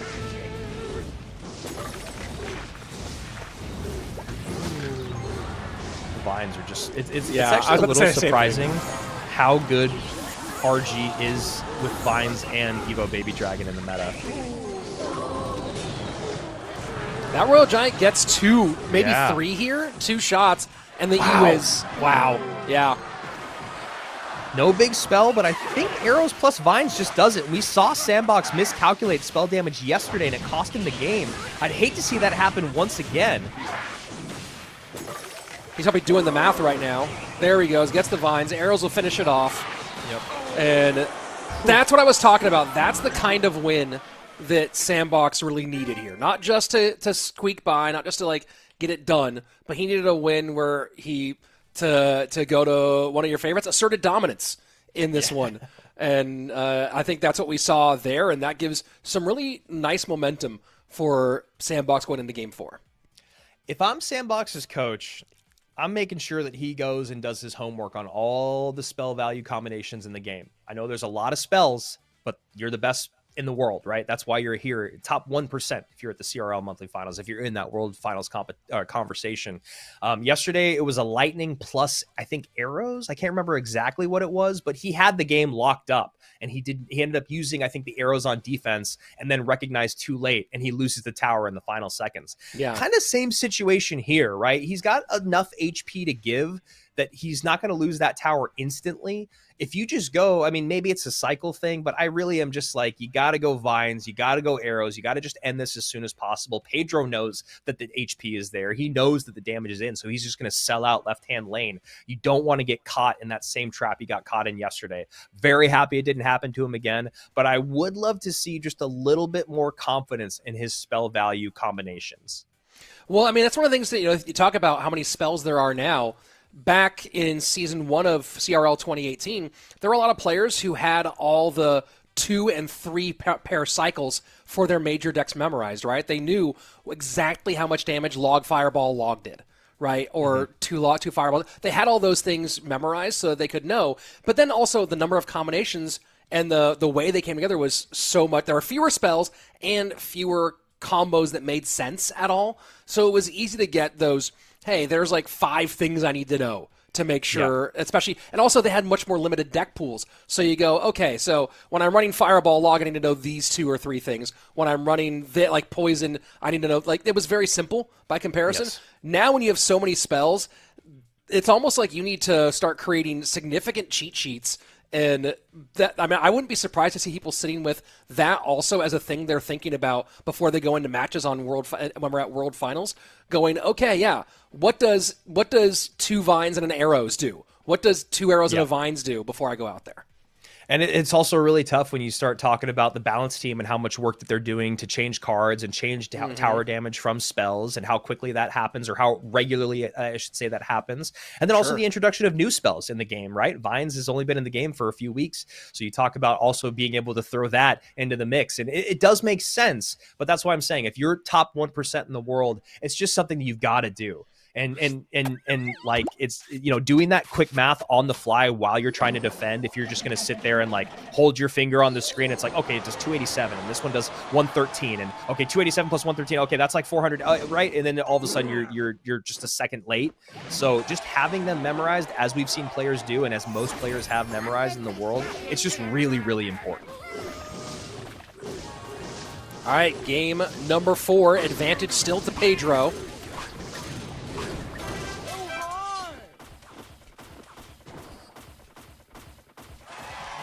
And this is a hard one, right? I know that Lucas, watching at home, wants the best for his buddy, but they're both going to Worlds, so he just wants that first spot.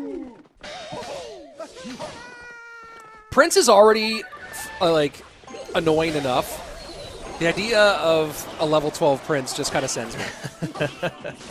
Yeah, and you know, these single target DPS cards that have been showing up more and more just because of, you know, how heavily beat down favored the meta is like why we're seeing mini P.E.K.K.A.s and why we're starting to see Princes when mini P.E.K.K.A.s are out of cycle. Obviously, mini P.E.K.K.A. not out of cycle yet here for Pedro, but it's just interesting to see those cards that not super popular in previous metas to kind of work their way into it because of the evolution of this meta. I think Pedro might be a little frustrated there. Thought that Baby Dragon would save the E-Wiz, but the Zappy stayed on it. Nice interaction there with the Prince, and Goblin Cage going to pull this in. Sped up charges, though. Not easy for the Goblin Cage to grab. It's just something to note. And you have the Baby Dragon Evo there. Ticking our way into double Elixir. And we'll see if Sandbox starts to get the recruits going a little bit more as we get that Elixir flowing. Yeah, it's interesting. The recruits are going to be good against the Prince, but everything else that Pedro has does splash damage for the most part. You got the 2 targets from the E-Wiz, obviously the Bomber, the Goblin Machine Rocket, and the Baby Dragon.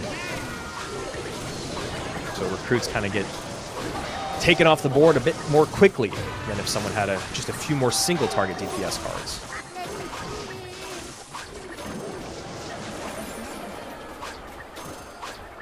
And there's that level 12 machine.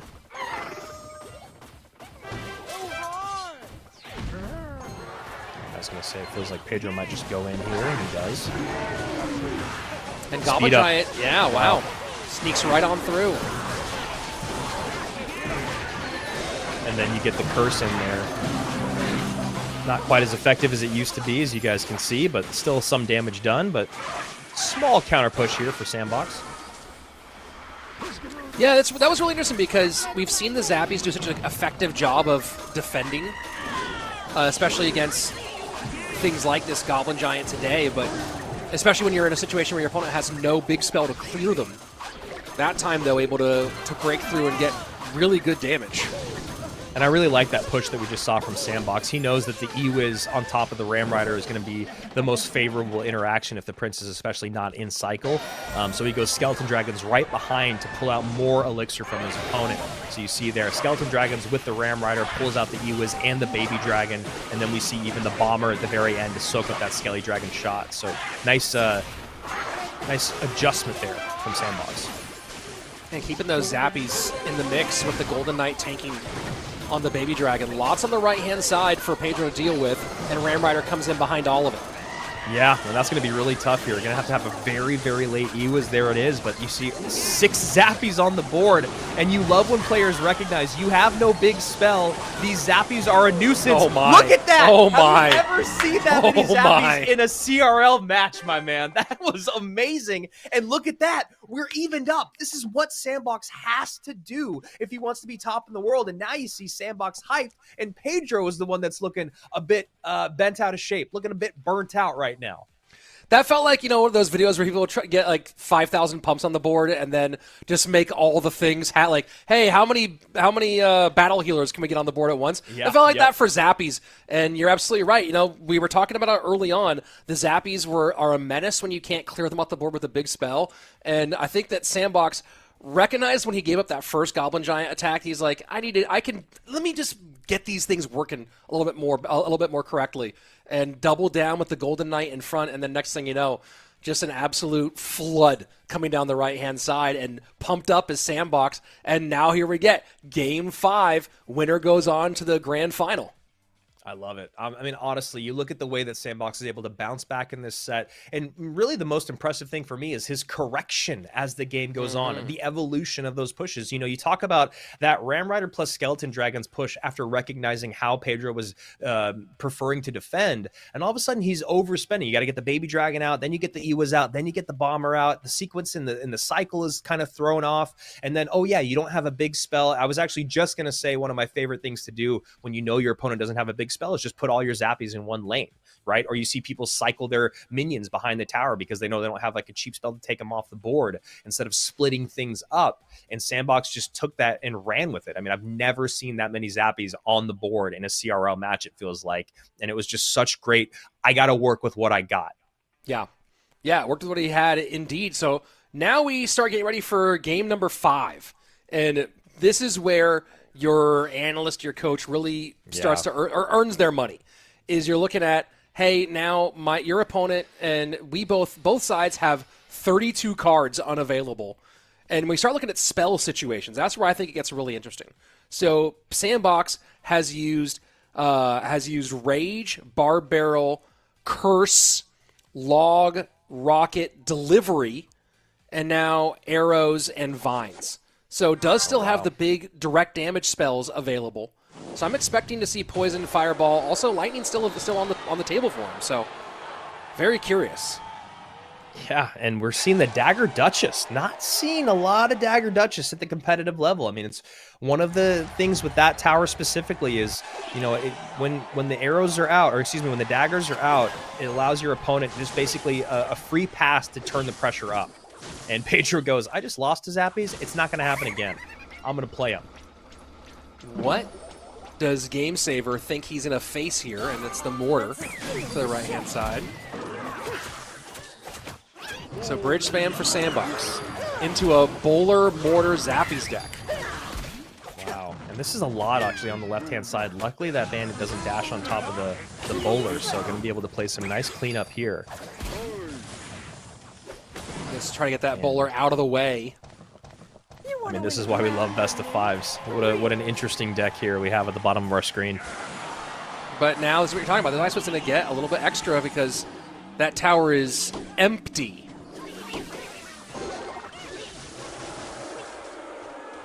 And a good opening chunk of damage. Yeah, still damage in, and also starts with about, 250-ish less HP. Just under 300, really.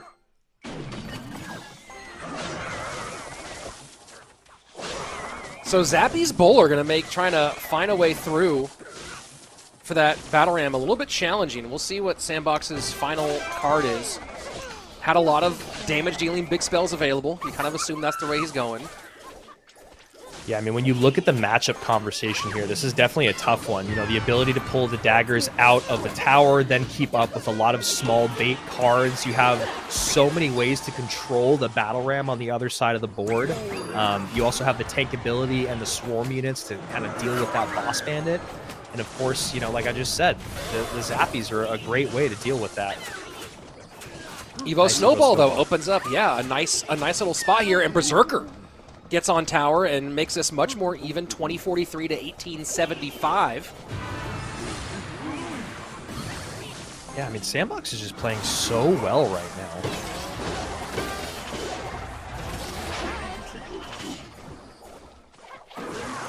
Always hurts to have to use the Evo Mortar on defense, but sometimes you just have to do it, and usually when you find that you have to do it and you're stubborn about it is when you can get punished. So I like that that's just what Pedro goes for. And look at this, though. That Dagger Duchess not helping that Battle Ram get away. Yeah, that Boss Man should go backwards. Oh, no, it does still go to the Goblins and then turns around. Oh, these arrows. Yeah. I mean, this is exactly the trouble we're talking about. Sandbox has no elixir in the tank. No tower to help out. He's using this battle ram, and that just feels like it could be game. Evo Exy, though. Maybe the great equalizer here. Wow. So much damage given up, and we do see it is the lightning.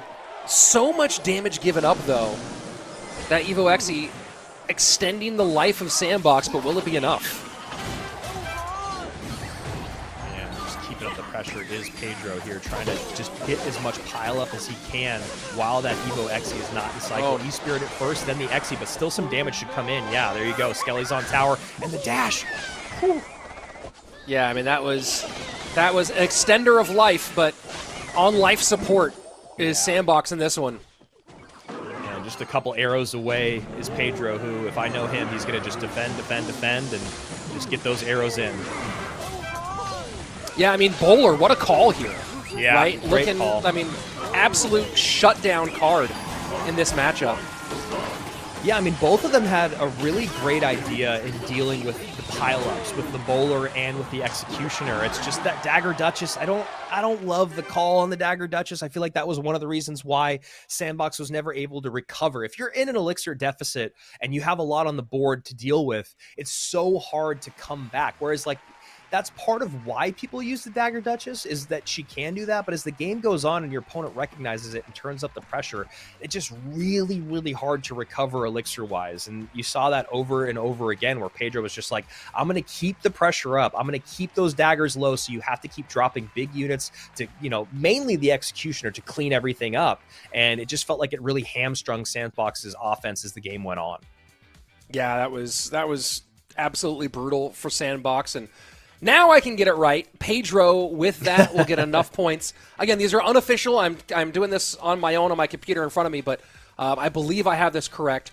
Pedro should leapfrog Lucas into the top 4, and now we have our top 4 players earning first-round buys. Mohamed Light, Ian, Sub, and Pedro all going to get that first-round buy.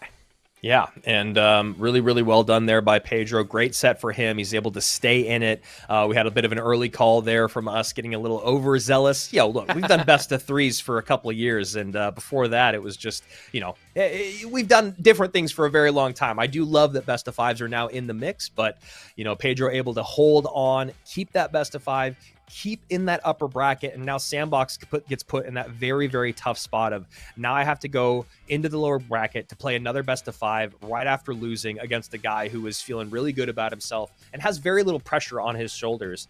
And yeah, I mean, this is, again, you see the decks. Game number 1, you know, the drill's never played. Pedro just completely locks everything down. Same with game number 2. He, you know, you're going up against your bread and butter and minor control. You know how to punish for it. And then Sandbox goes exactly where we thought he was going to go in game number 3. We think he's going to go RG. He runs into RG, definitely outplays Pedro there. Game number 4, same thing. He kind of recognizes the holes in the armor that Pedro has, and he starts off with kind of adding more to his Ram Rider support. And then the Zappies pile up, which was really fun to see, takes game number 4. And then we get back into what we love about best of 5s, which is just really unique looking decks, really unique combinations. The bowler, though, bowler MVP here, maybe Zappy's MVP of this series. Yeah, and that's, I guess, seeing Fireball out, Zappies became so much more powerful as a pick for Pedro. So really well done on that one. And Sandbox, you know, it's interesting. After running bridge spam, Sandbox opts to go to another bridge spam variant. And I'm wondering what else the bowler was this just an absolute like pick on trying to shut down the battle ram, or was this bowler meant to cover more going on, right?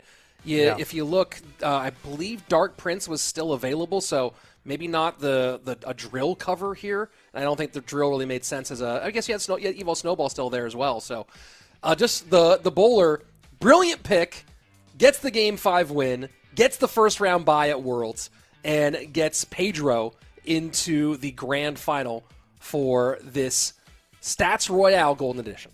Yeah, I mean, it's just really interesting as we, you know, and then there were 3. We look, Sandbox has to go down and face Ian in another best of 5, and then whoever wins that will go up to the upper bracket grand final to face off against Pedro in a best of 5.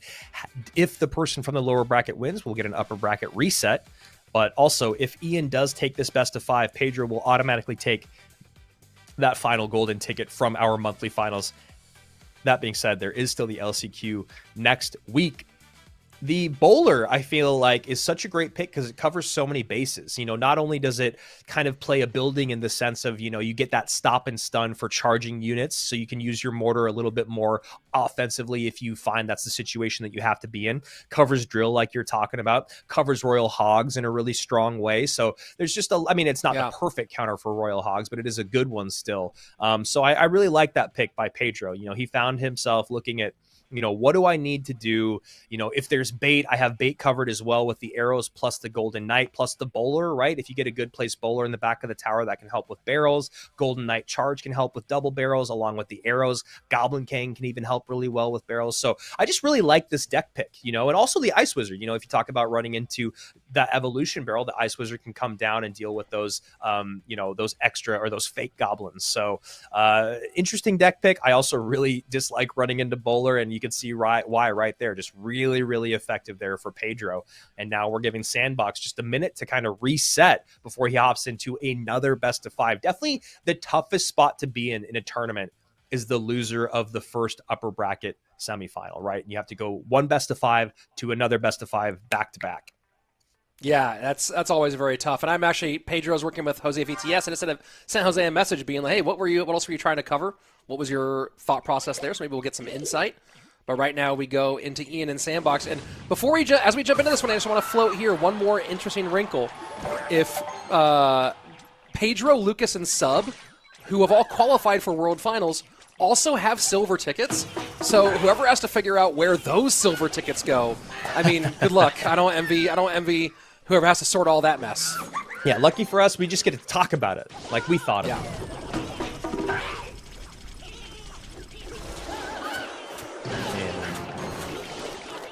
Drill running into Skeleton King, one of the best counters for Drill in the game against a Drill himself, which I learned from my mistakes last time, chat. I saw the Fire Spirit and I saw the Skeleton King, and I know it's not Graveyard.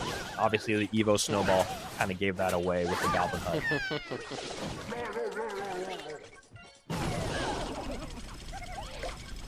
I've never actually looked up this. I don't know, what's the Valkyrie and Berserker lore?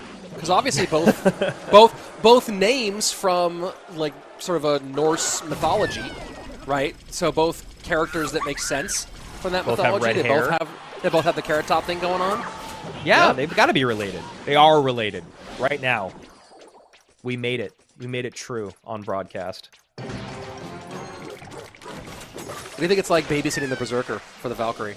That just seems horrible. Feels the amount of damage that card can cause. I say this almost every month since the Berserker's been in the game. I think it's one of the coolest additions to Clash Royale. It's a great cycle card. It's so good defensively. It doesn't have too much HP. It's just a really, really unique card, and it really helps in duel mode.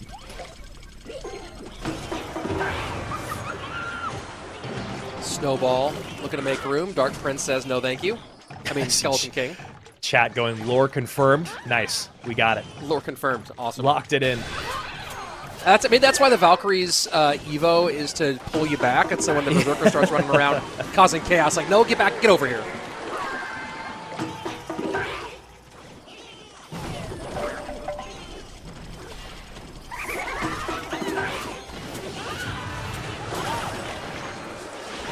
Little couple stabs there.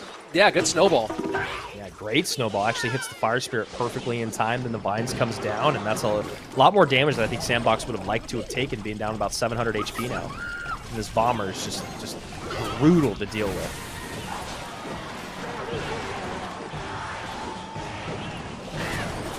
Good snowball from Sandbox, though, as well. 1938 to 1730, just really getting a lot more damage than I thought he would. Yeah, just trading blows. Ian so far getting the better of it. Sandbox trying to make it happen. Wow. Yep, and that Bomber, it's tough. You just gotta, I guess, eat that damage there. Sandbox, a 2-time solo world finalist in 2021 and 2022. Ooh, that's a tough one, Rich. I feel like Sandbox is definitely on tilt right now. There's part of that going the distance that can really be. Obviously, you're building confidence as you take game 3 and game 4, but then losing in game 5, it's definitely demoralizing. And then you go down to this lower bracket. Ian's just been sitting back, chilling. As I said, he has absolutely no pressure on his shoulders. And just like he did with Mohamed Light, he knew exactly where the elixir and cycle was and how to pick it apart every single interaction in that game. Definitely trading blows, but Ian knew he had the knockout punch the entire time. He knew he was out ahead. And you saw that with the placement, the timing of everything that he was doing, especially those perfect snowballs.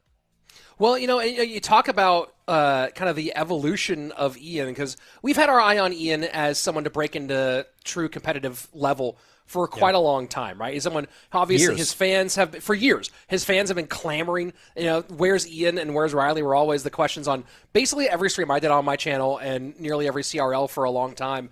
And Ian just, between whatever it was, for a long time, couldn't quite put it together, right? There were always just there were some pieces that were missing. This version of Ian is really scary, and maybe it's just a mixture of the experience with getting a little bit older, a little bit more confident, and kind of not feeling like you have anything that's not as much as on the line for you. Maybe putting slightly less importance, if that makes any sense, on it. It's not feeling those nerves. And this has gone from Ian never having qualified to World Finals before and being only like kind of close to now being one of the favorites as we go in to the end of this season and start looking towards Atlanta. Yeah, I mean, when I talked to Ian last year at World Finals, and I had started watching a lot of his content, heard about how badly he wanted to be there, heard about the grind, and when I saw him in person, he was just like, I want to be there. I'm going to be there next year. I really want to make it happen. And the amount of pressure that gets taken off your shoulders by getting that first golden ticket obviously comes with a ton of work that you have to do. It just feels like he's been able to really lock in, dial in, and kind of hone the skills perfectly that he needs. And yeah, this is a really, really scary Ian to run into. And Sandy, you can see right there, doesn't get the King Tower activation. It's obviously frustrating, but you could also see it affected him quite a bit with that head shake. So yeah, I mean, two very different situations right now in the sense of the calm, the composure, and the pressure. Well, and you think about the that going back to, I can't remember which World Finals we first met him at. I think it was the 22 or 23, the first time we met him in Helsinki, and he was so generally excited and just this bundle of energy, and he still does have all of that. But you think about the other things that Ian does competitively, right? Where I think he's out there running Ironmans, doing like 100-mile races and stuff like that. It's hard to express the value of being generally seasoned as a competitor and how that can translate over to success in this arena. 100%. I mean, that's in so many things in life, right? Just kind of putting yourself in those high pressure situations, having to keep your cool, keep your composure, learn, work on yourself, yada, yada, yada, all that stuff. I know it sounds like a little preachy here, but it just really has been a complete turnaround year for Ian. And just a little bit left to deal with for Ian. Skeletons should clean it up. Piggies do a distraction.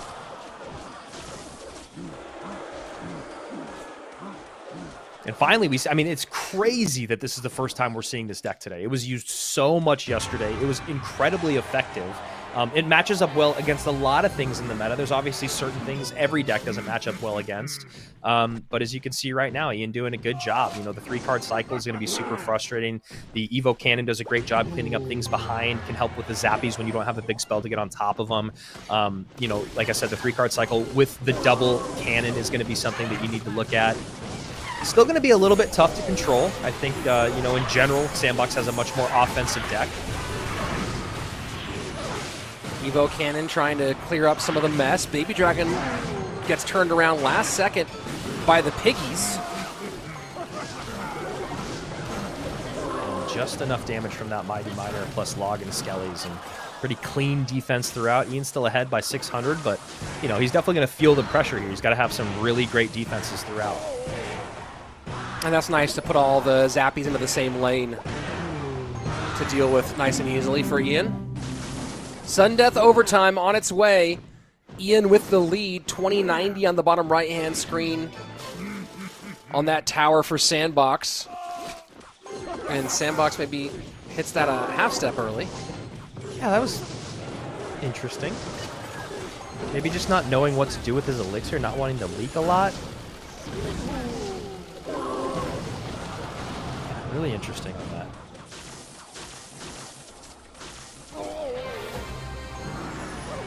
And now Sandbox sets up Evo RG to his strong side. And you imagine a Mighty Miner has to come down as soon as Ian ticks to 10. There it is.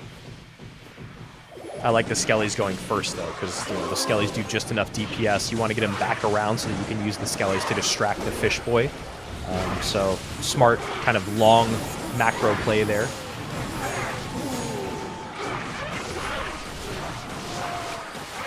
And not in a situation where you can double up on the RG there quite yet. Triple Elixir had just kicked in, but needed to handle business first at Sandbox. So now he's in that decision-making moment.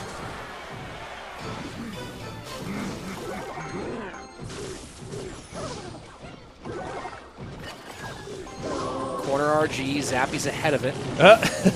Ian accidentally logs the middle of the map there. Not ideal, especially when you need that log to help with those Zappies and obviously push back that RG. And there's the log back in cycle. Gonna have to get another cannon down. There it is. This one still has some legs, though. Yeah, the Evo Baby Dragon is slow, but the RG's already in range. Fishboy's on tower, and that's the trouble right there. 1915, 2008. Gonna see if we could get a spell in here from Ian. There's the lightning in the back. Fireball Lightning comes in. Log. That's enough. Will the log do it? Oh my word! Wow! Can you believe it? Wastes a log, saves a log, wins by 27 HP. Yeah, I mean, you know the lightning is going to come in. That's what's always been run in this deck. You're waiting for the spell to come down. Obviously needs just a little bit more love there. Log comes back around. And yeah, I think there was like 5 logs played in that final 40 seconds or something like that by Ian. Really well done. And again, just a frustrating loss for Sandbox. Yeah, that's a tough one for him. And, you know, he had to feel like he had stolen it away. When that log went down the middle, he knew he'd get the push, get on tower, and to lose that by 28 HP when the lightning really hadn't been a factor in the game so much before that ends up being the critical factor there at the end. Yeah, it makes sense. I mean, there's just not a lot of great lightning targets there. And, you know, obviously you don't ever want to get lightning blocked there. That's why he goes to the back of the tower. But, you know, ton of damage going to come in. But when you look at the targets there, it's just really hard. You got the Monk, the RG, the Baby Dragon. They all have such high HP. The things that you really want to deal with on the board are like the support troops like the Fish Boy and the Zappies. But it just becomes really hard to thread that needle. You know how it is when the RG pushes are at the bridge. You try to get a lightning exactly where you want. Sometimes you almost spend too much time trying to get the targeting in, and then you're already somewhat behind on your defense. So just love the way Ian played that. He goes, you know what? I don't really need the lightning to help at the bridge because I have the Evo Cannon in those situations as well. That's one more thing that I think is brilliant about the evolutions. The Evo Cannon has really become like a little fireball when you need it.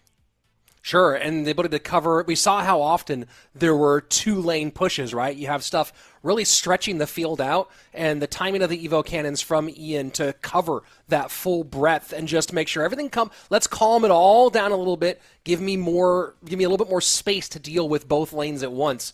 And just very, very smart there throughout the match to make sure he used those at the right time. Yeah, and Ian did exactly what you're supposed to do as well with decks like that, which is I'm going to try to get as much damage as I can early on in the matchups when the Royal Hogs are really, really effective. And then kind of there's this long lull period where you have to mostly spend your attention to cycle and your elixir on defense. And Ian just did a great job of that, never overextending with the lightning, never getting too overzealous with the Royal Hogs, and just always having cannon after Evo cannon in cycle. And the Mohamed Light opening for Sandbox with the wall breakers. I believe those were in the back. I think we caught up there a half-second late.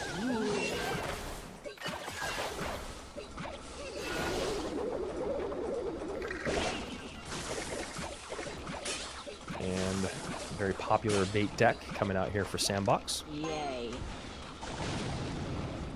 I think this is our first look at Princess on the day. I was going to say, it usually doesn't have Princess in it, if I am remembering correctly. But there are versions. Sandbox, and this is, I mean, you know, he has to win this game in front of him, obviously. But this is also Sandbox thinking about the long term, right? What is he not playing here by playing the Princess in so we can try to win Game 4 and Game 5?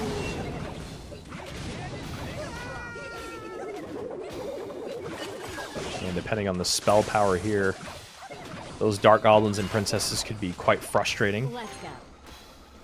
No log for Ian, so you see some of the thought process for Sandbox.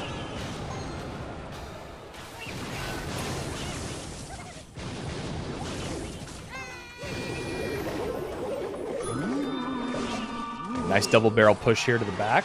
It's good damage as you see those guards on the right-hand side just having to take some time, and then the spears on the left. So, yeah, Sandbox doing a good job. And this is, this is one of those things about playing against bait, no matter what the variety is really, but it's that multi-level that you have to defend all at the same time. And, it's classic when you think about a Princess version of bait or a Dark Goblin version of bait. We saw that earlier with the Skeleton Barrel Mortar deck, but having to worry about damage from 2 or in some cases even 3 different levels can really become frustrating, especially late game.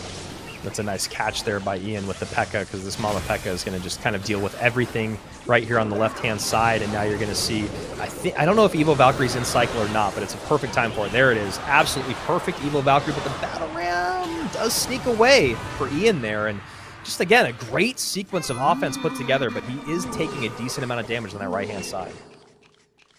15-23 to 12-18. Ghost on the left-hand side has to be dealt with. Electro Spirit does its work. Now keep in mind here, everybody, as we're seeing this same story play out one more time, Sandbox has no direct damage. The Goblin Barrel is the closest thing.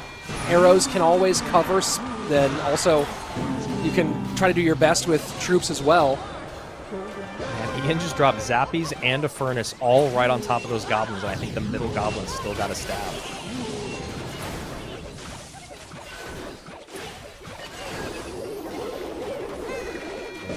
Right on top of the tower. And one, ooh, wow, that wall breaker just barely stopped. It felt like it might get there. He's doing a really good job of just staying in this game right now, keeping up with the relentless offense from Sandy, and making sure he has the arrows exactly when he needs them, doing his best to defend the Goblin Barrels with stuff other than spell power, and that's kind of what you have to do when you only have just the one spell against the bait deck like this. And man, I can't believe Sandbox is getting all that Furnace damage on the left-hand side. That feels a little crazy just to get a barrel out. Yeah, that seemed. I mean, he was in the mix, and now just completely changed the math of what he has to do. And I think you're right. I think we had a bit of a tilted situation earlier on, and maybe some decision fatigue, right? A little frozen here. Again, he just eats that one Zappy on the left-hand side. I mean, at least get the Princess down maybe to take a shot at it or something. I'm not exactly sure, but, definitely a bit tilted here is Sandbox. So completely understandably so. And that's why you have to save the arrows for the offensive side of the board and then defend with units on the other side of the board. One Goblin, though, does get some good damage in. I think 2 Goblins got on tower, one of them got 2 stabs. 28 seconds left, barrel in. A little Sim City here for Sandbox. Wow, and that Golden Knight just does so much work. The Valkyrie just a step late, gets on top of the Tesla and the Princess, then goes all the way back to the Valkyrie, does that Golden Knight. Goblin Barrel goes to the front. Arrows clear. Wall breakers will not have room to get through. Wow. And that is a clean 3-0 sweep for Ian, making a statement today. He is the one to watch going in to World Finals. It's a scary dude right now, man. That is a scary dude to play Clash Royale against. He is just on top of his game, top to bottom, in and out, matchups, card count, cycle tracking, elixir tracking, picking apart and creating offense when he needs to. Just so much about what Ian is doing right now is absolute perfection. And again, I think so much of that comes with the comfortability of knowing you got the first round bye, knowing you have the golden ticket. But at the end of the day, it's still just gameplay, right? You can have that comfortability and still not be this dialed in. And Ian is just absolutely on fire. You love to see it. He started the year strong. He's finishing the year strong. Yeah, season. Ian is Let's going say season. The season, yeah, finishing the season, and that puts him only 20 points behind Mohamed Light in the final standings. And if Ian wins, he'd be 10 points behind. So if something had gone differently, we could have it switch, and Ian could be the #1 seed. But very clearly, Ian and Mohamed Light separating themselves. Now, other thing here, with Sandbox out, that does give Pedro the golden ticket. So Pedro is now our 4th golden ticket winner. And that makes something really interesting here because of our 4 first-round buys, Mohamed Light, Ian, and Pedro, 3 of our golden ticket winners. Adriel, the only golden ticket winner not to get a first-round buy. That goes to Sub, who had 2 runner-up finishes in our first 2 months. and he'll finish the season at 210 points. So he's the only one who didn't win a golden ticket who makes it into the top 4. Yeah, big time congrats there to Pedro for getting his golden ticket and making his 3rd year in a row to World Finals. 2024, he got 2nd place. Last year, he was able to get 6th place, and now locking in his ticket once again. That trip to Atlanta, that trip to DreamHack, the end of October, beginning of November, Pedro's going to be there once again. And, you know, honestly, he's one of the guys that you just absolutely love to see it. He completely is a grinder. He can play all different archetypes. He is so calculated. He's so methodical. He's also just such a nice, humble dude. You always love to see players like that lock in trips to World Finals. And obviously, World Finals is a completely different place. You never know what's going to happen there. But Pedro securing the golden ticket here in September. But remember, we're giving away 2 golden tickets this month. Another big competition next week. And now it's Ian versus Pedro, a match that we could very likely see at Worlds. Yeah, I mean, and Pedro going to come in having already gotten the win over Ian earlier on in the competition yesterday, that 2-0 sweep. So a little run it back here. Talking about their journey, Pedro had the first round bye, beat Ian, beat Mohamed Light, beat Sandbox, has a second shot. So he might get 3 total wins over the top 2 seeds over the course of this weekend. We'll see how that one goes. And then you talk about Ian's journey, beating us off, lost to Pedro, and then since then had Newsy, then gutted it out against Igor, the win against Mohamed Light, and then the statement win. We just saw the 3-0 sweep against Sandbox to give us our grand finals. Yeah, I mean, Ian goes, world finalist in the lower bracket, to Newsy, who was on a good run, to a world champion, to a world champion, to a world finalist, and here he is in the upper bracket finals against Pedro, who, again, making his 3rd world finals appearance in a row, and getting rewarded with the golden ticket. Now we have to figure out what he's going to do with his silver ticket, and now you guys can grab this banner off the screen right here. What do you guys... I love banners. You're going to throw this one in? You're not? I'm going to claim mine right now. And we obviously have one more banner to give. You guys don't have to wait that long until the next reward. We just have the grand finals to go. And there we go. Got it. Got it locked in. I'm still actually using the Japanese anime inspired one that they did a while back with the goblin and the smiling goblin and the ice spirit in the air. So I love that banner. I have the Electro Spirit one with it's kind of blue and purplish with the Electro Spirits kind of on the edges. And then I have a goblin breakdancing with sunglasses on because I gotta love the shades. And then on my other one, I have the barbarian with the purple grill. The elixir teeth looking grill. That one's a lot of fun. So there are your 3 rewards. And obviously, if you guys missed any of the rewards before, you can still claim them. And also a big shout out to our mods in the YouTube chat. Although it might be impossible to stop the YouTube chat, they did post a link in there earlier for an access to the rewards as well. So there you go, guys. 3 out of our 4 rewards, all but decided here in the sense of we got 2 golden ticket holders here in the finals before the grand finals are even played. So this is pretty much for money. And I mean, I guess for more points for Pedro, right? If he's able to take the full 100 points, I think that would also put him in a very, very good spot considering that top 4. Is that right, Rich? Yeah, if Pedro wins, he'll jump sub into 3rd place. So I don't know. I haven't seen how all the bracket stuff works out, although I think we might have the whole bracket, other than that, pretty much set and locked in of who would play who. But that would swap Pedro and sub and affect who the matchup would be, who they're waiting for after that first round bye. So that one's on the line, some of the seeding here for Pedro, but they're all playing with house money and just trying to add to those paychecks. Yeah, it's fascinating. Sub has done such a great job kind of being Mr. Consistent, but those late finishes in the monthly finals are kind of what gives the edge when you look at the competition that you're going up against for that first round bye. So while Sub's still doing a great job on the leaderboard, you talk about exactly where he lies in this situation. But, I think he's got that golden ticket, right? So it doesn't really matter that much. Yeah, well, we'll see how these two play out. We do have some more prize pool on the line for our grand final. Winner will take down the big bucket, the big bag, and our loser will still be happy because, like I said, we're kind of in this. We're not in the senior. I wouldn't call it senioritis phase because we're all still pretty pumped. But right now, pretty much everything is locked until we get to next weekend, the last chance qualifier, where these silver tickets will all have to get sorted out, and we'll figure out who is vying for the final spot and a chance to try to be the number 1 underdog of the season. Excuse me, I meant to say Sub has the silver ticket locked. So, yeah. Adriel, no. Golden. And then Pedro also has a silver ticket. We're going to figure out where that goes, along with Lucas and Sub. So just a quick little bit of cleanup housekeeping there. A lot of names to keep track of. Yeah, for sure. Well, it's interesting. You know, we do have kind of a short season overall with only 4 golden ticket events. So those silver tickets, the likelihood of a silver ticket going to somebody who qualifies for World Finals anyway is exceptionally high. So we're finding that was the situation here. And we'll see how it shakes out. Right now, though, let's start this BO5 to see who's going to be our Stats Royale Gold Edition champion. And always love to see Pedro playing Mortar Miner. Had great success with it in 2023.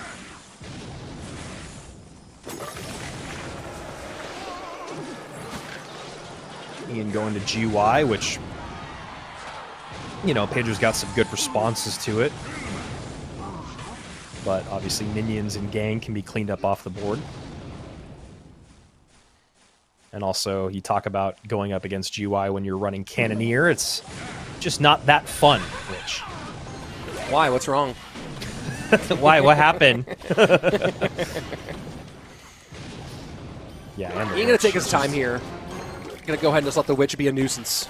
I think that's a great idea for Ian. You know, his deck just gets better as the game goes on. He already has the advantage of going up against the Cannoneer. There's really no reason to force the issue early here. And obviously, you know, with the Cannoneer of himself, the Skeleton King, plus the Witch, plus the minions, plus the Goblin Gang, all those things can kind of be frustrating, but with Valkyrie, Witch, and Ice Wizard and Barb Barrel, it's actually not as hard to deal with. Yeah, they both have good swarm coverage. A little bit less effective on one side than the other when it comes to swarm coverage for a graveyard.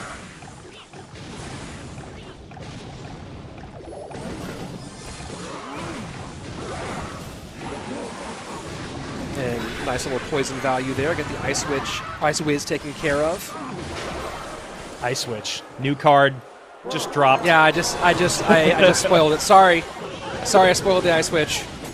And there you see and then we that Valkyrie up high just completely obliterates that push. Then I get a message that I actually did accidentally spoil the card.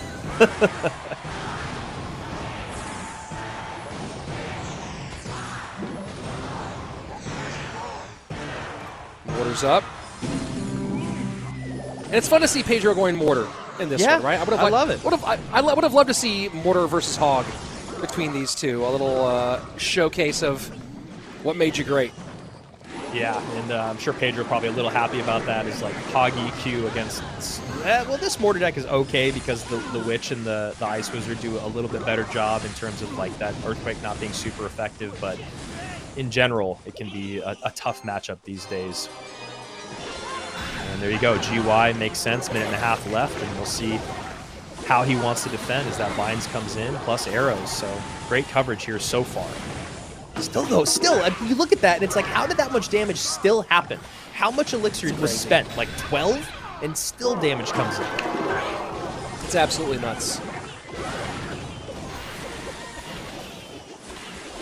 Final minute approaching, triple elixir about to hit. We'll see if Ian can turn up the pace a little bit now that we're in the graveyard time of this matchup. And look at that value, man. It's just, again, it's absolutely insane. The poison comes in, gets on top of the Ice Wiz, gets on top of the Witch Splash gets on top of Tower. The Cannoneer has trouble against the Skellies, which is still splashing on Tower. So much elixir spent, and, you know, just an insane amount of damage taken. Yeah, that was nutty. That's the only way to say it, because that was absolutely nutty. Miner goes to the outside, trying to get some of this chip back for Pedro, but that one push might have told the story here. Just so much has to happen, and you see even right there the Vines having to be used by Ian to deal with those minions. It's another great synergy that's happened with that minions buff, is the range buff being able to defend well for the Mortar on your side of the board. And that's going to be it. Game number one for Ian.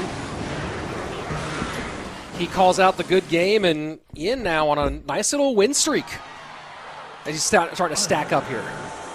Yeah, that's just a tough one, man. I mean, yeah, You always hate running into Graveyard when you're running Cannoneer, and the combination of the vines plus the poison, it just really becomes a conversation of like, how do I defend? I mean, like I need a unit to stay on the board, so I got to put the Witch there. You just give so much poison value. You also need to cover the other side. Like, that's the thing about Cannoneer is you have to cover both sides of your tower. You can't just have one card deal with it, especially with vines in the mix. So, you know, Goblins on one side, Witch plus Ice was on the other, poison value for all of it, still taking 300 to 700 damage we saw over and over again, and just a really great pick there for Ian in game number 1. Just a really great matchup conversation when you talk about, even though Pedro's running a deck that he is so good with, it's very, very hard to make up for that lost ground in the Cannoneer. Yeah, just not able to get it done. I'm bringing the decks up here from game number 1, and give me one moment here. And still waiting for the update from the previous matchup to this one. We'll have that one. I'll have those up here in just a moment. But you know, Ian, throughout his CRL career, one of the biggest concerns for him was deck pool depth. Right? Yep. When we first started seeing him break out as this big-time star, as the most popular hog creator, and that's how pretty much everyone starts, right? Everyone who gets good at this game pretty much starts out as a one-trick. And Ian was one of those, without question. Like, it was the idea of, go back to the Ian and Riley, it was Riley's bait versus Ian's hog. Yep. And one of the things that Ian's done very well, and we can see that here, is not just increase the deck pool, but increase the expertise inside that deck pool. And I think that's the culmination that we're seeing come to fruition today. And Ian has just been on an absolutely insane run, winning 6 games in a row, Rich. I'm pretty sure he dropped that first game against Mo when he was running Golem, and then he reverse sweeps, picks up 2, goes straight 3-0 over Sandbach, and then picks up game number 1 here against Pedro. And just absolute domination right now from the American.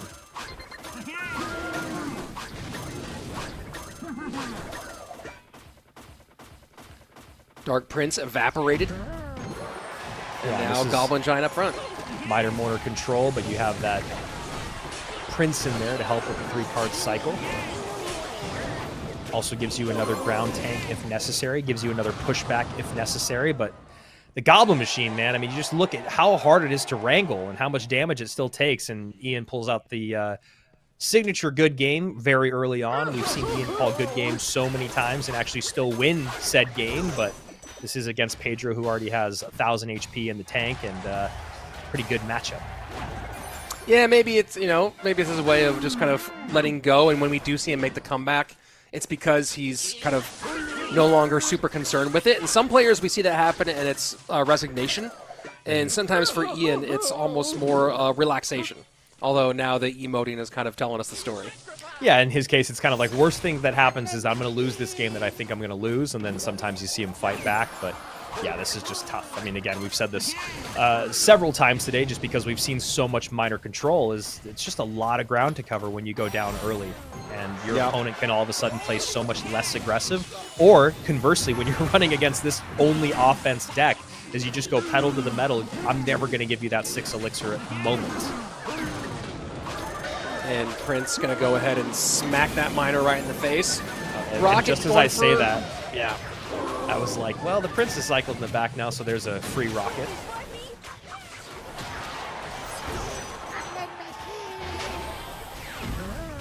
But maybe the long game, right? Because that rocket comes out, Rich, and now you just have nothing for this Evo Furnace.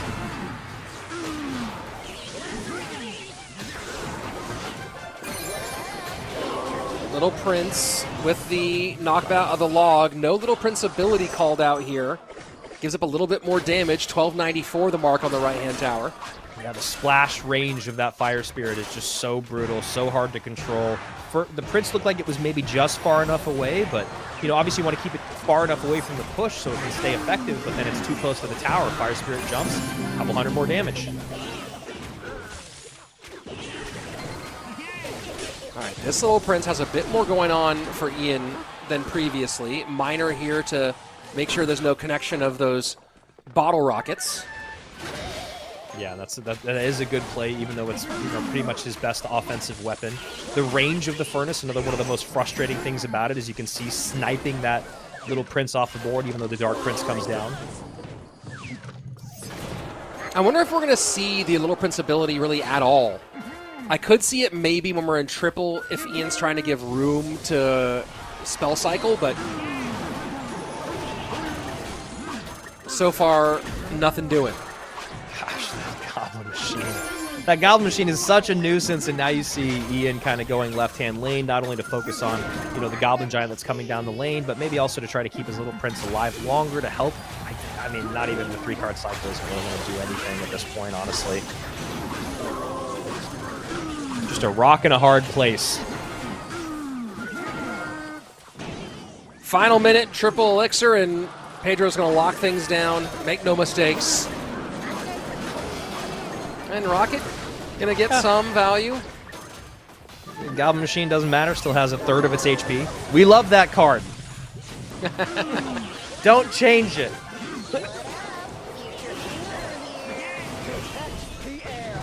And there goes a little Prince ability. Going to keep that out a little bit longer. Again, I mean, I know I sound like a broken record, but you see the Goblin Machine's effectiveness against these ranged cards, whether it's getting on tower or taking the little Prince off the board or making it ineffective. It's just absolutely so difficult to wrangle here, especially because so much of dealing with Goblin Machines is distracting with units that have enough HP to keep that rocket off your tower. Wait a second, rocket log. Is that going to be not quite there? Look at that. Ian ended up getting this thing pretty darn close, and you start thinking about the long run of this one, and Pedro able to create just enough separation, but man, just a couple more shovel swings, maybe a log here, and we're having a different conversation. Yeah, maybe, should have given a little bit more credit, keep that game a little more exciting. It just feels like against someone like Pedro, who is, again, so good defensively that he was always keeping that in mind. And then you started to see him kind of move units around the board a little bit more, maybe to break up what felt like Ian's momentum. But in general, it felt like he had that pretty much locked in from the beginning. Ian called good game, and he meant it this time. Yeah, so now we reset ourselves. All square, this best of 5 now turned into a best of 3, if you will, although with a few cards missing on both sides, 16 down in both directions. So game number 1, Ian ran the graveyard deck, Poison, Vines, and Barb Barrel all gone. Pedro ran Mortar Miner, only used arrows there, so has been a little bit more judicious in his use of spells so far. Rage and Curse used in that last one for Pedro. So arrows, Rage, and Curse, the only things out right now for Pedro. Log, Rocket, Poison, Barb Barrel, and Vines all gone for Ian. So, thinking about some of the central pieces of your spell building, kind of getting a little bit thinner there on Ian's side. Yeah, I'm curious to see where Ian wants to go in this next game. Just kind of what direction does he kind of lean into something a little bit heavier like RG or what we've been seeing so much of in Goblin Giant, just because he's got the long way to go, right? In the sense of this is a full best of 5. You wonder how much of it he can spend playing, or how much of that time he can spend only running what he wants to, as opposed to having to lean into the meta just a little bit. We saw that with Graveyard in game 1. Not really a hard call, just because Graveyard is so strong right now. Pedro on the other side of it, starting with Minor Mortar. I like that he goes Comfort, gets to feel things out. Not a lot of crossover with that deck. Then in game number 2, just goes right down the lane for the most part, right? The Prince is a little bit of a change in there because, we see it with Mini P.E.K.K.A sometimes. So maybe something that Pedro's thinking about for the long run. But yeah, Pedro, in terms of looking at Ian's spell power, there's still a lot out there. And it's just so hard now with how many cards we have, how many evolutions we have, the fact that there's so many viable decks that can come together in these best of 5s. I mean, this is why I do not ever envy analysts. And Ian has a successful drill deck for him still available. He does have Vines out, he does have Tesla out, but he ran a drill deck yesterday with or maybe it was actually earlier today. Ran a drill deck with the Evo Furnace and Bomb Tower.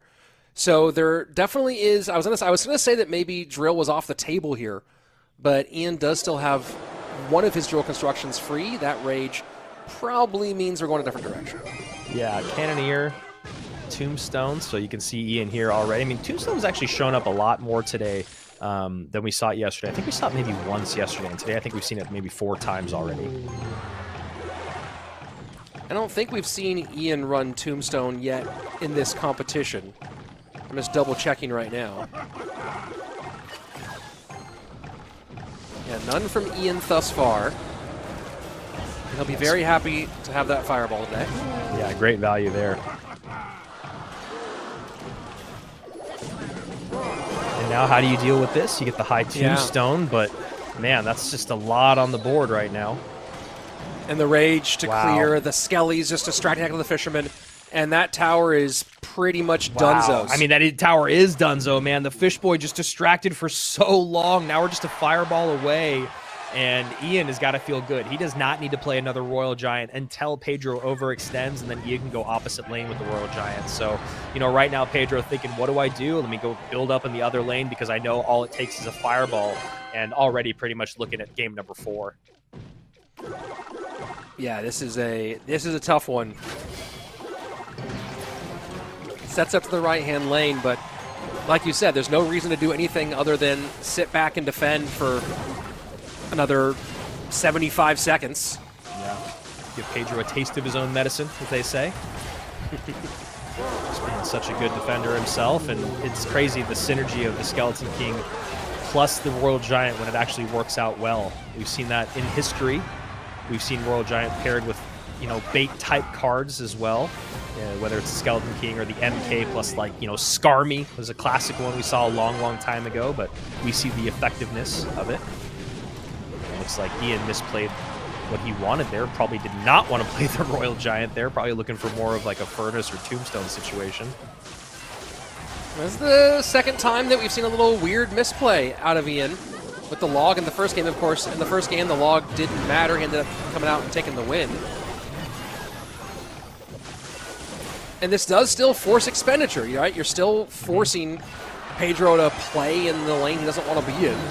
Yeah, because you can't just completely ignore a push that big, right? You just can't do it because then you're starting to worry about the 3-crown conversation. So Ian doing a good job of making him spend more than he wants, and now Pedro needs a true miracle here.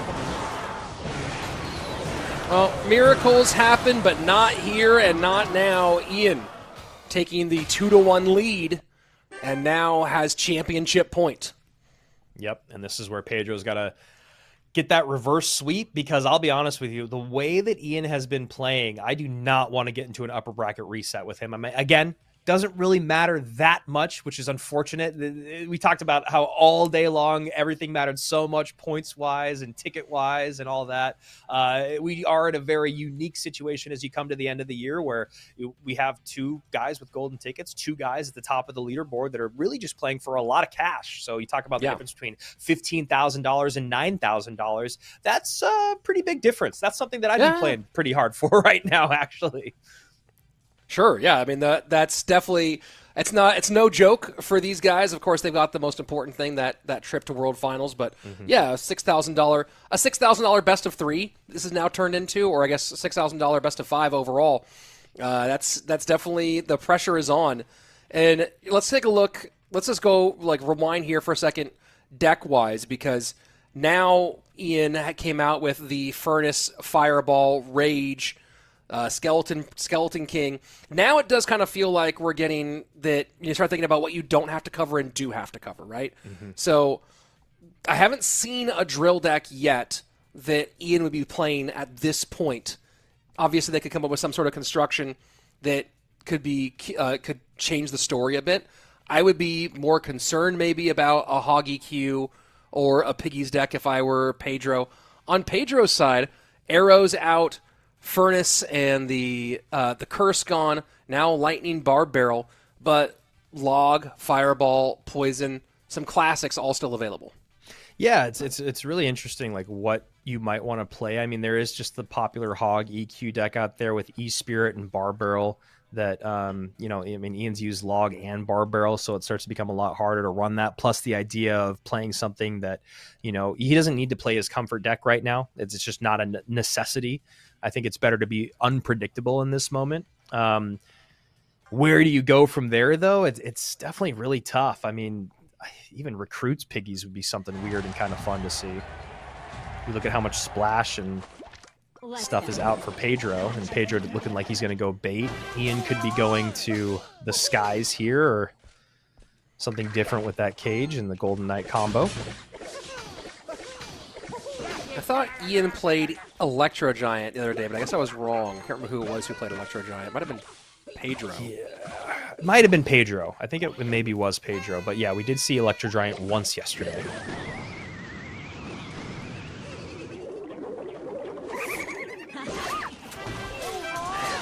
It's going to look a little bit more like Drill. Yeah, I mean, certainly could be Drill here, and this would mirror the version he played yesterday with Furnace, but with the cage instead of the Furnace.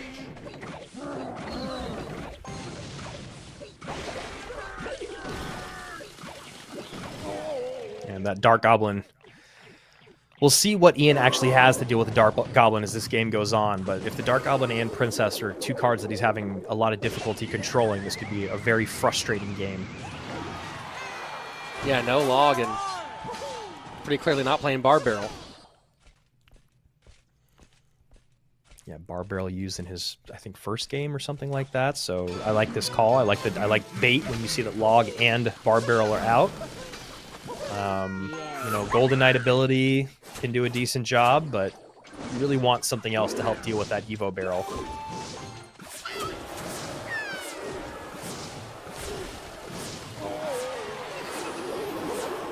There we go. Evo barrel in, Evo Dark Goblin down. And you just got to eat the damage so that you can deal with the Evo Dark Goblin because you don't have a good way to get to it. And does this feel more and more like it's something heavy since we have not seen a drill yet? Yeah, I mean, you got to think about like what the baby dragon is there for. Like the Evo baby dragon, is it just there to slow? Usually not. Usually there is some synergy there, and there's the E-Giant, which makes sense, right? You look at the Golden Knight, you look at the Bomber, the NATO, the God Cage. Those are all things, and I think that's probably why you were hinting at E-Giant at the beginning of this, because Pedro did run it yesterday, like you were saying. So I like that. Baby dragon going to sneak through. Got to spend on those wall breakers, which means you can't spend elsewhere. Mighty Miner should do a pretty decent job helping clean this up. Yeah, but this is going to end with a nice elixir advantage for Ian, which is exactly what he wants out of it. So that push, and you know, I love thinking about this. You're doing that push, you'd love to get damage, obviously, but less to break through and more to force the game to be played the way you want it to be played. And now we'll see if Ian can do something with this big elixir advantage. Yeah, I mean, you always love that situation where you're playing a beatdown deck to be able to get back on offense. Baby Dragon with the E-Giant, we've seen them coupled together, the Evo Baby Dragon, the E-Giant, just giving it some skates. It is such a slow-moving unit. So fun synergy there. E-Giant is just barely viable again because of it, it feels like. Pedro with a nice lead, 1801 on that right-hand tower, so 500 and change for the Brazilian.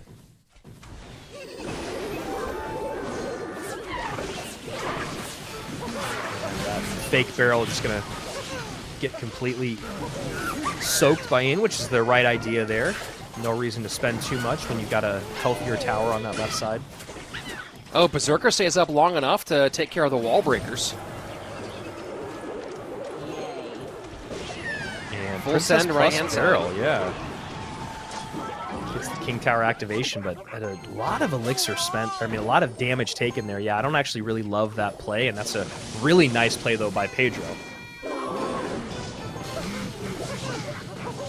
Again, just trying to go all in here. It's a NATO that's just a little bit off. Nice high cannon there from Pedro. Takes the Golden Knight away from what could be the tower. Good cleanup. Mighty Miner gets on top of that in the very beginning to get some good damage in. Anti-lightning placement. All things played well right now by Pedro. And just good read from Pedro. There's been no... Oh, this is starting to be a problem here. Yeah, real problem baby here. Drag speed up is huge. And Bomber gets on tower for a shot. Wow. And the lightning, Rich. 653. Berserker gets the catch. Wow. NATO to cover, and wow, Ian shuts it down. We're going to a bracket reset as Ian waves the white flag, but we called it before. That is not a surrender. That is in some ways the spinach. Yeah, for real, man. He's done that so many times in his career. It's got to be one of those things that you see it as a competitor, and it almost gets in your head because you're like, now I know that I have the matchup but Ian can play through these matchups. He's done it so many times. And that's the other thing about E-Giant. Big shout out to Juicy J and his streams is you talk about like players that never, ever give up until the final moments. You can never give up with E-Giant. One moment of that E-Giant connecting just does so much damage. And obviously, the heavy deck with the Baby Dragon Evo, with the Golden Knight NATO combo, there's just so many things that can happen late game when the elixir is flowing and the board is getting more populated and your opponent is trying to get more damage in. Mistakes start to happen, and you see they're just a big enough opening for Ian to come in and steal that game with E-Giant. I know Juicy J is smiling somewhere. Yeah, I mean, and you think about what was still left, and one thing I like for this in all 4 games, Ian may be getting the read on it. He didn't play a single game where you're left without no direct damage on tower, and that lightning getting direct damage late was super, super valuable, and then able to break all the way through for it. But Ian kind of maybe seeing the lay of the land early on. Every single one of these decks has that ability, and with Pedro, it seemed like Pedro kind of had it going, but not able to keep up pace when it gets into those deep waters. And unfortunately for the chat here, we're going to have to wait a little bit longer to give out our next reward as we are going to go to an upper bracket reset as Ian has worked his way all the way through that lower bracket. So to tell his story, he starts off against Asaf and then he runs into Pedro, gets his revenge right now after being sent to the lower bracket where he had to go through Sweep, Newsy, Igor, Mohamed Light, and Sandbox. Talk about getting your work in this weekend. Oh, yeah. Ian has hit the Clash Royale gym, probably on top of hitting the regular gym. And then Pedro on the other side of it, you get to that tough spot of, he played a lot less than Ian, so your matches start to matter a lot more, right? You don't play in that first round, so you got that first round bye, and then you see he stays alive all the way throughout, gets to sit pretty. But now Ian, who again has put in so much work this weekend, feeling really on top of his game, runs into him in the grand finals. And again, golden tickets already given away, placements already given away, but $6,000 best of 5 coming your way. One of these guys gets 15K, the other guy gets 9K, and also a little punch to the gut before going to World Finals. Yeah, and I think that, I'm not worried about either of these two guys when it comes to World Finals. The only question, if there's anything here, with Pedro having been multiple times now, he's been under the bright lights, how will Ian fare when he steps out onto the big stage? Obviously, we've seen some people come up and be great. Looking at Riley last year, who it seemed like maybe he would be more nervous under the lights, and I think that going and attending beforehand maybe made him feel a little bit more prepared for it. That'll be the big question, is when Ian walks out on stage, how will he feel? Will he rise to the occasion, or will he get the camera nerf? We're not entirely sure, but my expectation is that he'll be ready for it. But I don't think neither of these two are ones who I really worry about a crisis of confidence as we get towards Worlds. Definitely. I mean, Pedro's already been there numerous times before. He's performed incredibly well in his in his coming out party in 2023 when it was like, well, how far is this guy really going to go? He seems kind of stubborn in his deck picking, but it doesn't seem to matter. And then, Ian having been there numerous times and just like the level of confidence that he has, it feels like it should translate to that stage. But Rich, you and I both know you never know how you're going to feel under those bright lights with the crowd right there. All of a sudden, all that kind of momentum you get from having so many fans, especially being stateside, being on home turf, all of a sudden there's that pressure of all of a sudden having to perform because you are the guy that should be on top. You did so well in month 1. You did so well in September. You got so many points. You got such a great content, creation thing going. So while I do think Ian will do well, you never really know. And honestly, right now is a great thing of also you talk about guys that win the ticket early on in the year and how much work they put in throughout the year. It just looks like he's gotten better and better as time has gone on. Well, and then you bring that up, the home field advantage. I'm really interested about what it's going to be like. We're going to be in Atlanta from October 31st to November 2nd. Get your tickets right now for World Finals. Going to be part of DreamHack. So every other World Finals has been its own event. Like it's where you had to be there to be a Clash Royale person specifically. Clash Royale is much bigger than just the core scene. I run into people all the time who I was playing in a disc golf tournament yesterday, and a guy who's on my card, when we started talking, found out what I did, he started talking about Mohamed Light, right? That's so cool. Right? The spread of how well this is known competitively is deeper than you think. And you and I were both there in Los Angeles in 2019, the crowd that showed up. This is going to be a bunch of people who've gamers. And I'm venture to guess the vast majority of people over there will have played the game at least a little bit.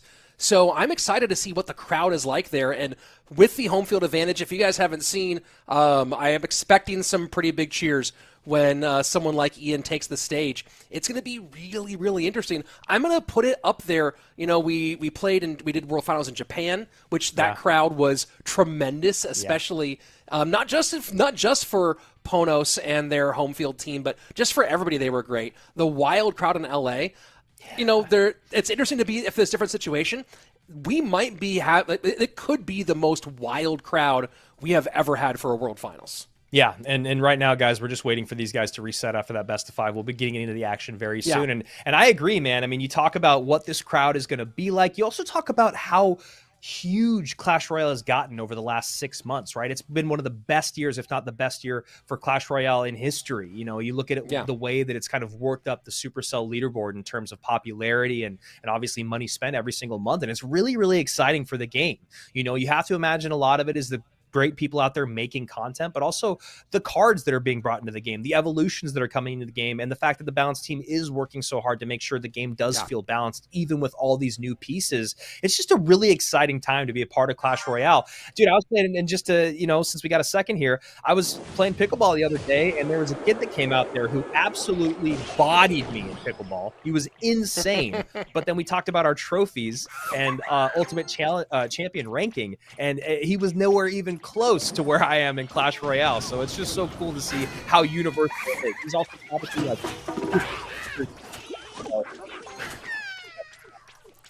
yeah, it's fun. And you know, thinking about, as we get into this game, thinking about what that's going to look like at World Finals. You know, I don't think people paid attention that much to it, but there was a tournament, I think it was last year at the Pukkelpop Festival in Belgium, if I remember correctly. And one thing I got back from that was that there were so many people who just wandered in to watch it because it was a cool live thing to watch. And I remember watching the videos of that, and the crowds were wild. Like, the actual energy in the room was completely insane. And so I think that might have, I don't know for sure, but I feel like that might have influenced some of the decision to bring it to DreamHack this year. Man, the more I think about it, the more pumped I am.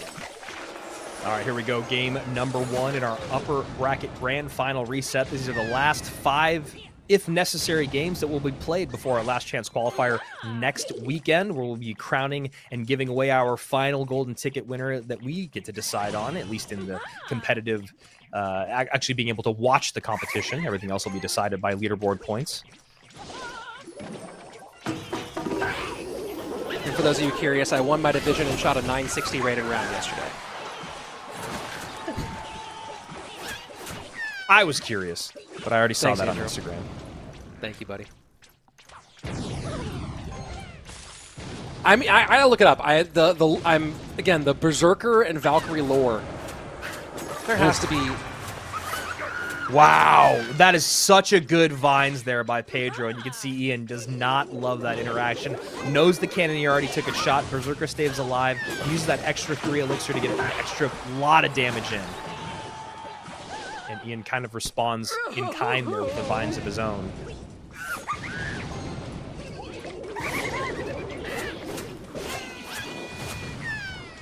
Snowball to slow things down. Doesn't get the stab. 20-62 on the left-hand side, but the real story is that bottom right, which is in so much trouble. Yeah, it's amazing how much damage that Berserker can do, and I really love that about the card. It needs to be paid attention to, and Vines plus Barrel, also a really fun interaction. Wallbreaker into a Bomber, though, not so fun. And this feels like it's pretty much sewn it up. Nice last $5.99. second Valkyrie there to just make sure that the game isn't completely over.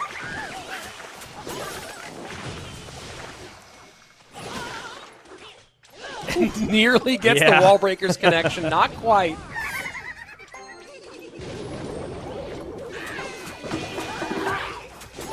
Vines doing their work on both sides of the board, offensively and defensively. It's just crazy, the Vines, just like a combination of, you know, arrows and lightning and freeze. You know, you talk about the targeting, you talk about the amount of damage, and obviously the freezing there, not as substantial, but it doesn't really seem to matter in terms of the time that you get to lock everything down or the amount of units that you get to lock down.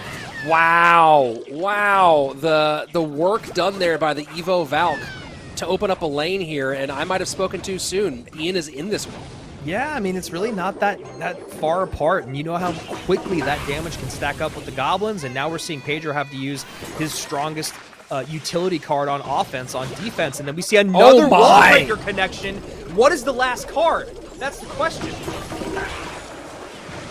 That Vines was absolutely perfect. 519 to 301.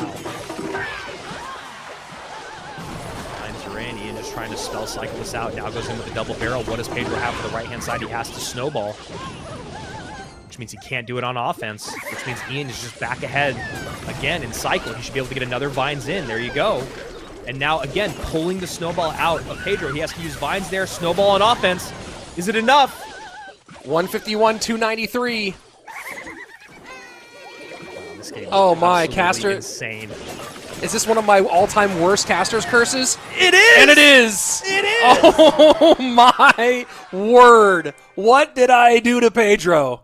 Wow. I mean, Ian just locked down his defense. He started to recognize what the barrels were doing in terms of Pedro's offensive utility. And if that snowball is not in cycle, there's no way to stop basically a perfect cleanup on every single one of those drills. The barrels, on the other hand, you have to decide every single time. Can I create a new way to defend? Do I take a little bit of damage? How do I get a counter push? And yeah, man, that's one of your all-time goated All-time curses. All-time. I mean, look, that the gap there was so crazy significant, Yeah. but it just the Pedro found the situation where he kept on being caught off guard by perfect lane openings and the ability to get those wall breakers to tower more like a couple of times, and Ian did a good job of varying how he did it, right? We saw that last one with the Vines locking down the Valkyrie, but then before that, with the Evo Valk was already in depth, get it behind there because the Berserker couldn't do her job and shut those down. And again, we talk about the depth of the deck pool of Ian, the creativity now starting to ramp up, and the ability to recognize, we talk about this being one of Mo Light's greatest skills, the ability to recognize, if I'm going to win this, how does it happen? Yeah. And Ian's starting to develop some of that recognition as well, and we've seen it time and time again throughout this season. We see it in every one of these sets so far, just moving through today. Ian has just been really, really dialed in, and you know, it's you can see Pedro's morale just dropping game after game after game, and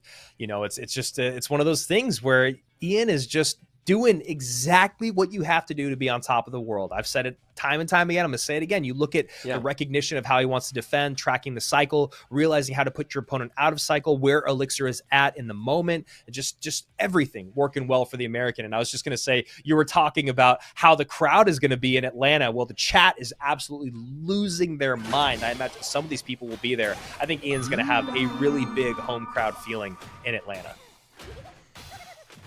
Yeah, and I'm just looking at this list, and Mo, Ian, Sub, Pedro, Lucas, Adriel, Igor, Sandbox, Moogie, and Sam. Ian's the only one who's going to be there, besides whoever the LCQ and the Chinese qualifier are. But other players who we know who are locked in, Ian's the only one who's never been to a World Finals before. Everyone else on that list is a former World Finalist. But now we're in a situation where Ian is also one of the scariest people at that World Finals. Definitely. I mean, 110%. And I don't know if you could have said the exact same thing at the beginning of the year.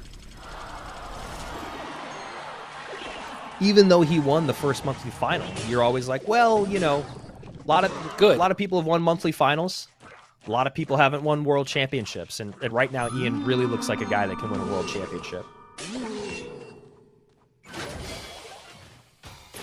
Yeah, I mean, who do you want as a first-round matchup when you look at this list, right? Nobody. Nobody. Stop it, everyone. Does get the King Tower activation there. I mean, that's just brilliant. That's just, I mean, I know it's just one interaction, it's just one card, it's just one thing, but the difficulty of pulling that off, guys, if you want to grind at the highest level, you need to go back and just watch placement, watch timing, watch positioning of the Magic Archer, it being on the inside, all that stuff in order to get those King Tower activations. Yeah, I remember watching some of the teams practice during the old era of CRL, and they would get together and they would just practice interactions like that. running it throughout a game. So get a friend and load up with some spirit, like load up with a bunch of spells small that you can cycle out, and a magic archer and an ice spirit, or however you want to do it, and just practice getting that lineup done. You can do a couple of games and get it dialed in. Yeah, perfect timing and placement on the Magic Archer there as well by Ian. Does get taken off the board, but it just pulls so much elixir away from Pedro, and now we should see a good Golden Knight connection here. It's actually going to pull that Furnace back just a hair. I mean, that was critical. And, one thing we've seen a lot in the Graveyard play today, so many times in the history of Graveyard, whether it's the Cannon Cart Graveyard decks or Splash Yard, things like that, so much of playing against Graveyard is setting the line and not letting a tank get across the bridge to get the Princess Tower or whatever tower's attention. That really hasn't been a big part of the Graveyard fights today. So seeing that one there against the Furnace, we saw how effective it was in at least preventing some of that. Yeah, it's funny. We had a similar conversation yesterday why there's obviously nuance to that conversation, but for the most part, it's kind of an if-then. Since Graveyard is so RNG dependent, the one thing that you can control defensively is it having a tank or not, and it is always better when it has a tank. And like I said, there is nuance to that conversation, but I'm with you. It feels like setting that line is just so important. But whether it's the construction of the Graveyard decks that we're approaching or something else about it, really we've seen that prioritize, like at least almost low prioritized. Yeah, I completely agree. Magic Archer gets some good lineups here. Oh yeah. And that Goblin does get to towers, so just a really nicely placed snowball there from Ian. And now gonna have to deal with a big push. And you called it out, Rich. And you can see setting the line important here for Ian. But final 1 minute remaining, Pedro, yeah. And that's, you see just setting up the Mega Knight for Ian. Wants to create some chaos, get some stuff he can pull together with a NATO, get that Magic Archer lineup. Yeah, exactly. That's exactly what he has to do all the way across the board. And that's a really nice high Golden Knight there from Ian. And then the Bar Barrel kind of missing the Magic Archer, but it doesn't really matter. And that's good. Mega Knight staying on for a long time for Ian. Evo Mega Knight now in. Poison going to tick away before the Magic Archer has to come out. Let's see, 21 seconds left. Great prediction, Snowball. I don't know if this is enough. Is there a NATO? The NATO. Doesn't get the lineup. Doesn't get the lineup. The Magic Archer. And those two shots could have been a difference maker. Instead, it's going to be, let me not caster curse here. Let it get really low down. It's going to be a Game 2 win for Pedro now that I know it's locked up. Yeah, going back and forth there. Pedro doing a really good job of just starting to search for the things, like exactly what we were talking about. Ian doing so well in game number one is where can I take damage and how do I stop that from happening? The biggest things that we're looking for there is just the Magic Archer lineup, honestly. Yes, the Golden Knight connection with the NATO, but the Magic Archer lineup is really the one that becomes just so brutal to deal with if you miss it and your Bar Barrel is not in cycle. Then all of a sudden you have to poison at the bridge and the Magic Archer's still shooting, blah, blah, blah, blah. So you see there just kind of recognizing I cannot let that happen again. There was a couple chances there in the final 30 seconds. It looked like I think there was two separate chances, once over the river, once you saw there right at the left-hand side of the bridge, and Pedro just locks it down. And, you know, we talked about this a little bit in the last game, and it's interesting, kind of a change this game. Ian had to make a big comeback in game number one, and in game number two had to attempt a big comeback. Both of those games were games where Ian didn't have great direct damage on tower, right? And we talked about how he covered that base every single game in the previous round where he got the 3-game sweep. Now he's at 1-1. He does, of course, have everything he needs at his disposal going forward. Has only used Vines, NATO, and Giant Snowball for his spells so far. So we'll see if that becomes a factor as time goes on. You know, one thing that I really love about what Ian's been doing in these best of fives and just in general throughout the day, I'm going to try to go back as far as I can before there's a repeat. Looks like it was all the way back when he was playing Sandbox. We saw Mighty Miner Royal Hogs, then we saw Golden Knight Ram Rider with P.E.K.K.A, then we saw Graveyard, then we saw Miner Control, then we saw RG, then we saw E-Giant, then we saw Bait, and then we saw Drill. So you're talking about how much how deep the deck pool is. I mean, this is against Pedro. This isn't just him trying stuff out on ladder. This isn't in round 1 of the monthly final against a no-name. This is against the best in the world, and he is just showing everyone out there, putting them all on notice, going, look at how well I can play with this many things that are strong in the meta. I'm not the hog EQ one trick I used to be. I am patient, I'm mature, and the deck pool is deep. Yeah, I mean, that's the scary part going forward, and very curious to see who comes out as in full form and who comes out kind of all over the place. You know, World Finals is so unpredictable. Although, you know, when you think about our solo World Finals, we've had 21, 22, 23, 24. Actually, relatively predictable. We've only had 2 world champions in 4 solo world championships. Yeah. Just Mo and Mugi just trading off, which is, I mean, you love to see it. You really do. I mean, you got to beat the best to be the best, and the 2 of them have just shown time and time again that at least when it comes to the conversation of CRL championships, it's just the 2 of them.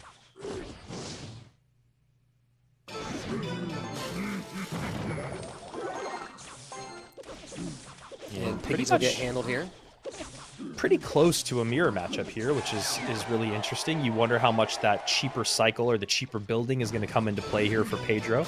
Both of these guys having lightning as the last card, so a straight mirror match, which will be fascinating. And you know, even in mirror matches, you always see things like that happen. How much more elixir do you spend to keep that Mighty Miner on the board for winning just that one interaction? And Piggy's got a little bit of extra speed here. Cannon will do its best to make that not into an issue. And well covered. Yeah. Well covered, but also a really nice log there by Ian to just get a little bit of damage in. And in mirror matchups, any tick of damage, any lick of damage is so important. Because what'll happen is you start to see, sometimes they'll start to go for spell cycle races, but if you just have that little bit of a lead, then you guys both have the same spell, then they lightning, then you lightning, and then they build up an offense and lightning and you lightning. You know, it's a very tough spot to be in. It's one of the reasons why, honestly, I really don't like playing mirror matches, but I hate them. Yeah, but that's just part of the game. Well, I can't remember who it was describing it, that mirror matches, because some people are like, well, mirror matches show who's the most skilled of 2 people. And what mirror matches really show is who understands the mirror match better. Yeah. Who understands how to manage your card cycle in that specific situation better. A very different version of Clash Royale, honestly. Absolutely. And, you know, even right there, you see Pedro going, okay, well, I'm going to use my lightning on trying to clear out the center of the board here. And Ian obviously still has not used his lightning, but getting good damage on the left-hand side and actually taking a pretty nice lead here, and Ian going to get right back on offense. And, you know, the interesting thing here is you have 2 Evo buildings that both have pretty good splash damage, but I do think that probably the cannon wins that conversation, at least in this matchup. It's a faster cycle, and I think a little bit more damage, and the pushback. Here we go. Sudden death overtime.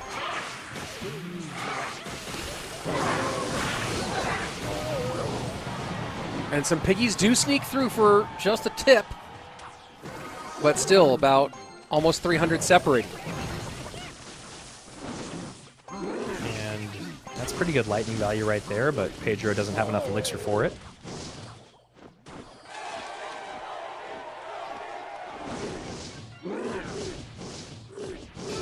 Interesting baby dragon battle at the river there.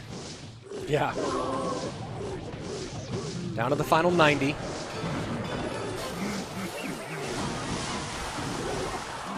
Now gonna have to use the ability, I think. Oh no, never mind. Baby dragon does get taken out by the Tesla, or I mean, excuse me, the E-Spirit. And that gives Ian the lead for just a moment. And we're not in a lightning block situation here. Both these guys, their towers are way too healthy, so lightning's just gonna get on towers. It's a great point.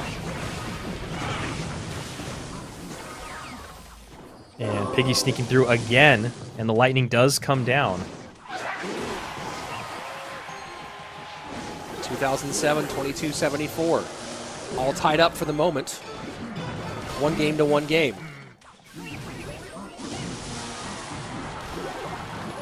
Still lightning value in. No late log.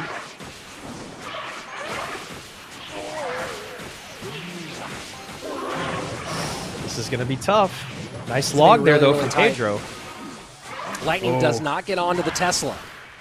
You wonder if you should lightning high there. Get on top of the Tesla, get on top of the Baby Dragon, as that Baby Dragon's already pretty low. You ignore the Baby Dragon and the Tesla. There's just way too much defensive prowess there. I mean, even if the Tesla goes off the board, the Baby Dragon's still going to slow things down to make the Skellies and the E-Spirit a little bit more effective, and Pedro knows it. And, you know, I called it out. We weren't really in a lightning block situation there. The Piggies go back and try to protect, but the tower just a little bit too healthy for that one. And it's going to be Ian taking game number 3.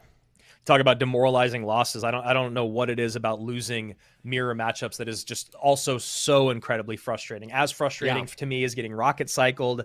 And I think it's because, I mean, obviously most of us out there, we have a pretty shallow deck pool. So it's basically meaning that you're losing with your one trick in a mirror matchup, and it gets very frustrating because in your mind, you're like, I know I'm a better mortar player than that person. I just lost in this mirror matchup. That being said, at the highest level, you have to have a very deep deck pool, and you have to be very good with all of those decks. And it's just a little bit of a demoralizing loss if you're Pedro, and Ian just continuing to assert dominance. Shout out to Sir Tag there, as he's just had such a great run here on day 2.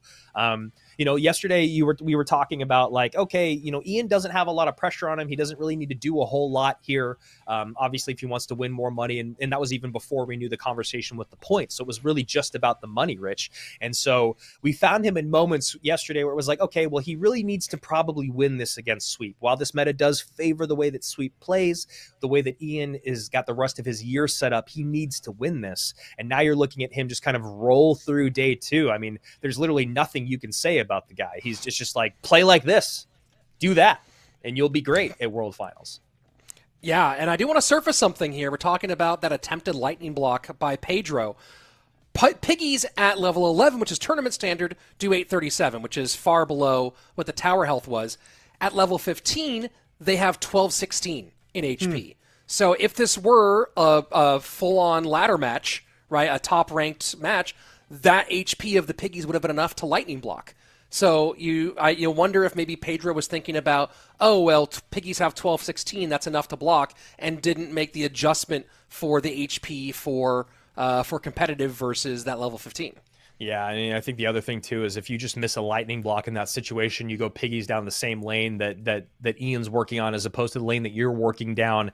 It basically is just throwing in the towel at that moment. Yeah. So I think in general, it's just like, I need to figure out a way to outplay. I think the one thing that could have helped him, but I don't know if it would have solved the problem, was that lightning late game. And there was one moment earlier in the game where Ian gave good lightning value, but Pedro just didn't have enough elixir in the tank. But you wonder if that lightning late game, if he had gone high, would have taken out the Tesla and the Baby Dragon, if that would have actually created any space. But right now we got Pedro playing Mortar and Ian playing Hogs, so I'm just going to shut up and enjoy the show. Championship point for Ian.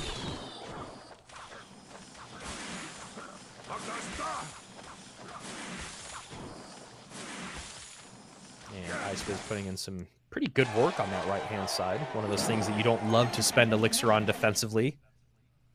And then you realize that it just froze off a fifth of your tower. Yeah.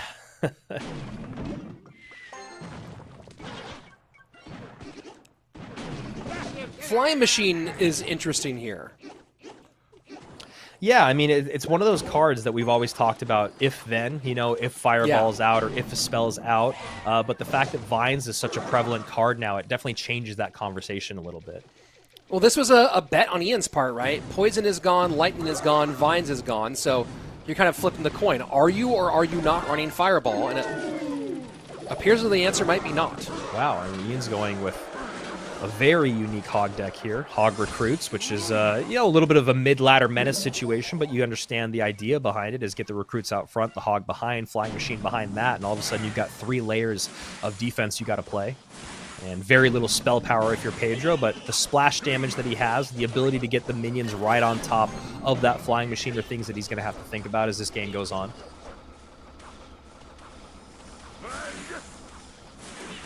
We need to double here, and now we're getting into the potential to try to abuse Flying Machines. Love to do that.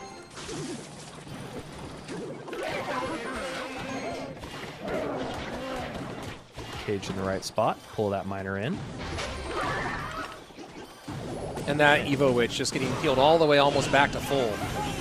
Yeah, and that bar barrel, I mean, really the reason the bar barrel has screamed back into the meta, obviously Graveyard is more popular and very, very strong right now, but the biggest reason that bar barrel is in the meta right now is because of Evo Witch specifically.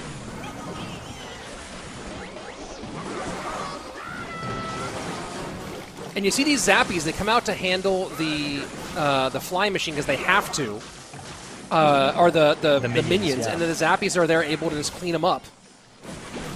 Yeah, nice play there because, you know, Ian recognizes again, all right, I'm going to play this flying machine, which means you basically have to play minions, but you don't really have a way to deal with my Zappies. Arrows is just not going to be enough, so there you go. But right now, this is actually a really good push. Miner's still tanking. Skellies are on the tower. That is domination there for Pedro. And it looks like I'm not going to do it. I'm not going to cast a curse. It's already happened once.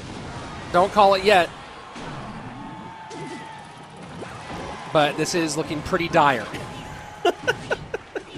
It doesn't look great. If we're to evaluate how good it looks bad.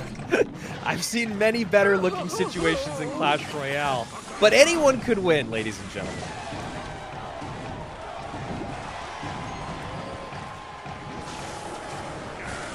And this is kind of what the flying machine needs to do, is be in this safe territory, no man's land, building up value. And it's great, too, because Ian is early cycled the Zappies, so when the minions come out, either the Zappies are going to be there or he has another set of Zappies to deal with. But honestly, at this point, since Ian has done basically 100 damage, there's so many more things that he's worried about than just that flying machine. Getting across the bridge and defending it, you know? This is a lot on the board right now that Pedro has to contend with. There's so much good fireball clearing for Pedro with the Ice Wiz, with the Witch, with the Skeleton King, the Mortar defensively. And you can bet your bottom dollar we will not see another offensive Mortar in this game.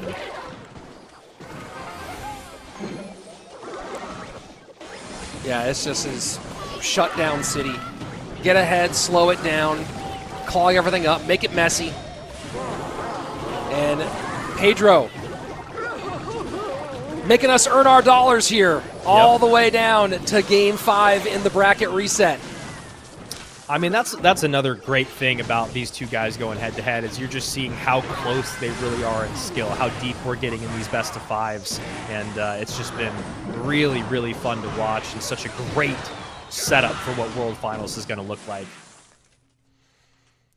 Man, and how do we even think about deck picking at this stage? We don't, Rich. We don't. Yeah, that's not our job being here. Yeah, exactly. I mean, there's it's just so all over the place. I mean, it's definitely a fun conversation to have to kind of look around. You know, there's the one thing that I think we haven't seen from Pedro in this set is Graveyard. But the problem with that is if it's you could just throw Mother Witch in the conversation for Ian, and it just completely, for the most part, completely negates that. We have seen that. But with the Vines also being out for Pedro, it just doesn't seem really possible to run. Oh, no, excuse me. He ran it in game number 2 in this set. Yeah. Okay, my bad. My bad. It was Ian that had it. Yeah, here we go. Here we go. All right, so thinking about all the things. Yeah, Ian does still have Graveyard available. Vines are gone. NATO, Snowball, Log, Lightning, Barb Barrel, Fireball. So, I mean, you have Rocket. I don't know if I see really a minor Rocket deck that makes sense available. You have Poison as another way to get direct dower damage. You kind of have to think that Pedro is going to run something with Fireball here. Yeah, you would think so. And then, you know, Royal Giant Monk is a thing that's just out there in the world for both of these players.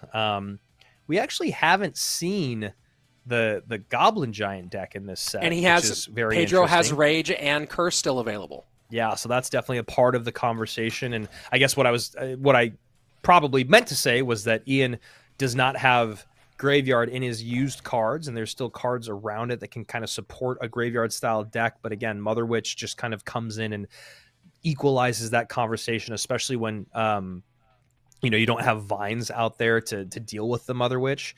Obviously, you still have poison here for Ian, but that's just something you have to think about. Those Mother Witches behind King Tower or deep behind the Princess Tower are something that's very, very hard to get to. So, yeah, I mean, this is not a spot that I love to be in. You know, Fireball being out. We already saw the Piggies mirror matchup. You could do a little bit of, if you're Pedro, you could do a little bit of what Ian just did with some Fireball bait and a different win condition, even if it didn't really work for him. RG open for both. Yeah, like that's an interesting thought too. Yeah, RG Monk are both available. Skeleton Barrel comes out early here for Ian, which Ian could now be going to Mortar, which is usually what we see Skelly Barrel with. And there we go. And there you go. Immediate. Tesla Evo E-Drag. Very interesting. And a couple early mortar connections. And, you know, with Evolved Electro Dragon, you have to think that maybe Pedro's going heavy. Tesla's interesting here. Yeah, I But mean, that does make the Cannoneer more viable. the Evo E-Dragon might be more of a spell, if that makes sense, Rich, because there's not a good way to take it off the board. Yeah. And, you know, it's one of those things where if you don't have lightning, it's really hard to deal with the Evo E-Drag, and Ian doesn't have lightning, so that Evo E-Dragon could just be played and just kind of as a control card more than anything. And there we go. See right there, boom, going to clean up the Skellies. Not there for the Mortar, so a Knight has to come down. So Evo E-Drag Hog is fascinating. Yeah. Yeah, and this is why we love best of fives. Yep. Cannoneer is also a pretty cool pick here from Ian, just, you know, at least in the sense of it worked out well here where he's going to do well against the Hog. It's going to help with the E-Dragon. It's not really worried about swarm units. Obviously, the Goblins can be played at the bridge to create a little bit of pressure, but that's not... And there we go, Goblins at the bridge for some pressure. Yeah, but, you know, with Drill gone, Graveyard gone, Skeleton's not a concern, Skeleton King, like a lot of things that would make the Cannoneer annoying are not in there right now. Yeah. That's why I really think it's a pretty great tower pick. Oh, I think he wanted that Knight to go in front of the Hog. Unfortunately for Pedro, it turns back around. Shots in, 1982 on the left-hand side. Ian calling good game. Once again, and this is just an interesting spot when you talk about Game 5 of a best of 5 and how you deal with these uniquely difficult cards like the Evo E-Dragon, like the Spirit Empress, and the Rage. I mean, that's pretty cool. You got the Rage, the Royal Delivery, the E-Drag, the Evo Tesla, and the Earthquake as all these like small to moderately big spells.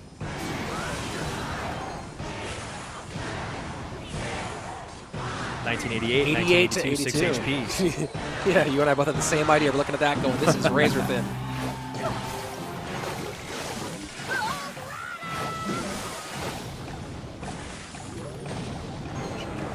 Why Ian is maybe looking at that long game and just wondering, I mean, he called good game, but it really doesn't feel like he means it in this situation.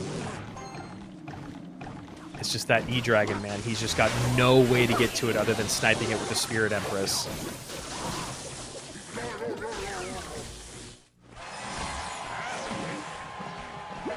Hog in on the left-hand side. This time, Knight in front of it. The high mortar to hold. EQ going to work.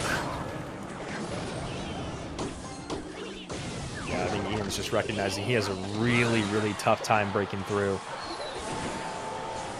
Well, again, now this is where the rubber meets the road, right? Is what is Ian thinking of? How do I get the win? Right? What is my methodology for making this happen? Ian has to be doing that math right now.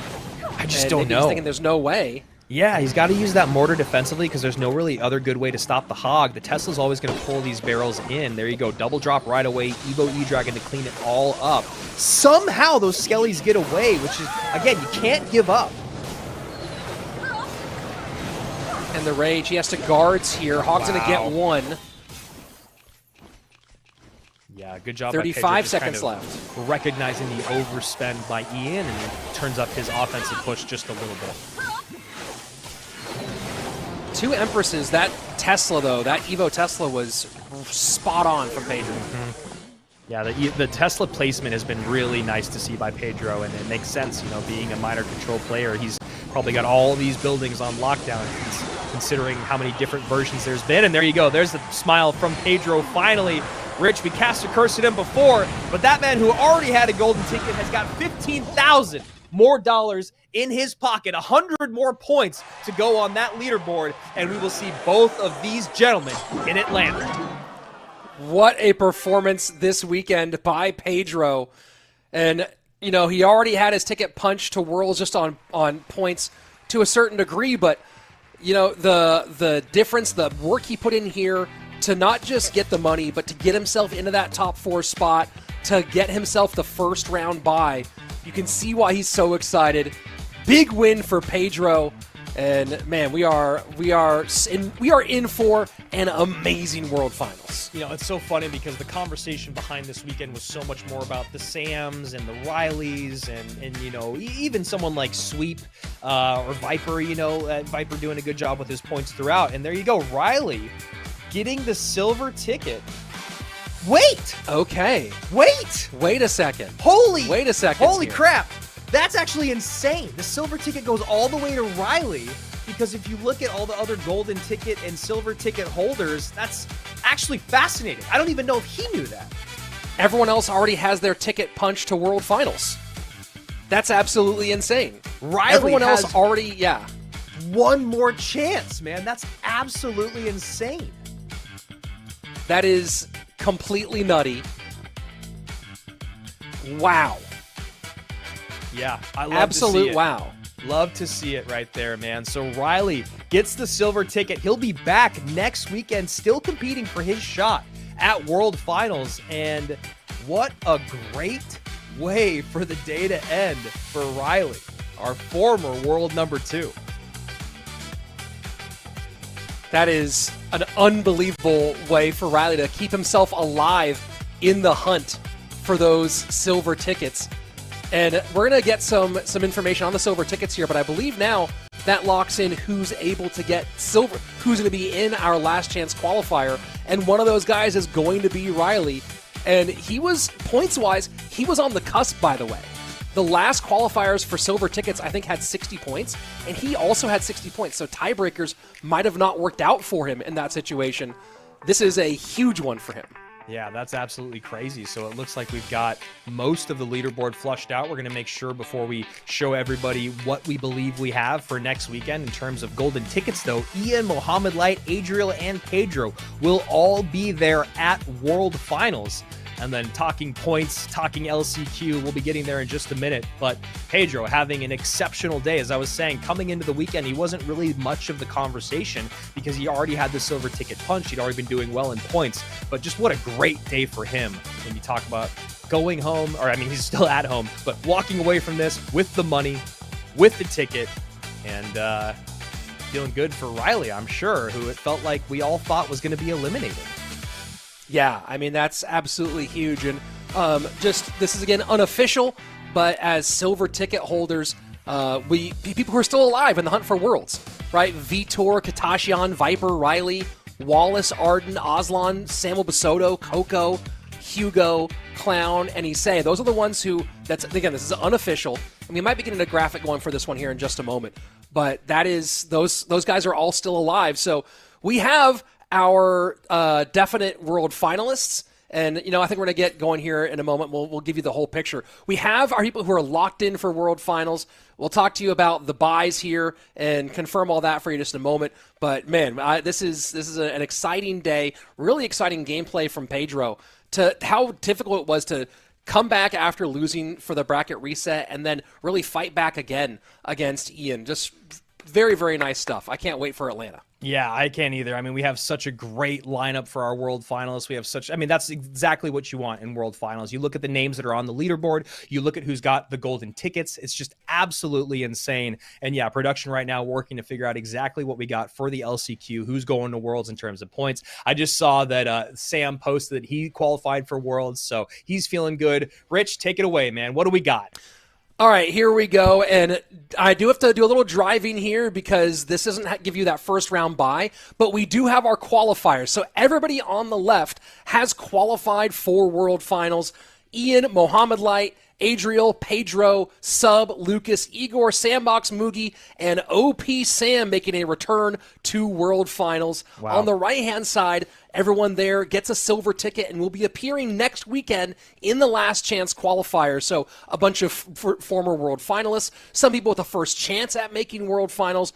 It's going to be a really fun competition to see who gets that 12th and final spot for Worlds. And one more time on the left-hand side, it's the points that do matter for that seeding. So that first round bye still going to Mohamed Light, Ian, Pedro, and Sub.